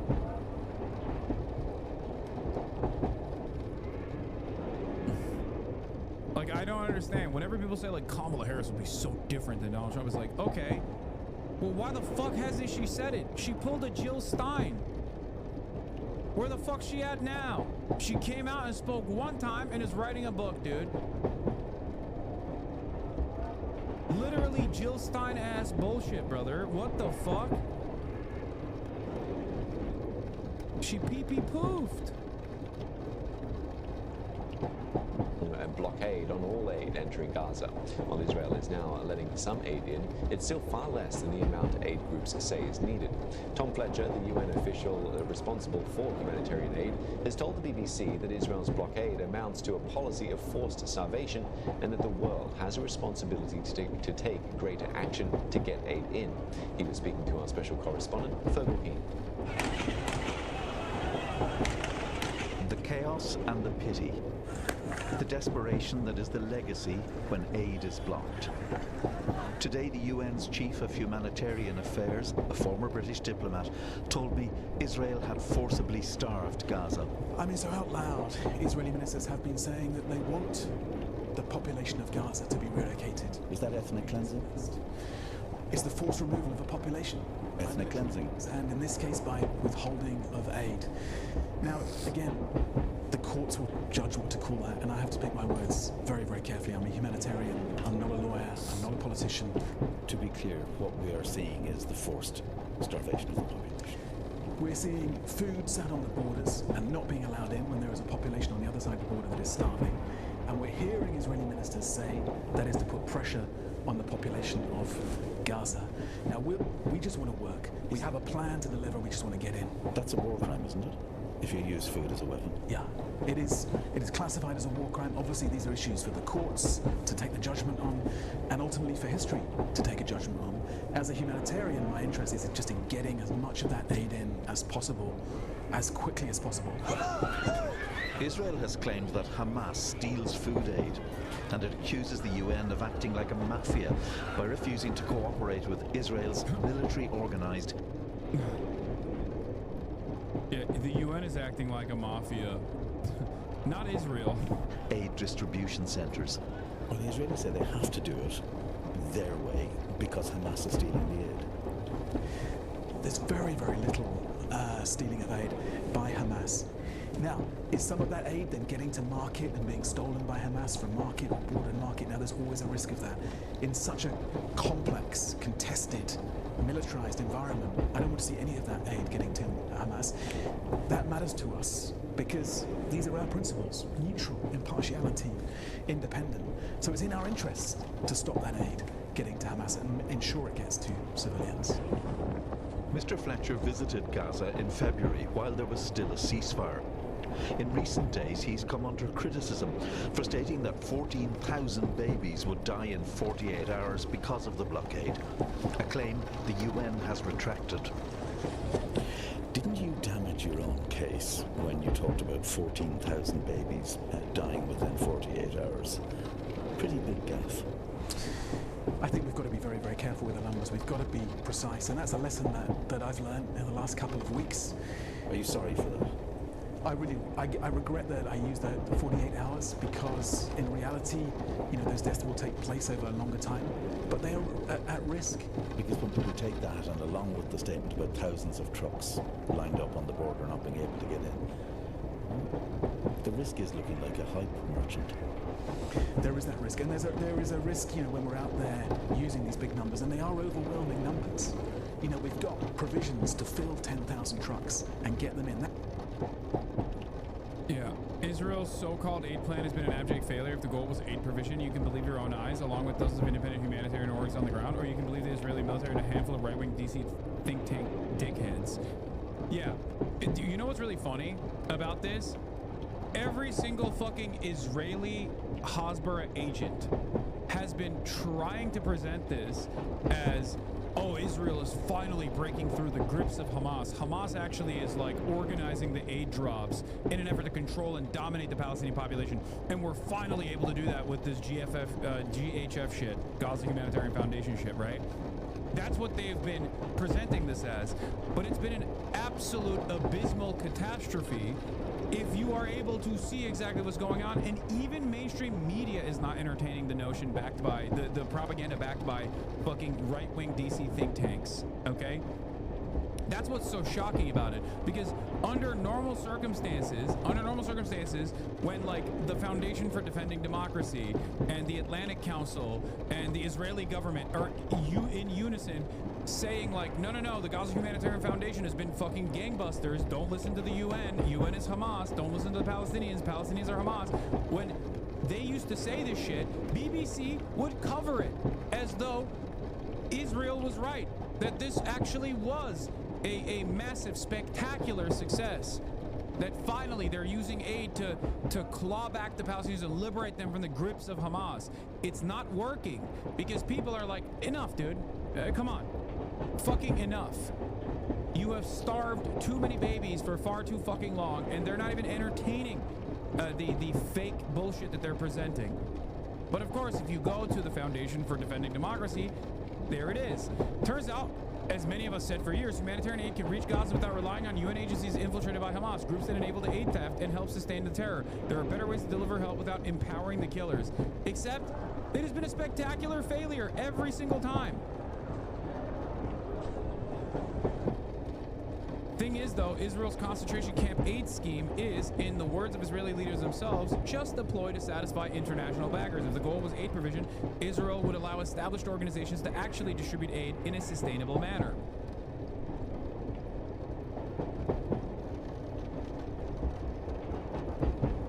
This is basically an even more indecent version of the Gaza humanitarian pier. Remember the pier? The fucking spectacular failure that was? The 250, was it 250 million? Or it was 250 million, I think.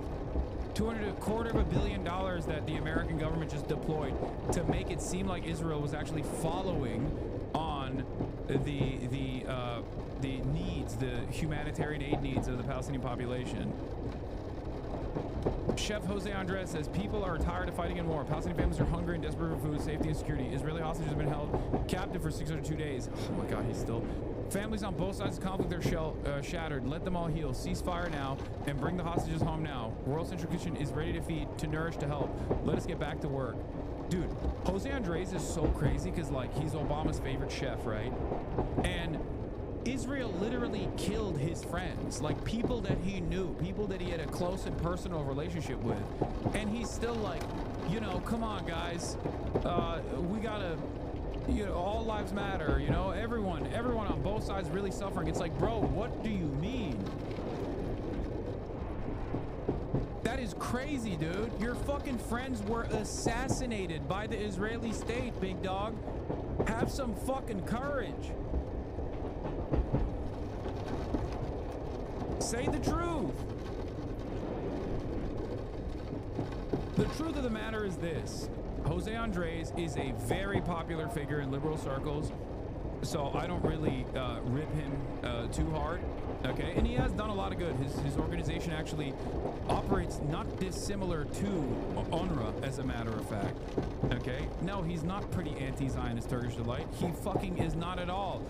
I'm going to tell you exactly why he's not at all. First of all, he works in unison with the American State Department at times, okay? Regardless of his ambitions, regardless of his motivation, and I do think he is really a humanitarian at its root, okay? Having said that, however, because of his contracts that work in unison with the American State Department with regular frequency, he 100% was like throwing a rager at even Spanish politicians who were correctly calling what Israel was doing genocidal. Israel then went to him and said, hey, we have a need to distribute aid. Israel wanted to use World Central Kitchen as a PR opportunity, just like the Pier. But unlike the Pier, World Central Kitchen actually does work on the fucking ground. And much like UNRWA, World Central Kitchen works with local sources, local chefs, local fucking product in an effort to boost the local economy. Okay, it's just like UNRWA in that regard. That's how UNRWA operates as well within the occupied Palestinian territories. Now, World Central Kitchen went in there, started working on the ground, and was working alongside the Israeli government. That's why it's so insane that the Israeli government still ended up killing the 7 World Central Kitchen aid workers. They were there to, in some ways, I mean, primarily to help the Palestinian population for sure, but also to do a little bit of PR for Israel, to say like, see, we're letting in, you know, these premier humanitarian aid groups to help feed the Palestinian population.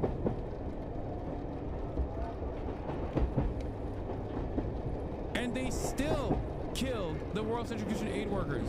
And now Jose Andres has a more critical approach to Israel, obviously. But even then, this far in, he's still like talking about, you know, talking about how like, you mad? DPS moo count? Why is the view count so low? I don't know, dude. Friday afternoon. Not enough losers like yourself coming into hate watch, I guess. What I don't understand is, why do you care? You're a watcher. Why do you give a shit? You know? My low view count is 28,000 people watching. Has your favorite content creator reached that low view count in their career? It would probably be a spectacular record showing for your favorite content creator. So why are you in here?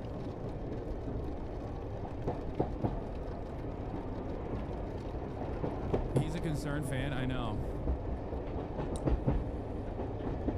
How is Representative Thomas Massey better than the Dems? It's not surprising, he's always been that way.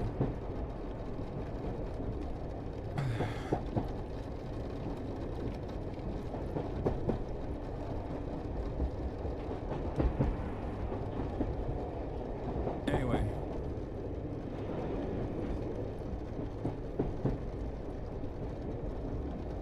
I came in to do a little trolling. Looks like it worked. My fault, homie. It worked. It killed me. I'm so sad. If you knew what my perspective was, and if you knew what my world experience looked like, you would understand that being able to talk about Palestinian emancipation to 30,000 people on a fucking Friday afternoon is not something I will ever take granted. Do you understand? That is unimaginable. That is unheard of. Okay? Having an audience of this size, even having an audience of 5,000 fucking people to be able to talk about these sorts of issues openly and actively to 5,000 people is an enormous change in comparison to where I fucking started in my career and what the internet looked like back then.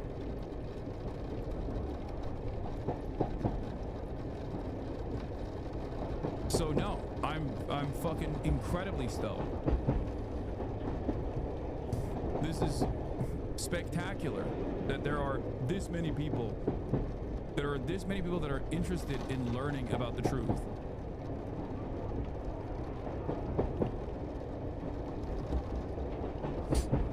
Anyway.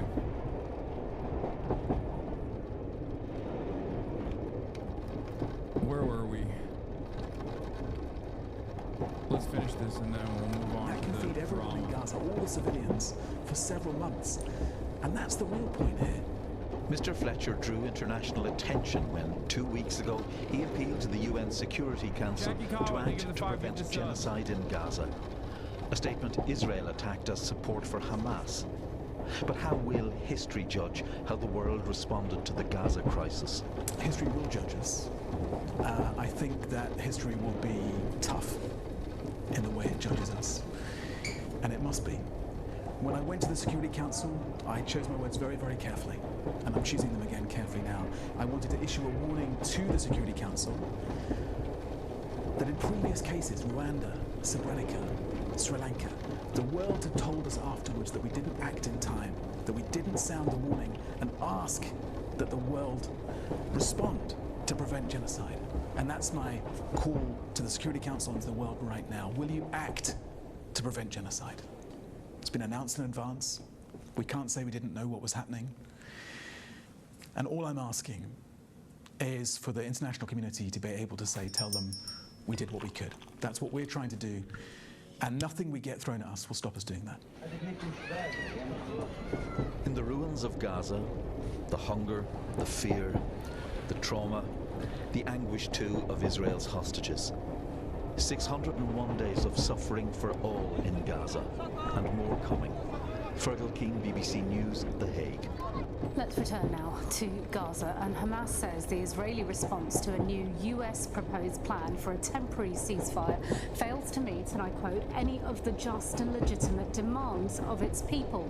It comes as the humanitarian situation worsens, with aid groups, among them the UN, warning of an absolute catastrophe in the Strip. During a meeting of the UN Security Council earlier this week, Palestine's ambassador broke down as he appealed for help on behalf of his people. Let's have a listen. Dozens of children are dying of starvation. The images of mothers embracing their motionless bodies, caressing their hair, talking to them, apologizing to them. It's unbearable. How could anyone tolerate this sorrow?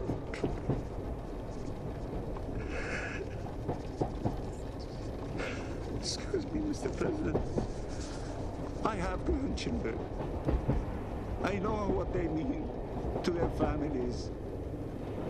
And to see the situation of the Palestinians without us having hearts to do something is beyond the ability of any normal human being to tolerate.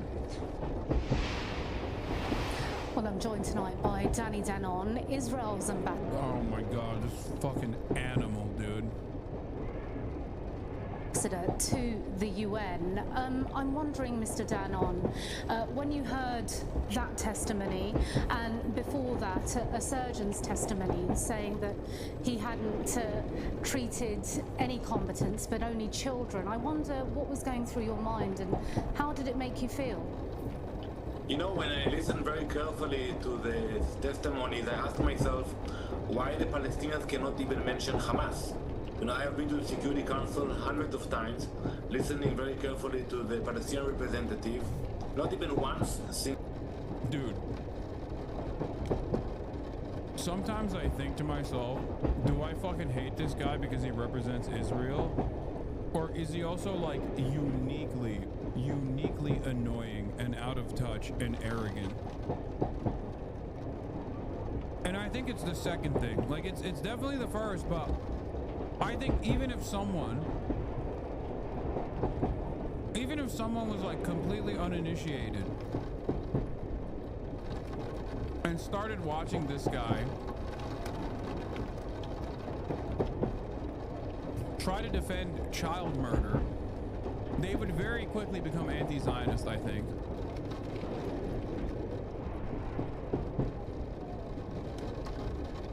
Every fucking Israeli official that goes on television is a goddamn charisma suck. They are the most arrogant, the most entitled, the most cartoonishly evil representatives of politics I have ever fucking encountered. Even the most out of touch ghoul in the United States of America at least tries to massage the fucking narrative. These guys come on and basically are saying like, why have you not thanked Israel? Do you not love Israel? Why do you not love Israel? Israel is number one. No politic here. Why are you doing politic? You love Hamas. You love Hamas. That's it. It's like fucking like a barking dog. Like a bad dog. And not even like a cute dog that, you know, gets like weird and violent sometimes. Like an annoying dog, you know what I mean? With like patches of hair in a fucking junkyard. Oh, you don't like Israel? Oh, Israel does nothing good, huh? Israel does nothing good? I swear to God, bro. Vladimir Putin is an honest-to-God sociopath.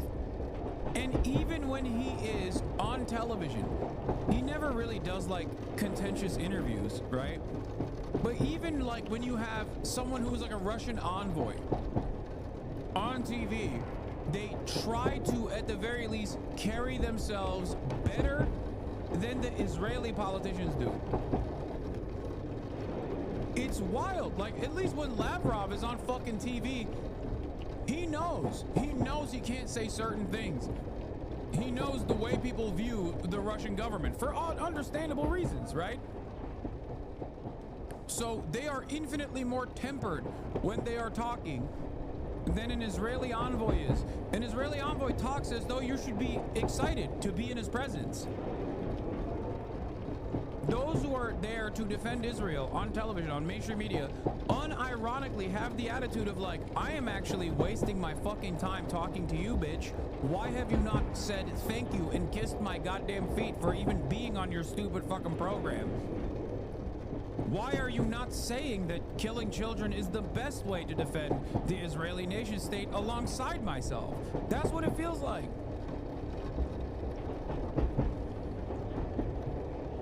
Since the war started, he mentioned Hamas. So yes, Samia, there is suffering in Gaza. No one can deny it. But the blame is on the shoulder of Hamas. They were the one who started this war 600 days ago. They are the one who are rejecting an offer that was presented by Ambassador Witkoff only a few days ago. And we said yes, and they said no. Now thinking about it. But the problem is Hamas, it's not Israel. The minute Hamas will release the 58 hostages, will lay down their arms, then it will be quiet and peaceful in the region again. So there is... I understand that's what you're saying, but so you're not willing to take any responsibility for the airstrikes, for the ground invasion, for the level of destruction and starvation in Gaza? Yeah, it's over. Why are you not condemning Hamas? October 7th is done. It's over. It took, by my approximation, around 100 October 7s for the media to finally get there, but now we're finally there.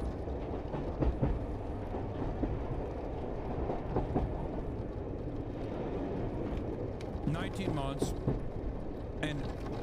months, 600 days, 100 October 7s.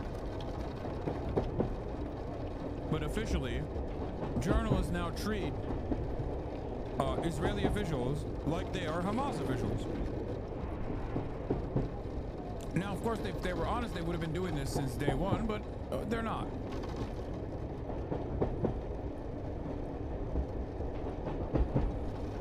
I take responsibility for the lives and well-being of the 58 Israelis being held captive. This war will not end as long as we have hostages in Gaza. And no UN resolution will change that. No speeches, no shows will change that. The fact is that we have hostages, we are determined to bring them back home, and if we want to end their suffering, it's very simple. Release the hostages now, and then we can think about what comes after. But we will not finish the war. I'm pleased you brought up the hostages. In Gaza. Let's focus on the hostages then. It's also the will of the hostage families that Israel stops these airstrikes. It's been reported that many of the hostages were killed either when they... They are also Hamas. They are not Israel. They are Hamas. They are agents of Hamas.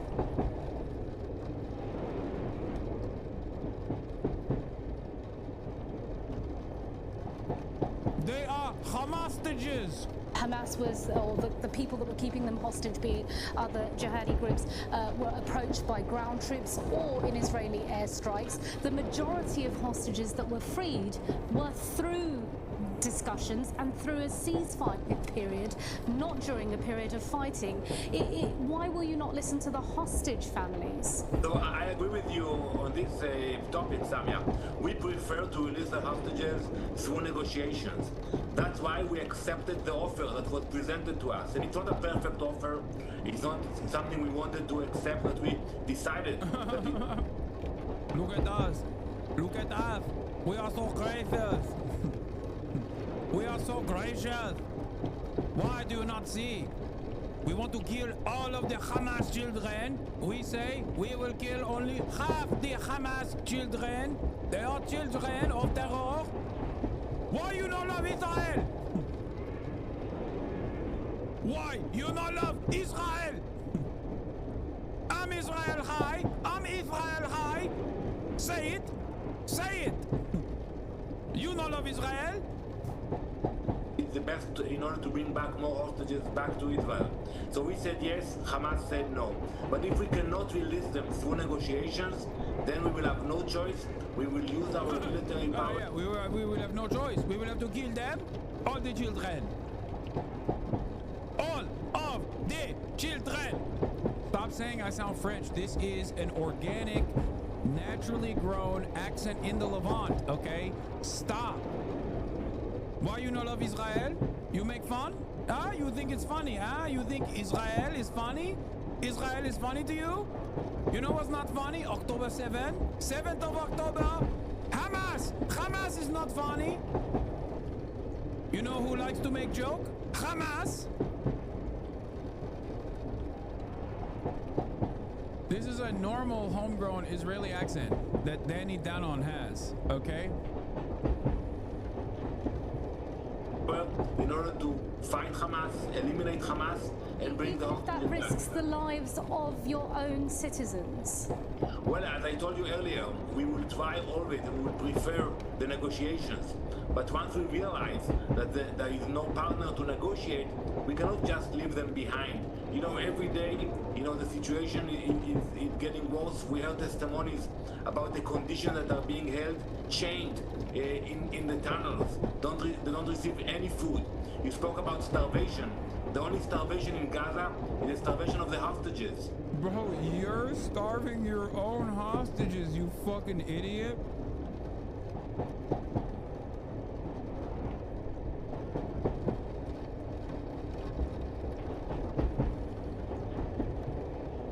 Yeah. Israeli newspaper Haaretz reports Israel's killed over 20 hostages or POWs in Gaza since October 7th and endangered the lives of 34 others.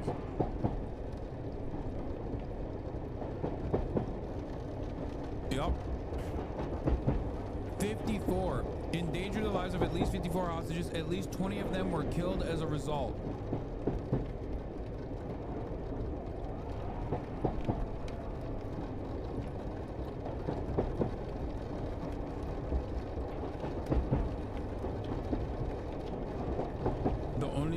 The only salvation in Gaza, in Gaza, is of the hostages. Sick.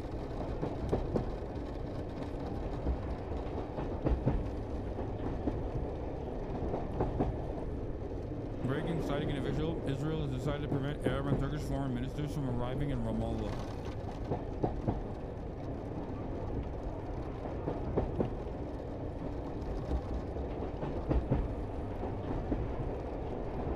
You know what I think about sometimes?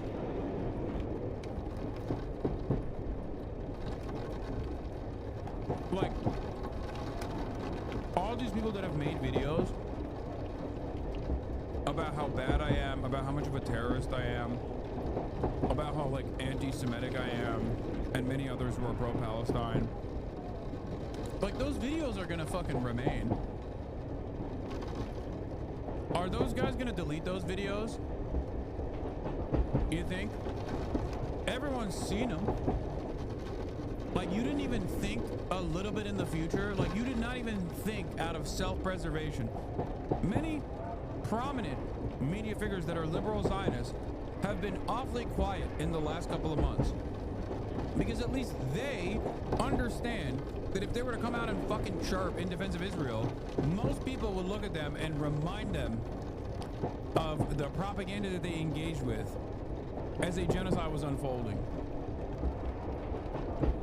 How will the likes of, I don't know, Willie Slop Show or Ethan Klein or Bonerbox or numerous others actually try to present themselves, or Sex Pestiny or Hutch, how will they actually present themselves as though they were always against what is going on?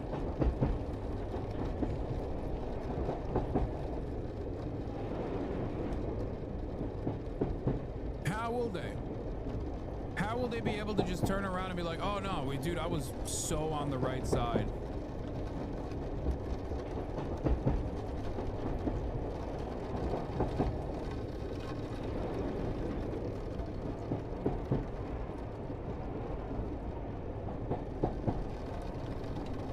So you're denying that there are...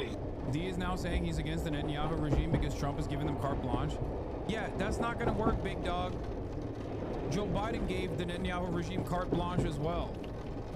You can't just, like, be at the mercy of whatever the fucking Democrats are doing.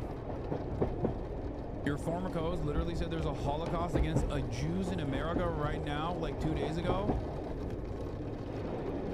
What? Like, there's a Holocaust in Los Angeles, California right now against Jews. That's what he's saying.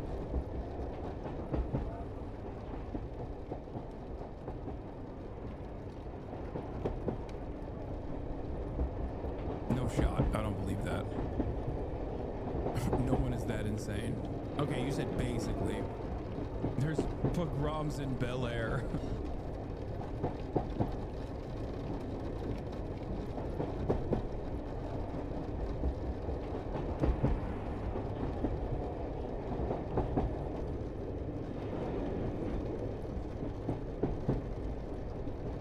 hungry children, babies dying. These are not my accounts. You know, you won't allow journalists into Israel, but these are the accounts of British, American doctors, Israeli human rights groups, people who are in touch. Multiple times I've interviewed people on the ground working there. So you're denying the accounts of... True, the Holocaust when I can't sell my shit merch. Excuse me. I'll have you know that's exactly how the Holocaust happened. Okay? Now, when people said Teddy Fresh was bad, basically Auschwitz. Basically.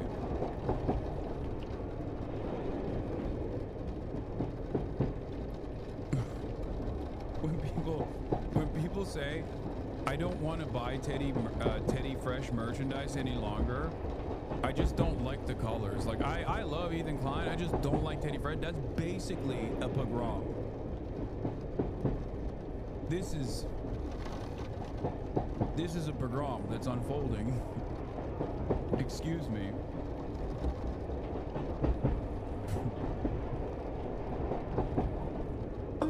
Doctors. You know, I listened to Mr. Tom Fletcher from the UN claiming that 14,000 Palestinian babies will die within 48 hours.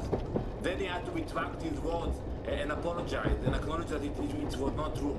Aid is coming into Gaza today through two mechanisms, through trucks. Oh my God. Okay, good. The blatant, this violent anti-Semitism that is oozing off these people, if you can't see it,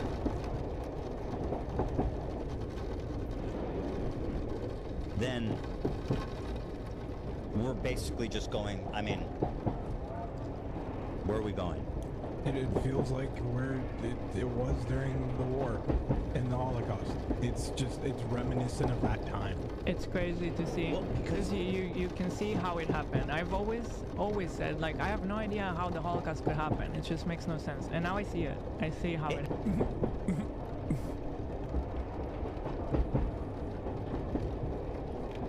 Bro. Yeah, I can see how the Holocaust could happen. Because it's happening right now. Just not in fucking Bel Air, okay? It's happening in Gaza. You're not wrong when you go, oh, I can see how the Holocaust could, like, I always wonder, like, how could the Holocaust happen? It's happening. You are a willing participant in defense of the country doing the Holocaust.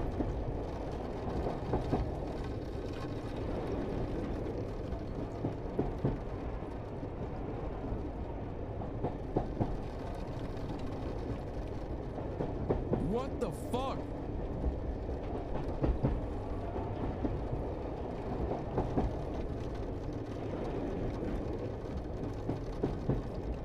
Also, I don't understand when people say like, oh, Israel has to exist because the only safe place for Jews, and that America has become dangerously anti-Semitic, akin to like Nazi Germany levels of anti-Semitism, like the Holocaust is about to happen in America. Okay, well, you're not in fucking Israel, so how does that work? Like, I don't understand. You don't believe the shit that you're saying, obviously. Like, obviously you don't fucking believe it, because I don't see your ass fucking flying out to Israel to be like, I need to defend myself. Not to say that you should, for the record, because I don't think that that is going on in this fucking country, you know? Oh my God, you said Apex Shakur? Oh, stop. No, that's fucked up. Don't disparage the good name of Tupac Shakur by associating a socialist icon with Hila Klein.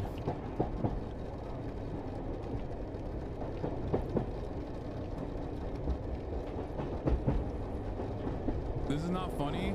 Think of the Bel Air pogrom. Yeah. Yet another pogrom has taken place that I'm completely fucking oblivious to, that I'm actually hiding the truth of, which is the Bel Air pogrom that's taking place right now. Like when Ethan Klein's housekeeper sued him, that was basically the same as like a pogrom. Or when people people said that like they don't want to buy Teddy Fresh anymore. That was another pogrom.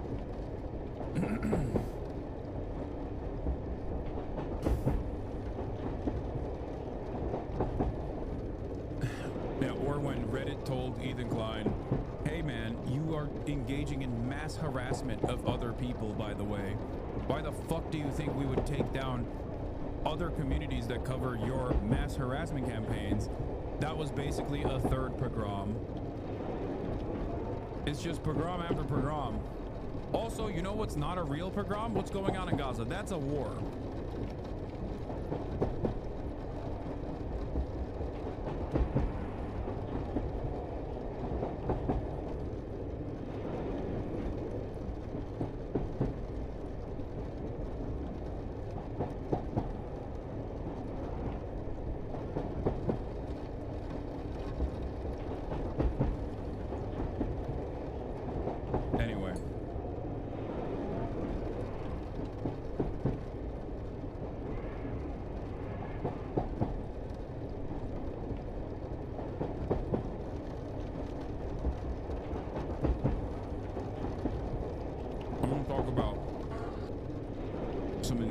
Shit that American politicians are saying.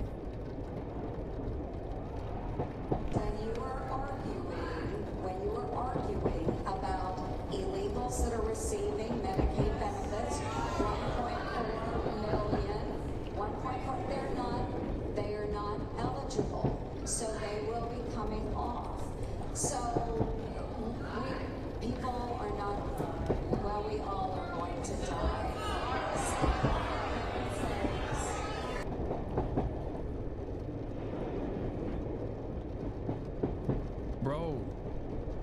She did the meme. Some of you are gonna die, but I'm okay with it. But also, at the end, we all die. By the way, Zero Optics is funny, but like, Republicans are stupid. They're gonna vote for her again. This, back in the day, like 10 years ago, maybe 11, 12 years ago, a statement like this was, it was an end to your political ambitions. Okay, it was over. You said something like this, and then it ran every fucking time, every single time you wanted to do anything going forward. This would be the only thing that people reminded you of. You would always be remembered with that statement. Now, you can basically say that and gain momentum and popularity off of saying insane things like this.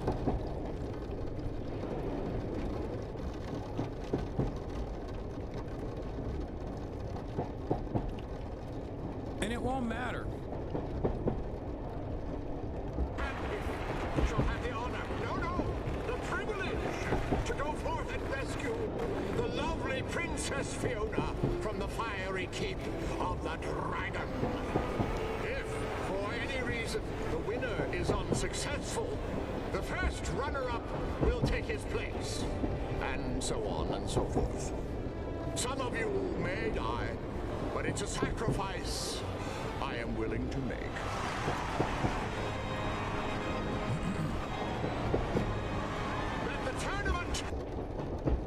Adam captured that sentiment perfectly here.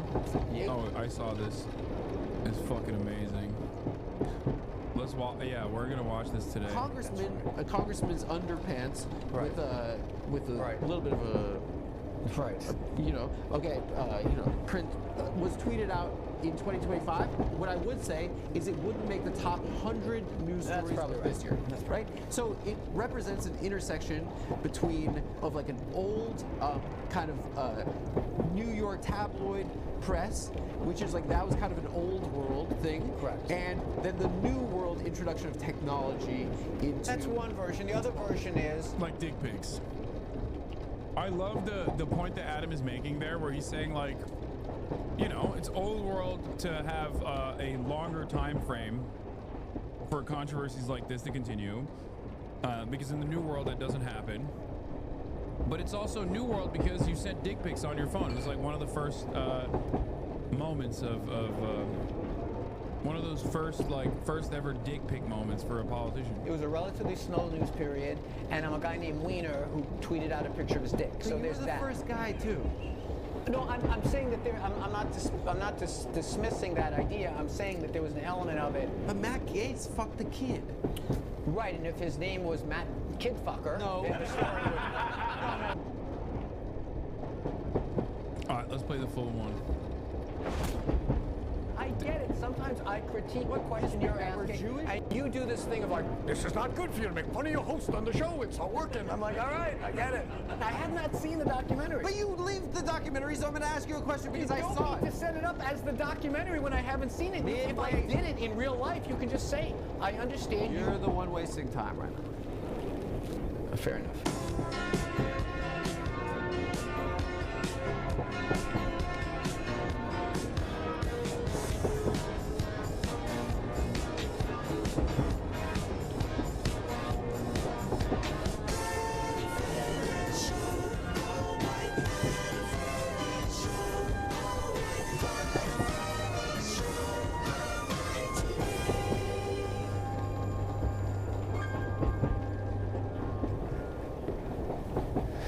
Hello, America. My name is Adam Friedland. I'm extremely excited to welcome you to the premiere episode of the new season of The Adam Friedland Show. On a weekly basis, I will be releasing episodes where I sit down with some of the world's most important and interesting people. And for our first guest, I was joined by none other than current candidate for New York City Council and former Congressman Anthony Weiner. Now, it would be easy for me to prepare for my guest like a tabloid fixture. But let's not forget, Weiner is a seasoned and accomplished politician, and above all else, a human being. So in order to prepare, I decided it was necessary for me to sit down with an expert on human psychotherapy. And I may have even... Wait, what? Bro, no. No. Have some decency, man. Have some decency. They bought you for $9, dude. I'm sorry. That's some Joe Brandon ass bullshit right there, bro. That's like just being a fedayeen. It's better to do this for free than to do it for $9. I've never seen a figure like this in my life, dude. I'm sorry. It unironically is worse that you did it for $9. No, he didn't even spend it on a haircut. In fucking Brandon's America, in the post-Brandon universe, who is cutting hair for $9, dude? You ain't getting a burger for $9. Maybe a fucking McDonald's, that's it.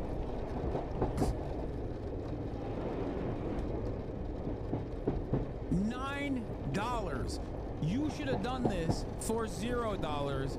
That way you could have at least maintained your independence to be like, nah, dude, I'm doing it for the love of the game. You see, I'm Mike Collins and I love Israel. I am Israel high.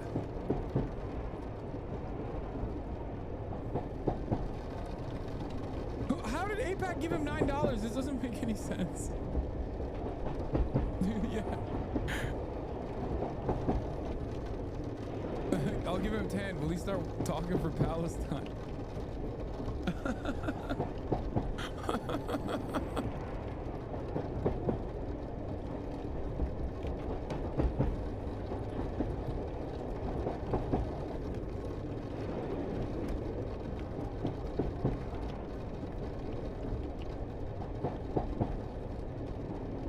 Like, he went to the conference and Israel paid for his parking lot. My goats are the same. I'm getting the full Hasan treatment. Oh, man. The right-wing freaks are melting down over the fact that I said 9/11 isn't that meaningful to young people and that they have 9/11 parties and cakes are in such a bubble they don't realize it's been a thing for a while. 9/11 birthday cake, emotional.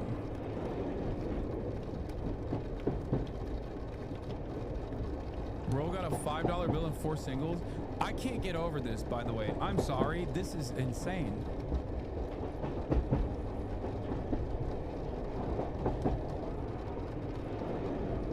Like, how does it get logged? How does it fucking get logged as $9? There's got to be an issue here, right? Like, did he go to an APAC conference and then they bought a beer? Like, where could you buy a beer for $9? I don't even think beers are $9 at the bar anymore. Did they buy it at the fucking convenience store next door and then logged it as $9? Like, what's a flat $9? That doesn't make sense. Like, parking is $9. He went to the APAC conference and they paid for the fucking parking. God, you're so out of touch. This is not an opportunity for you to act like there are many bars where you could just like easily get a singular beer for $9. Like maybe at the no, I feel like maybe LA is more expensive, to be fair, but like we've gotten to a point where the fucking affordability crisis is so insane that $9 is $9 is many things are not $9. Okay, there are less things that are $9 than there are more that you could just like.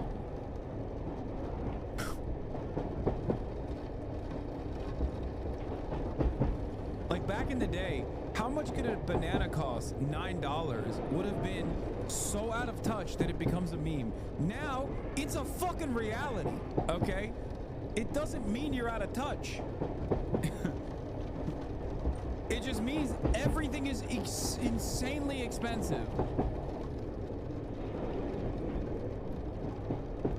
Like the very fact that beer can be $9 at a restaurant, or the very fact that a beer can be fucking $9 at a bar, and it's not that crazy like a craft beer. Okay, fuck it. Let's say craft beer, maybe not PBR. That is insane. I can't believe I'm going down this way. Hold on. Representative Mike Collins has finally came to APAC. He accepted his first donation from the Israel lobby, a whopping $9.44. $9.44?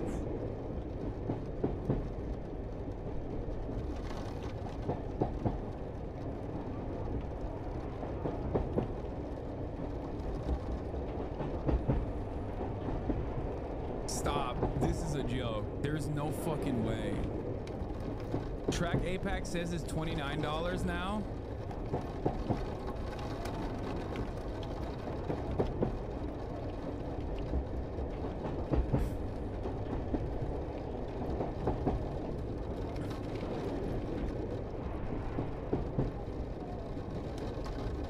At MSG, I paid like $20 for a single beer.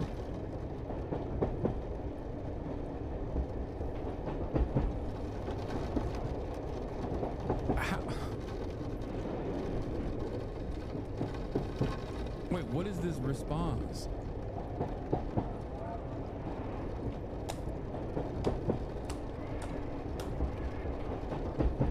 Like, what the fuck? He's so shameless.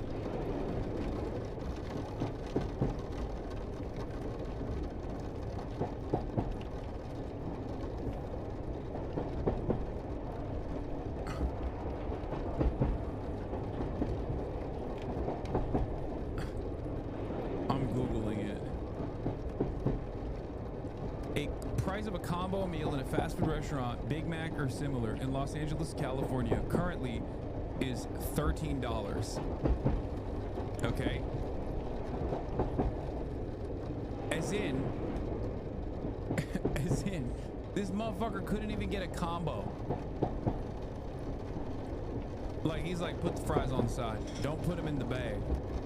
I never said fries, just the burger. Give me the burger, raw. Don't even put condiments on it. I can't pay for it. I got $9.44. No drink for me, please. I'm doing BDS. I'm doing BDS. No Diet Coke for me.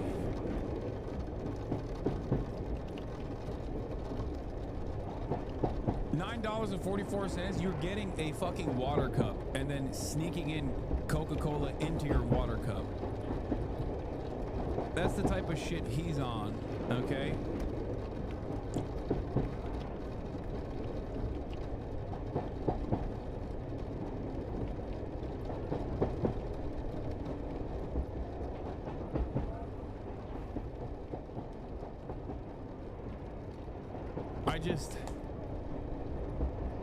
I can't believe it.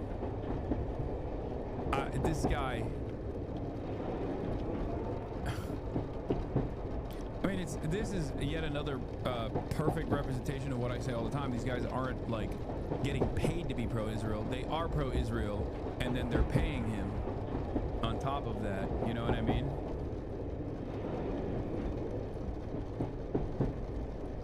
Even learned a little bit about myself in the process. So without further ado, this.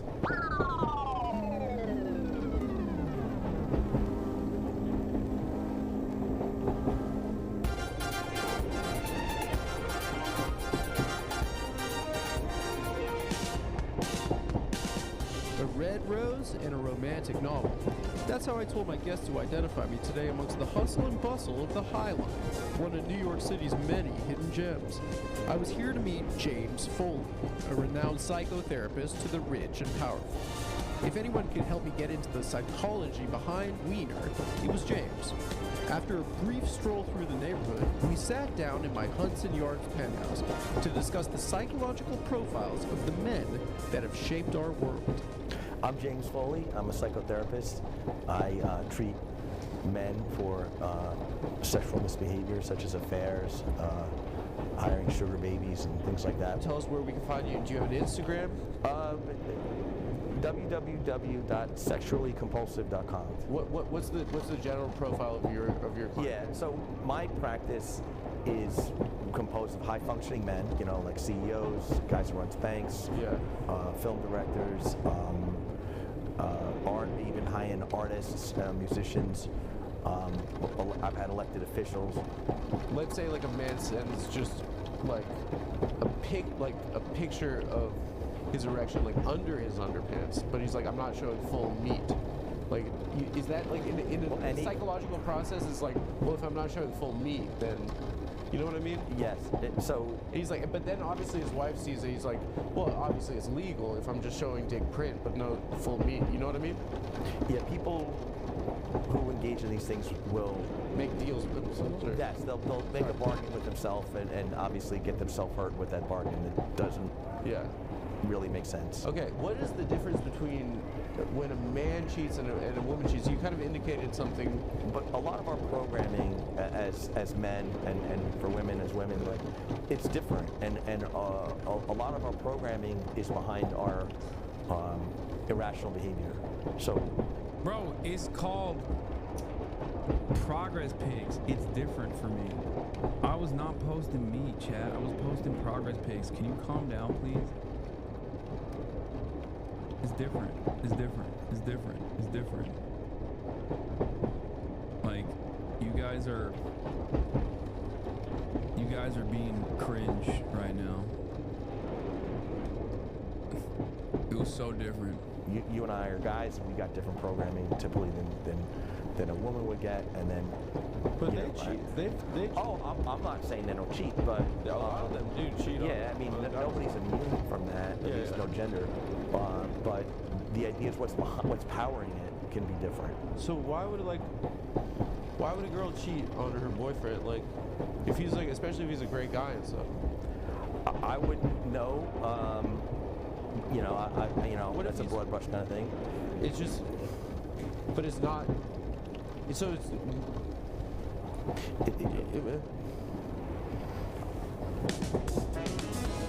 And there it was, straight from the horse's mouth. Women cheat too. And with that in mind, I was finally ready to take on my biggest challenge to date, Anthony Weiner. Our next guest is a former congressman. He was the youngest ever elected member of the New York City Council. He's run for mayor twice, and currently he is running in 2025 for City Council. Please welcome Anthony Weiner, everyone. Let's get some energy in this room. Hi. Hello. Hello. It's my pleasure to be here. We talked on the phone for 10 minutes. We did. It was a good talk. You want this in your cup so we can... Oh, no, it's already got water. We have water in the cup, and I would appreciate it if you just featured... No, that's what I thought. Yeah. I thought. So this is like, yours is white, mine is black, like Spy versus Spy style. Yeah, so you're a big fan of the show.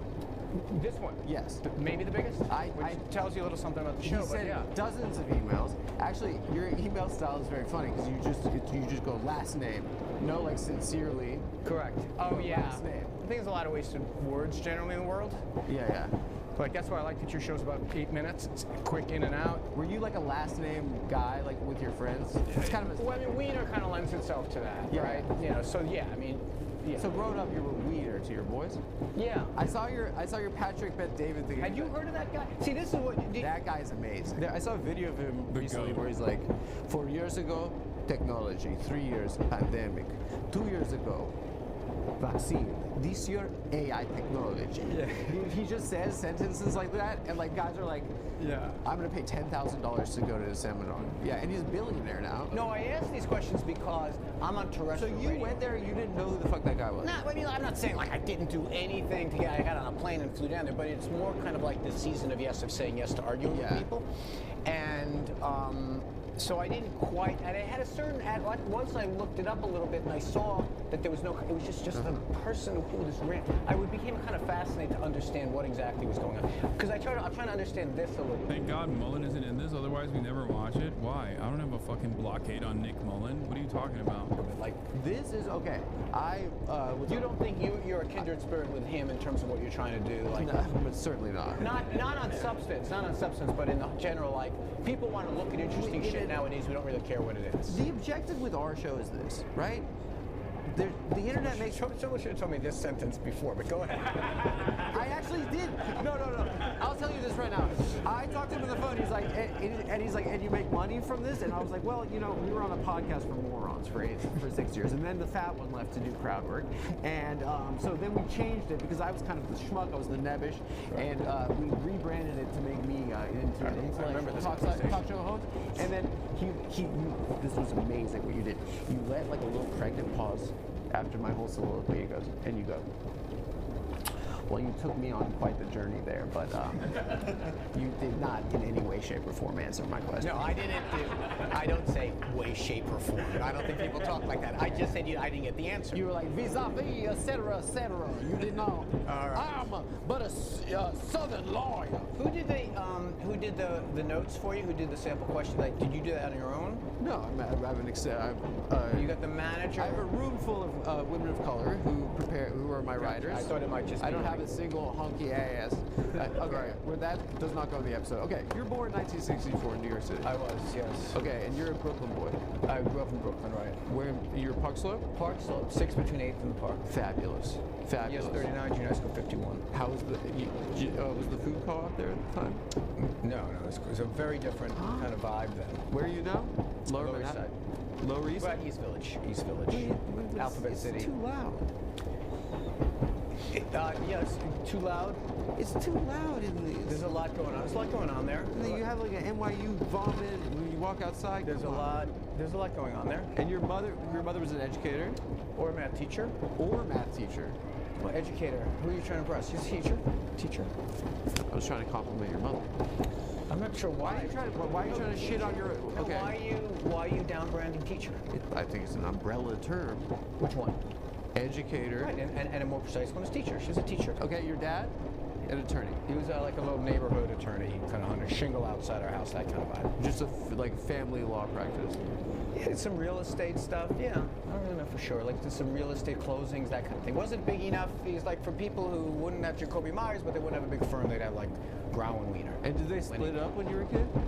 When I was in college. When you were in college. Your parents together? My mother passed away. Oh, I'm sorry. They were together for 4 years. Yeah. My thing was like my dad passed away recently. My thing was when my parents. Man, I can tell the story. The story's really not apropos of anything. Go ahead. Tell the story. What? No, just when they split up. Let me tell. Okay. When I pause. The literal pause or just pause in the conversation? Shut the fuck up. Okay. People want to know you as a human being. Okay, that's fair enough. All right, so let me continue. Yeah. So when they broke up when I was like in my 20s. Okay, hurry up. And I'm like, exactly. That was like so. That was a jack. Come on, I'm a schmuck. Kind of weak though. You got to pop. What is that? It got to pop. It got to pop. I understand what that. It got to pop. No, I wasn't beefing about you. Like you. Oh my God. You know, there's the. Sorry, I'm not. No, I'm not beefing about you. You never. You know, what is it? You know. Okay, sorry, I gotta laugh. I'm not trying to do a whip of a pork barrel backroom deal in the fucking halls of or whatever. It takes a little while for me to figure out where the crowd is. This is not a very strong crowd. I mean, they're just laughing at It's like 4 guys. Yeah. What do you mean not a strong crowd? They laughed at Wiener? Sorry, your last name means Bean. It's not a big deal. Fair enough. Okay, there was did you think you were like, I'm fine, dude. There's another guy in Congress named Dick Armey. Here's the thing is, oh yeah, Dick Armey. You're like, what? Compared to Dick Armey, this is not that bad. There was Norm Dix too. Norm Dix? Yeah, in Washington. Yeah. See, this is what I don't take. It's funny. It's funny, okay? And you're not a coward like that goddamn John Stewart Leibowitz trying to erase our culture. New York City kid. My girlfriend grew up in the Upper West Side. I didn't grow up here. And I feel like you guys grow up faster. Like my friends that grew up in the city, they're like, I had my coke phase at 13. Yeah. How to become adults I faster. guess so. I mean, that's the kind of the argument in public schools. You bounce off a lot of different types of people. You know. Plus, growing up in the 70s, you mugged a lot. Like, yeah, I guess so. Yeah. So. And you were going to Manhattan with your friends in high school? High school, yeah. Actually, the same neighborhood I live in now, we would kind of go and just to see how edgy it was, that kind of stuff. Where are you going? Studio 54? No. We would go to like Factory. We go to like Rocky Horror, Rocky Horror? Yeah, I'd say St. Mark's, that kind of stuff. But that's fucking nerds. Yeah, but that's probably where you throw fair characterization of what it was. Yeah, I would have been at CBGB's if I was you. Yeah, if I was your age in New York City. So you're gonna say you were cool then. Now what happened? I've always been one of the coolest guys.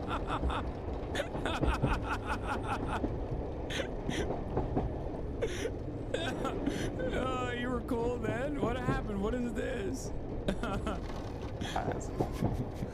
No, so I mean, I guess New York in the 70s is characterized as like a completely different place. Yes. You've lived here for most of your life. Like, my whole, except when I was in college, in prison, I was here. And in Washington, I would go back and forth. Yeah. I live in D.C. I went to college there. But where? GW. You're just like this. Yeah, you're a Jew through and through, huh? No, they gave me the most money. Your girlfriend Jewish? Yeah, I'm just curious. What are you, my fucking parent? Just curious. She's 20. Her mom's half Jewish. 25% is my max. Okay. Oh my God, they don't. I can't stand. Sorry. No, it's not. No, I'm trying to gauge the level of the back and forth. You do the questions. No, we're having fun. I'm just doing a shtick where I'm like, oh. And I'm doing. What are you, my mother? And I'm doing a shtick to being offended by like being apologetic. We're just all doing it. Listen, you could have been a nightclub comedian in another life. I could have been a member of the U.S. House of Representatives. You probably could have. We in parallel universes. Where did you grow up? I grew up in Vegas. Yeah, you could have. Yeah. You could have been like Shelley Berkeley or something like that. I worked for Shelley Berkeley. Yeah, you could have been that. That could have been you. I was an intern when I was a junior in high school at the Congresswoman's field office. Yeah. Me and my best friend Alex were interns there, and we'd like wear like a shirt. Do you remember what office were you in? Do you remember? Do you know the field offices of Shelley? Oh, you were in the Vegas. district office. Yeah, she was my congresswoman. Got it. And, so you weren't really committed. You were like just doing it. What do you mean committed? I was in high school. I had to go back home after There are people that do internships in Washington. Not in the middle of school. I just did it to get out of 8th period. There you go. Okay, so I think that's the definition of not being committed. That's when you say, I just want to get out of 8th period. Well, I got good. What was your GPA graduating? It's a little bit. What was your SAT? In high school? In high school. I don't think I had a 3. You didn't have a 3? I don't think so. I was not a great student. But listen, I still got. Have you heard of Harvard? What? I mean, I'm just saying. Harvard University. Yeah, I didn't go there, but I just want to make sure you heard of it. Well, I went to the state. You see, now I know the room. You went to Plattsburgh. I went to Plattsburgh State. Me and my friend Alex, we were working at our congresswoman's office. We have to like wear a shirt. So Bro, Anthony Weiner is fucking funny, dude. That's like, he's like surprisingly funny. It's shocking.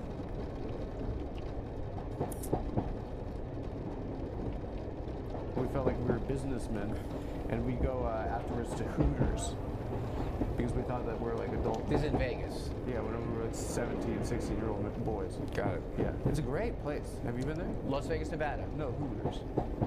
I don't believe I have. It's demeaning. Which part? The fact that they don't let like. Oh, I thought you meant just generally being here. And I was gonna. This is good for you. I'm telling you, this is good for you. So you're a city kid. Mets Islanders. Correct. The Mets are the team of the Jews and the redheads. I totally. Sorry, I can't. I just cut him. I just cut in the Adam's bit, but this is how he bagged a baddie, okay? Because I've been a big time Huma Abedin stan for many, many years. Like, it makes sense how he bagged a baddie like Huma, who is now dating Alex Soros, George Soros' son, and the heir to the Soros throne. That's right. Your family were Dodger fans? No, but you would not if you grew up in Brooklyn. You kind of seem like a Yankee fan, though. No. You're a Met fan that acts like a Yankee fan. What? You know, you were like. No, I'm a middle class guy. I'm like. Oh, you go toe to toe in Congress. That's 27 rings. The Mets are a blue collar team. That's my team. Yeah. No, the Mets are like, I'm sorry. The Mets? I've been at Citi Field, sitting next to people, and they're like, more of this again with this. You're like an abused wife that keeps going back to him. Not anymore. Yeah, you keep going back to him, the Mets, and saying he's changed. He's not going to hit me anymore. I don't want to. Who tunes in to listen to Mets Yankee banter on the show? I was on a good riff right now. You just killed it. That's so short. You're a Met fan, but you act Yankees. I know you did that line. It wasn't that great the first time. I'm saying no. I am a Brooklyn guy. The Mets are a middle class team. You guys buy your rings. We earn them. Guys that have two families that live 3 blocks away from each other are Yankee fans, right? Guys that are like have chronic allergies and get sensitive when they listen to Paul Simon.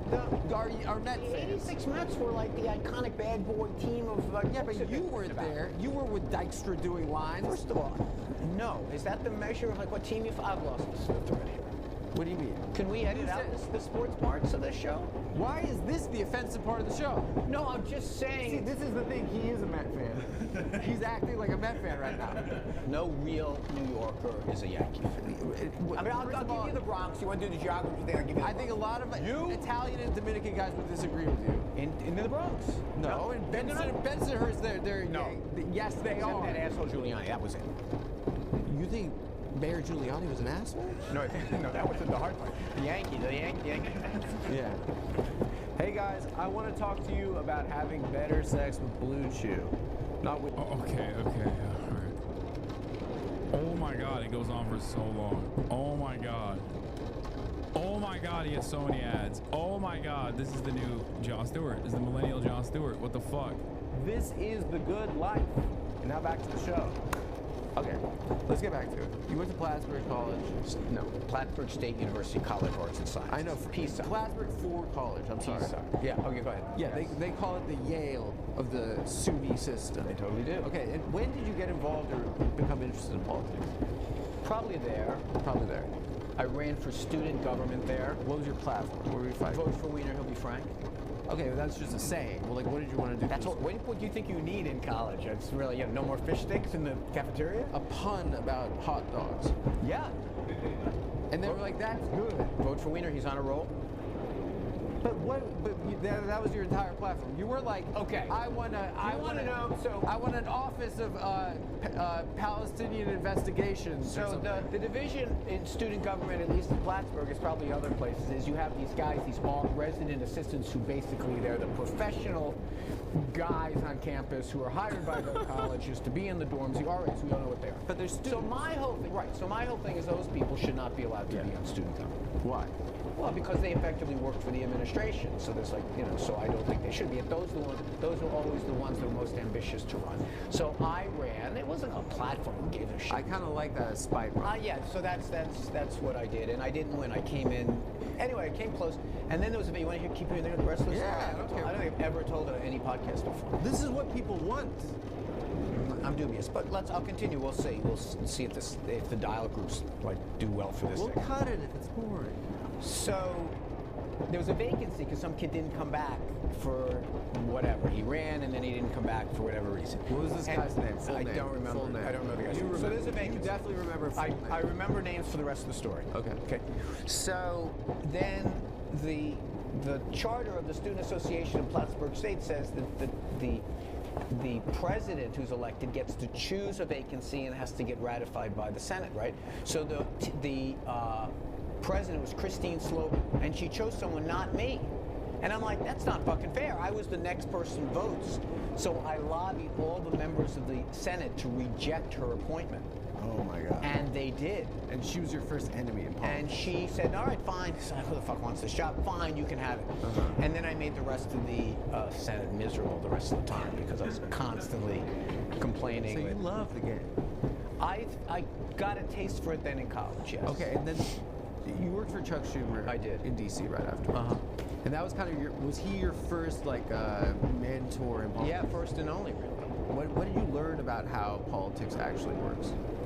I learned a couple of things. One, I learned the combination of the inside-outside game, and I also learned that relatively few people run Congress.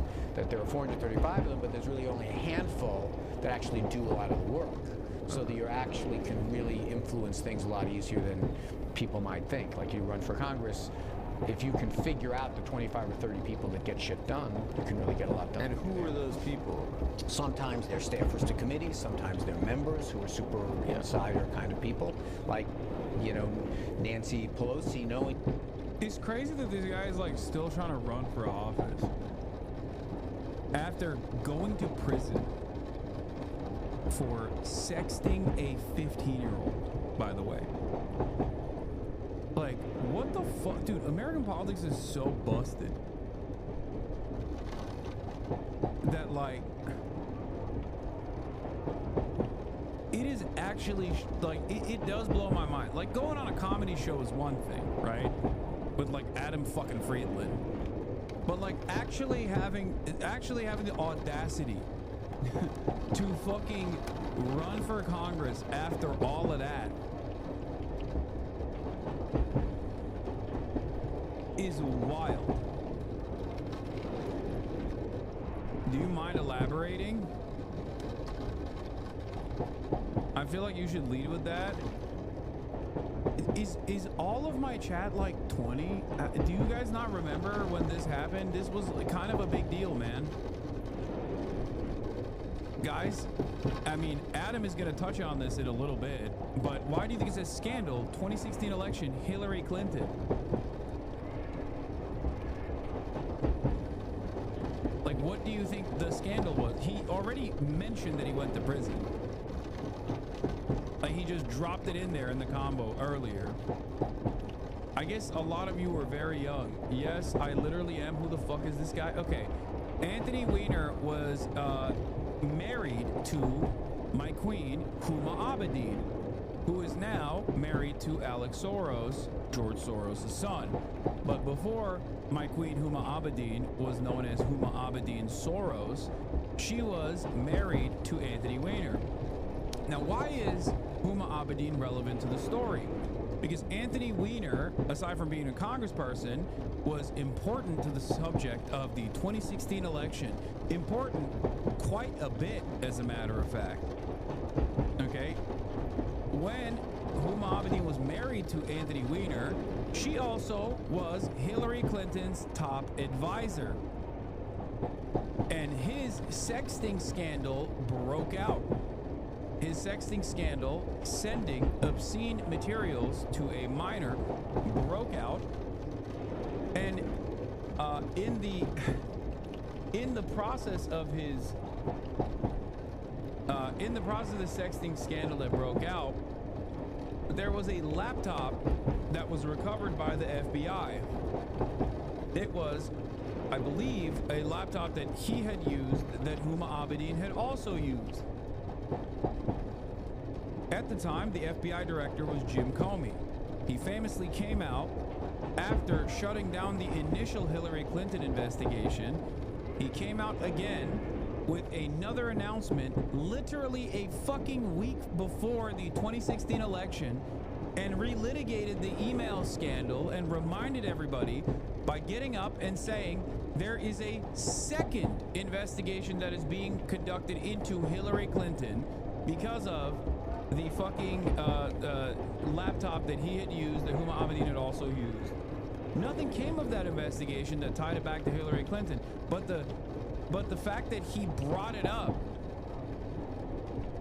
might have played a role in Hillary Clinton losing the election. A lot of liberals don't remember this and don't talk about this because they present Jim Comey as a hero. You're conflating two different stories. Dick pic shit happened in 2011, not 2016. No, the dick pic happened in 2011 with what was her name? It was another girl. But there was a second scandal. The first scandal was in 2011 where he famously sent a dick pic to what was the girl's name? It was a of age person. I mean, there's I think 3 sexting scandals. Yeah, 2011, Wiener uses public Twitter account to send a link to a photo on YFrog. The picture of his erect penis concealed by his boxer briefs was sent to a 21-year-old female college student from Seattle, Washington, who was following his post on the social media website. Though the link was quickly removed from Wiener's Twitter account, screenshots of Wiener's original message and the photo were captured by a user identified as Dan Wolf on Twitter and subsequently sent to blogger Andrew Breitbart, who published it on his big government website the following day. That was the first scandal. That was actually a very famous one. Okay. Later, you know, that blew the fuck up. But afterwards, there was a second scandal. The former congressperson announced his return to politics as a candidate for mayor of New York City. He soon became the frontrunner against Democratic primary opponent, City Council Speaker Christine Quinn. More pictures and sexting allegedly by Wiener were released to the website The Dirty in 2013. Okay, that was the Sydney Leathers scandal. That was the other big one.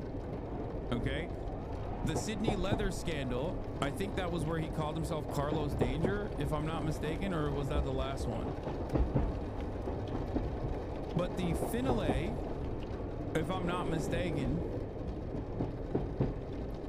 the finale came with the 15-year-old. The 2016 one was with a minor. 22-year-old unnamed woman with whom Wiener had contact in late 2012 and as late as April 2013. More than a year after Wiener left Congress, the woman's identity had yet been confirmed. At a news conference the same day his wife Huma by his side, Wiener responded, "I said the other texts and photos were likely to come out, and today they have." He also said he would not drop out of the mayoral race for the election in the city of New York. Okay?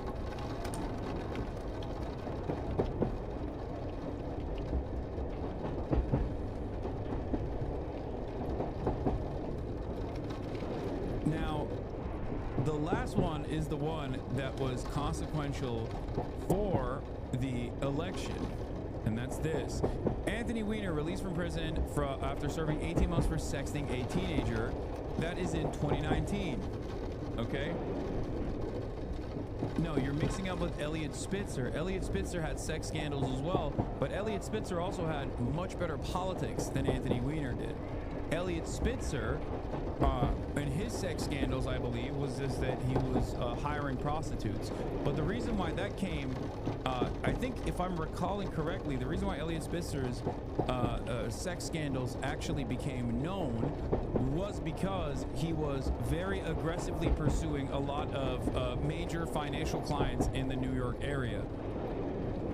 Like, he was actually trying to litigate, he was actually trying to prosecute a lot of big players in the New York finance scene And that's the reason why the major high-end escort service, the DC Madam leaks, took place. Anthony Weiner sentenced to 21 months in prison for transferring obscene material to a minor. September 25th, 2017.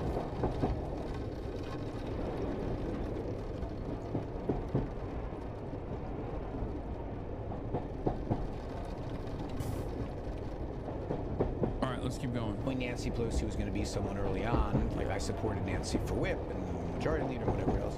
You know, like that she's, kind of stuff. she's like a real wolf of Wall Street. She really knows how to pick them. She's very good. She's incredible at it. She was very good at her job. She was very good. No, that. She's unreal. Yeah, but people have money. How the hell does she know what stocks to get behind? A lot of people are rich. Yeah. Are you not familiar with that? I'm making a joke about how, like, and I'm not playing along. Why? You think that members of Congress should own stocks? Why shouldn't members of Congress own stock? It's the most transparent fucking body on earth. I think that every fucking word is published somewhere. Every word that's said. That if you have oh, he's such a scumbag. I mean, oh, come on, dude. How are you gonna fucking defend insider trading of congresspersons? Like, I mean, obviously he's a scumbag. He sent dick pics to a 15-year-old and went to prison for it. But on top of that, this is like a bridge too far for me is when he defends. He went from, you know, sexting a 15-year-old aside. How are you going to defend congresspersons doing insider trading, sir? An investment in something. Go ahead. And there's that is my red line. piece of legislation that would threaten that investment. Do you think that is a conflict of interest? No. Because it's what the fuck are you talking about? Because every fucking piece of legislation is incredibly public, and anyone who's investing based on pieces of legislation is not going to do very well. Let's say you already have an investment, and this would threaten that investment. Is it morally correct? There are pieces of legislation that threaten and enhance every investment on Earth. Go ahead, give me an investment. I'll tell you, there's legislation on both sides. I don't think for the relaunch. I don't think it's a good one. Okay, let me tell you this. And it's a good one. And this kind of like superficial bumper sticker knowledge. There's so many. It's not bumper sticker. There are so many. This is like wafer thin, man. Oh my God, the conflict of interest. It doesn't matter being right. It doesn't matter being right, right? And it sounds bad to people that members of Congress come in with not a lot of money and leave incredibly wealthy. Dude, okay? My dude, listen, I understand. Yes, brother. People have a wafer thin, virtually translucent knowledge of politics that gets reinforced by assholes like you, and I'm supposed to go, oh yeah, that's up to them. Why is that asshole? You're choosing the wrong correlative. The correlative is that these are people that are exposed to a lot of rich people. So the idea that investing on like inside information, every single thing that goes on in the economy, sometime or another the United States Congress touches upon. So basically you're saying, well, you've got all this inside knowledge about everything on Earth. Literally, as a member of Congress from Brooklyn, I was voting on agriculture policy. Didn't mean that I have inside information on soybean prices. It's a stupid premise. Now, if you want to say... Oh my God, he is so unimaginably invested in congresspersons being able to trade stocks with inside knowledge, like shit that the market is not aware of, things that are not made public before the public fucking learns about it. Why is this such a major point of contention for him? Bro, if you were to ask him, is it appropriate to send dick pics to 15-year-olds? I don't think he would defend it this hard.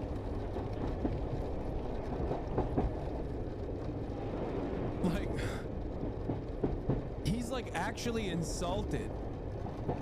You could literally be like, what do you think about age of consent? Should 15-year-olds receive dick pics from congresspersons? He wouldn't be that defensive, it feels like. This is his thing. This is like, nope. Too far, sir. that rich people become members of Congress, bounce off other rich people, have information and investment opportunities that normal Mrs. Crappalucci doesn't have, 100% right. But it has nothing to do with the work of Congress, with being in a committee and saying, this line 17 here, which no one can read, says that we're going to start investing in AI. I'm going to go invest in AI. That's bullshit. Okay. When someone becomes the president, there's a custom where they detach from their private financial interests, right? President Trump, I don't believe has done that. He didn't do it, right? Okay. When a member of the public sees that, we lose faith in that institution, right? Because the people that we elect to Congress shouldn't have any financial interest in what they are legislating, right? So even if you're saying I'm wrong, right, and then I'm undereducated, okay, in principle, we are in a time where people's faith in our institutions, especially in the fucking government, is at a low point. In my opinion, people just they think it's all bullshit now. Correct. Here's the problem. Yes. When I ran for mayor, and I wanted to put pressure on Mike Bloomberg because I was going to run against Mike Bloomberg. I said, I don't have any money. You should put everything in a blind trust. And so I said to my staff, I said, let's figure out how I do this. They said, well, you can't, because you have to report every quarter what you're holding. So I said, I can't, so it's blind, I just can't read my own filings? Well, no, you have to sign your files. It's a conflict. But I'm saying it's bullshit. You, not you particularly, but you people like you, want to find an easy pat boogeyman for these things. Even if you're a middle-class guy like me, who am I calling up for money? A bunch of rich people, right? So it is now in the city, it's a little bit different. They incentivize you to call, regular New Yorkers. Your guy Pete lives in my district. I'm asking for $10 on the way out of here. I mean, he lives in my district. Don't give him $10. It's worth it's 8 to 1. That's kind of me giving you $10, just so you know. You just pleaded guilty to a felony.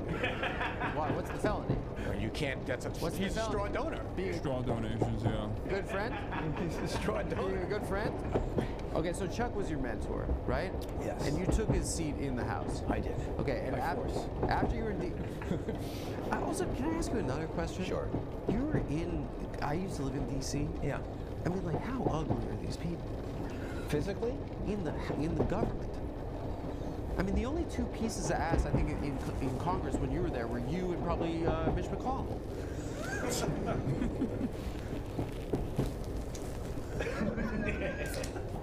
Let's move on.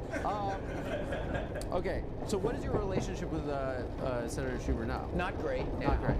I've kind of given him a lot of space because I want him to be able to say, I don't know what that Wiener's up to nowadays, that kind of vibe. You feel like you've become a pariah? I feel that I let him down, yeah. I mean, I do. You let him down during your scandals and stuff? No, he was very kind, actually, during my scandals, etc. But I think that obviously, I caused him a lot of aggravation, and I was closely associated with him, so when my shit happened, I think a lot of it, the blast radius for my stuff. Dog, you took down the 2016 Hillary Clinton campaign. I feel like the reputational damage that Chuck Schumer incurred in the process is so marginal and so inconsequential. I've included him, so yeah. All right, I want to talk about being a Democrat during the Bush era, and I want to talk about your rise to prominence. Because your viewers are really into the Bush era right now. That's there. What do you mean? I am. The Bush era is largely forgotten. I did my A work then, and no one remembers it. But go ahead. I mean, we shouldn't forget it. I mean, you did vote for the right? I did, yeah. That was a crap call. That was a bad call. That was a bad call. Bad call. Yeah. I really agree. I thought. Did you know at the time it was a shitty call, or because you were such an ardent Zionist, you were like, yeah, get in there? I did a walkout. I did a walkout of my high school. That's good. And everyone was like, fag. that was just an It really upset me. It upset me. I fucking hated Bush. I hated him. No, Bush wasn't an... I hated Bush. Well, right, okay. But you weren't a New Yorker on September 11th, were you? No. In spirit, I was. I was listening to Howard Stern on the radio. Close enough. I was there. Close enough. You know that someone called in from the tower to Howard from that day? Shit, I did not know that. And he was like, Howard, Baba Booey, I'm in power. Not funny. Too soon. Too soon. Not funny. Because the rest of America, we thought it was pretty funny. Anyway, of course, you rose to prominence like in national attention because you had that fiery speech about the 9/11 first responders bill. There used to be this notion of like there were Democrats in the party that were also fucking killers. You were a Democrat who wasn't a pussy. You were macho. You were known for going on Fox News and smacking them down. And that did something for a lot of people because that was during the rise of Fox News. That was during the Bush era. What do you make of the state of the modern day Democratic Party? Do you think there are people that have that fire? Well, it's the comparison doesn't fit because I was a bigger fish in a smaller pond at the time. Like there was this notion you don't go on Fox News and fight with these guys. By the way, notice how he does get a little agitated about 9/11 jokes. I was like, well, you weren't in New York at the time. But also, when he talked about fucking voting for the Iraq War, 1 million dead. Nah, it was a bad call. You need to understand. That's how American politics and the attitude that Americans have towards these sorts of things. Like he just doesn't give a fuck, dude. That's because why do it? Like, what does it get? And I thought, one, it's the sport of it, and two, it's yeah. But now it's now the entire institution of politics has got. As a New Yorker, I get rattled by 9/11 jokes. Oh my god, dude.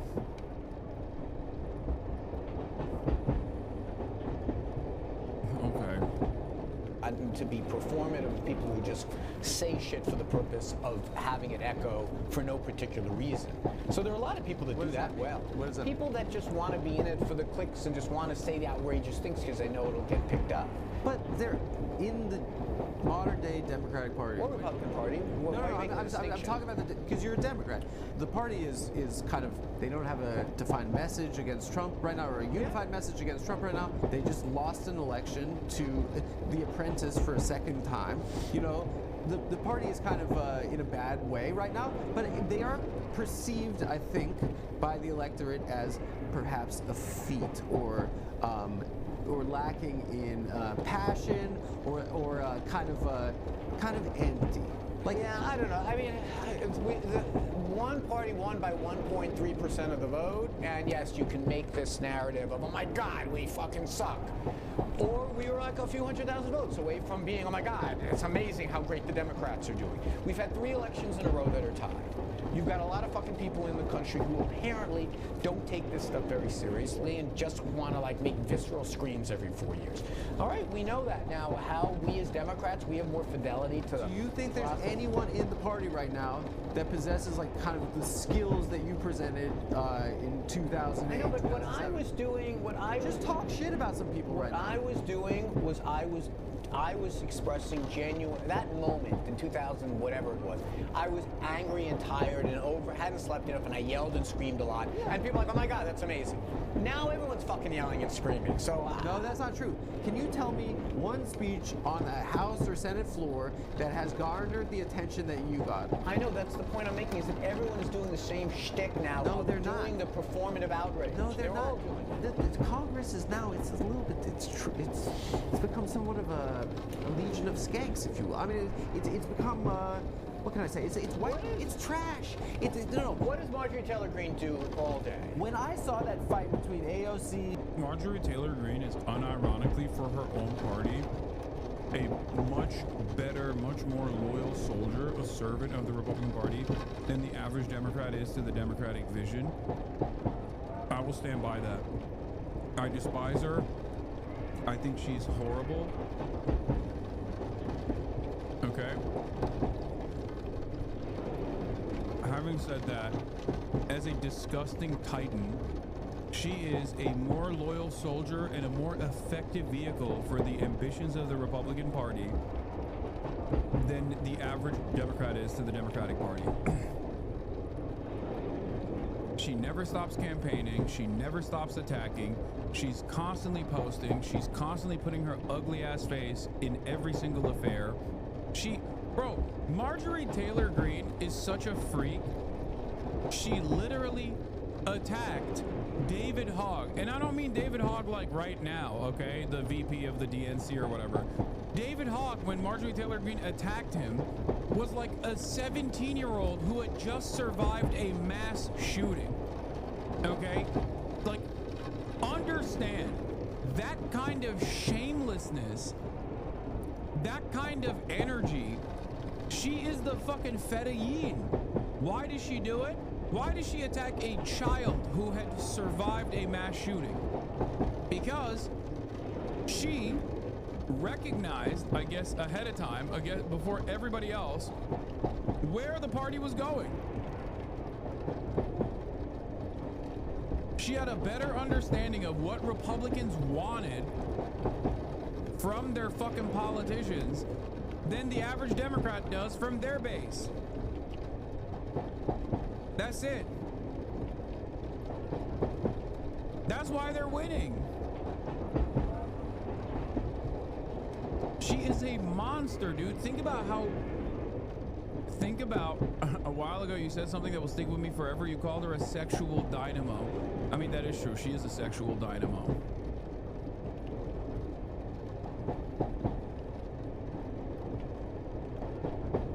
That's true. She is a dynamo for the party and a sexual dynamo as well.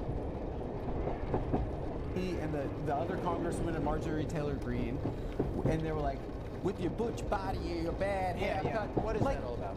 It's the government. They're acting like fucking Jerry Springer right now.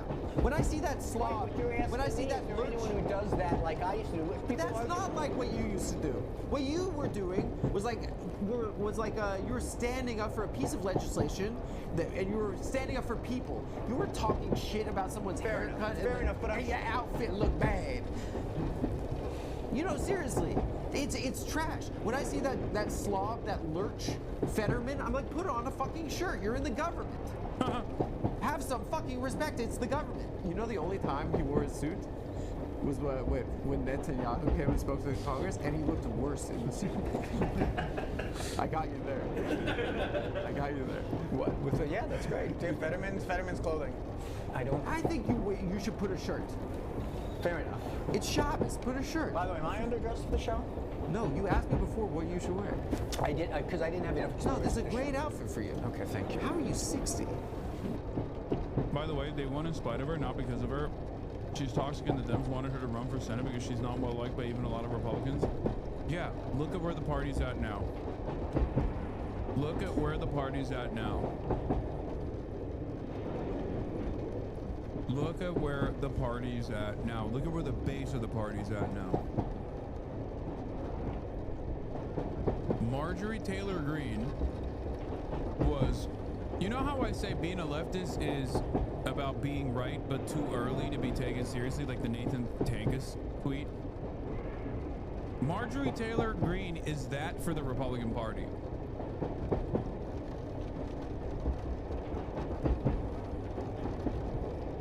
Marjorie Taylor Greene is the most honest, most unvarnished, most truthful version of the Republican Party.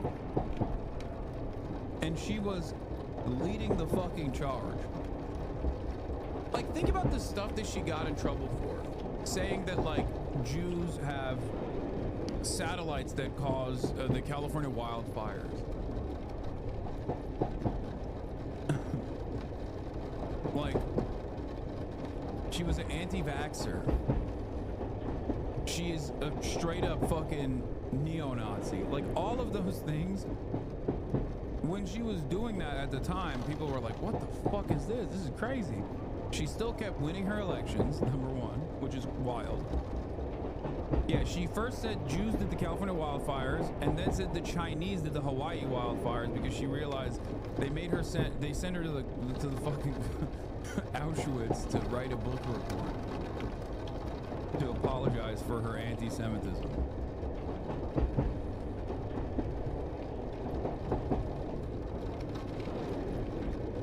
So then she was like, I learned my lesson. I am not supposed to say it's the Jews. I can always, however, say it is the Chinese.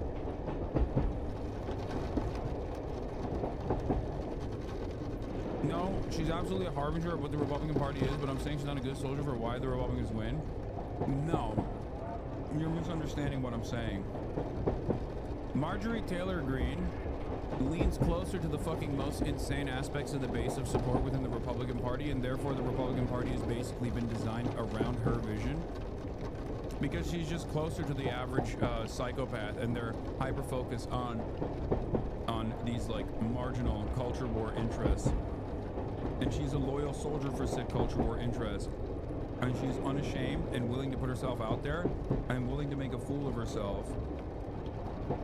And I think that if there was a Democratic Party version of her, it wouldn't be the fucking Jasmine Crockett. It would be like someone who was aggressively pursuing healthcare. You know what I mean? I want that level of ambition and that level of passion for the issues that the Democratic base cares about. Do you see what I mean?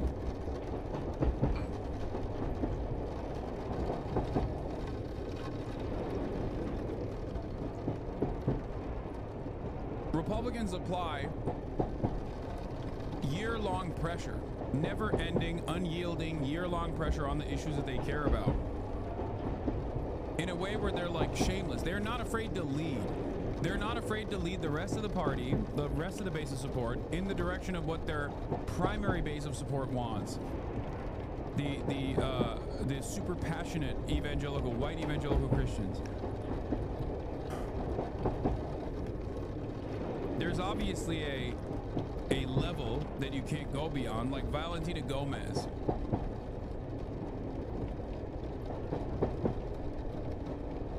It would be like if a tanky became a congressperson, like a rabid anti-imperialist constantly screaming, yes.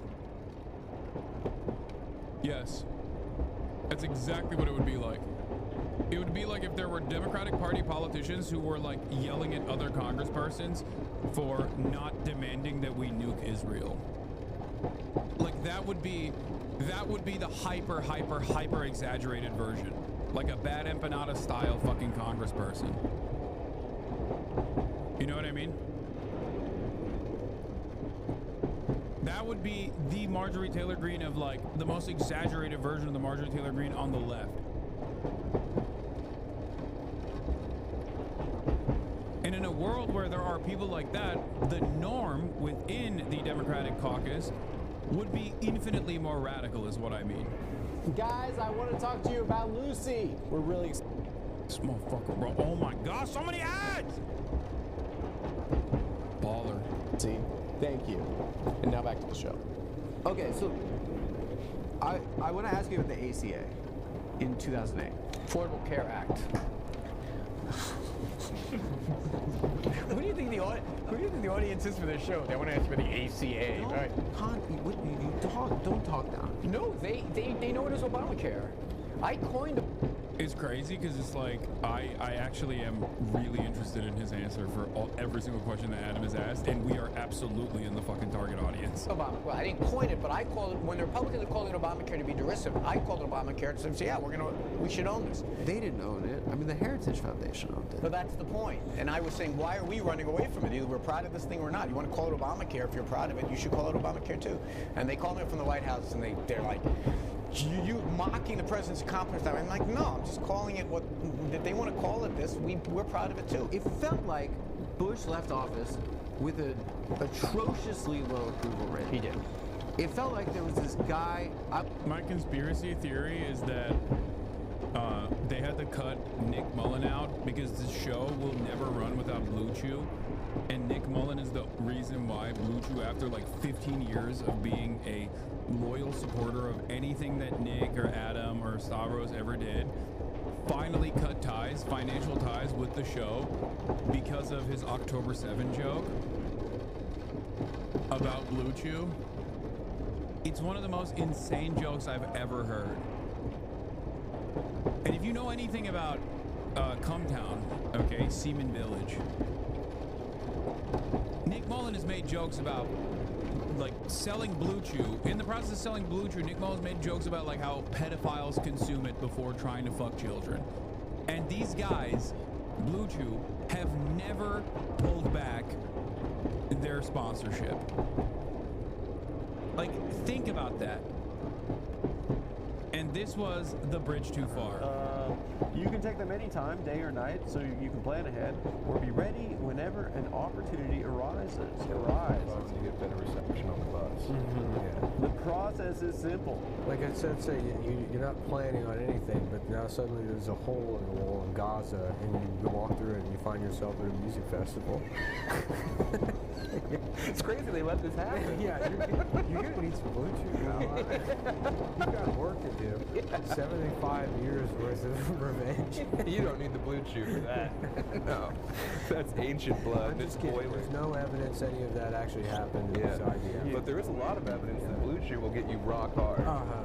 And ready for all types of rape of mannequin situations. My thing on the reason the last 2 months has been trying to work in the October 7th. Is it anything October 7th related into at least one? What was it? October 7th? What happened that day? It was a bit of a kerfuffle. birthday. Eeyore's birthday. I forget. It's a massacre at Eeyore's birthday in Austin, Texas. Really? Did it in his name? He had a cloud. Some pin the tail on this. Some Muslim guy dressed up like Tigger raped a bunch of people. Interesting. You take take a half of one of those. You need to understand. The other joke was funnier. Yeah, his retelling of it is actually funnier. I had never heard the original one. Let me explain something to you. Okay? The reason why this is insane is because Blue Chew for 10 plus years gave them money while Nick Mullen fucking sat there and would talk about how, I'm gonna go be a pedophile and take Blue Chew before. That is how he sold Blue Chew on his fucking podcast for almost a decade. They've done the most heinous ads, the most unhinged ads for Blue Chew, without Blue Chew ever fucking going, yeah, maybe don't do that. Maybe don't say that our products are good for pedophiles to use. Okay? And this was the bridge too far. That's what's so crazy. Did Blue Chew you're with? Who are we with most recently? I think Blue Chew might be most recent. Okay, we'll just put it over. If it's a different one, we'll just put a different one. Just put it over from our first. Hey, we're the products were. They got mad at us because I said that the Hamas guys were using it on October. No. It was no. This was amazing. They're like, Blue Chew wants you to pull an ad, and Nick's like, they have been advertising with us for 8 years. I have a great relationship. And they were like, well, let's talk to they wanted us to talk to someone that was like the ad buyer. He's like, I want to talk to the company. We talked to their head of of promotion or something, and they were like, yeah, man, you can't say that Hamas took it before they flew Mario Karts into the music festival. He's like, you guys have been great partners, but yes, I can, and I did. Nick was so fired up, and then I can say that. I did say that, and it's probably what happened. Now, where is my $200? I would like my $200. The amount of times we should have crossed the line and then that. I know, it is funny. I disavow whatever this is. I hate that. I disavow it as always, of course. I'm not laughing, even though Stavros' smile makes me laugh instinctively because he is such a fantastic and dare I say contagious laughter, and yet I am so shocked and so angry, and I condemn them. Yeah. All right, let's continue. I lived in D.C. at the time. And I remember the night Obama won. And I was with my friends. I was in college. We were listening to Born in the USA, and we didn't realize it was a song about how America has abandoned the veterans coming back from Vietnam. But we're like, it was the first time we felt like, yeah, we're fucking patriotic. A black guy became the president, and he's incredible. He's an incredible speaker. I ran to the White House, and I was shouting at the building, and I was like, fuck you, Bush. And I was like, a black guy's moving into your house, you fucking piece of shit. And girls were showing tits. But going back to the ACA, so we had an opportunity to finally give people the ability to go to the hospital as a human right. And it, on a personal level, I became jaded probably for the rest of my life because they immediately gave up on it. Give up on single payer. Oh no, they never. They made a decision early on. I mean, look, you've got to decide.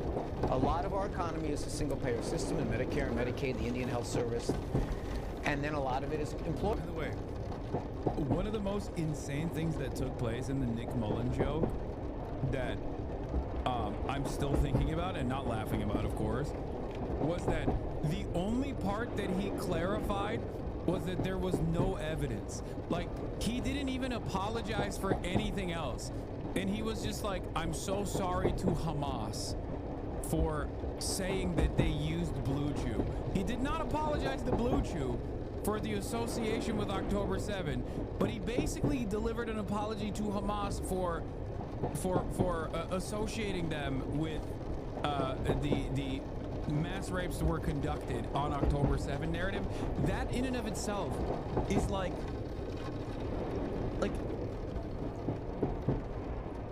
I don't know how to describe it. Like that is like a secondary impact when you think about it. Subversion of expectations, comedy. I know. I'm just saying that, you know, people are. There's a reason why people say Nick Mullen is fucking brilliant. He is an incredible joke crafter in terms of like one of the funniest things. One of the funniest things he's ever said that I always use all the fucking time.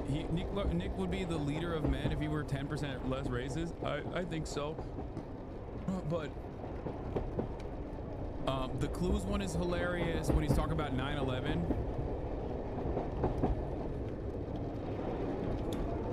Or the classic one on cops. Yo, current cop violence watch on Civil Lawyer on YouTube, please. Bro, please, please. Please. Please. Please stop.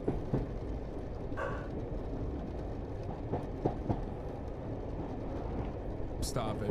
Lawyer-based, and they had to make a decision early on what they were going to do, and they learned from the Clinton failures to double down on the insurance model and give insurance companies a bunch of money and give you money to give to insurance companies. It wasn't the transformative thing that maybe a young Adam Friedman. What the fuck? You're doing the Patrick Bet-David thing to me again. Friedland. Shortened Friedlander? No, it's not because I'm fucking quiet quitting. The reason why I have to leave soon is because I'm going to Dallas, or sorry, DREAMCON.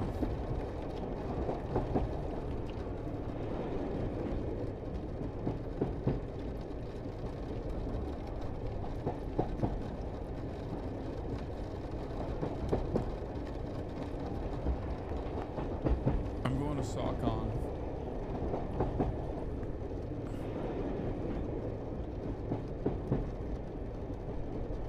Full week, half days, full week.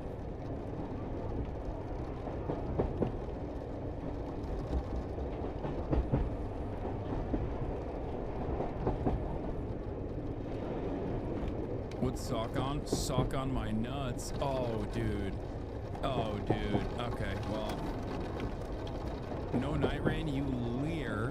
ADL was wrong. You are no gamer. Well, I freaking got you. I think on a high note like that, we can end it. If you think there's no way Israel would murder a Swedish activist and a British actor, you haven't been paying attention. Greta Thunberg and actor Liam Cunningham are to join the Freedom Flotilla bound for Gaza. Let's see how that goes. Anyway, love you guys. I am going to leave now because I gotta get ready. I still haven't gotten ready. And fly out to Texas, baby. I can't finish the video, but I'll be live tomorrow from my hodl first and then at DreamCon. Lots of crazy stuff happening. Obviously, we're going to be balling. I'm going to be balling my freaking face off. I'm on Team Mark. Okay, going up against Team Duke Dennis, Team Mark Phillips, Supreme Dreams. You already fucking know. I'm going to be balling my freaking face off at DreamCon tomorrow. Hopefully, I'll be able to collab with some people, get to see some people that I haven't seen in a while. But yeah, get excited. Don't get it twisted. Let's freaking go, baby. Peace, everybody. Love you all. Peace, peace, peace. See you tomorrow from Texas.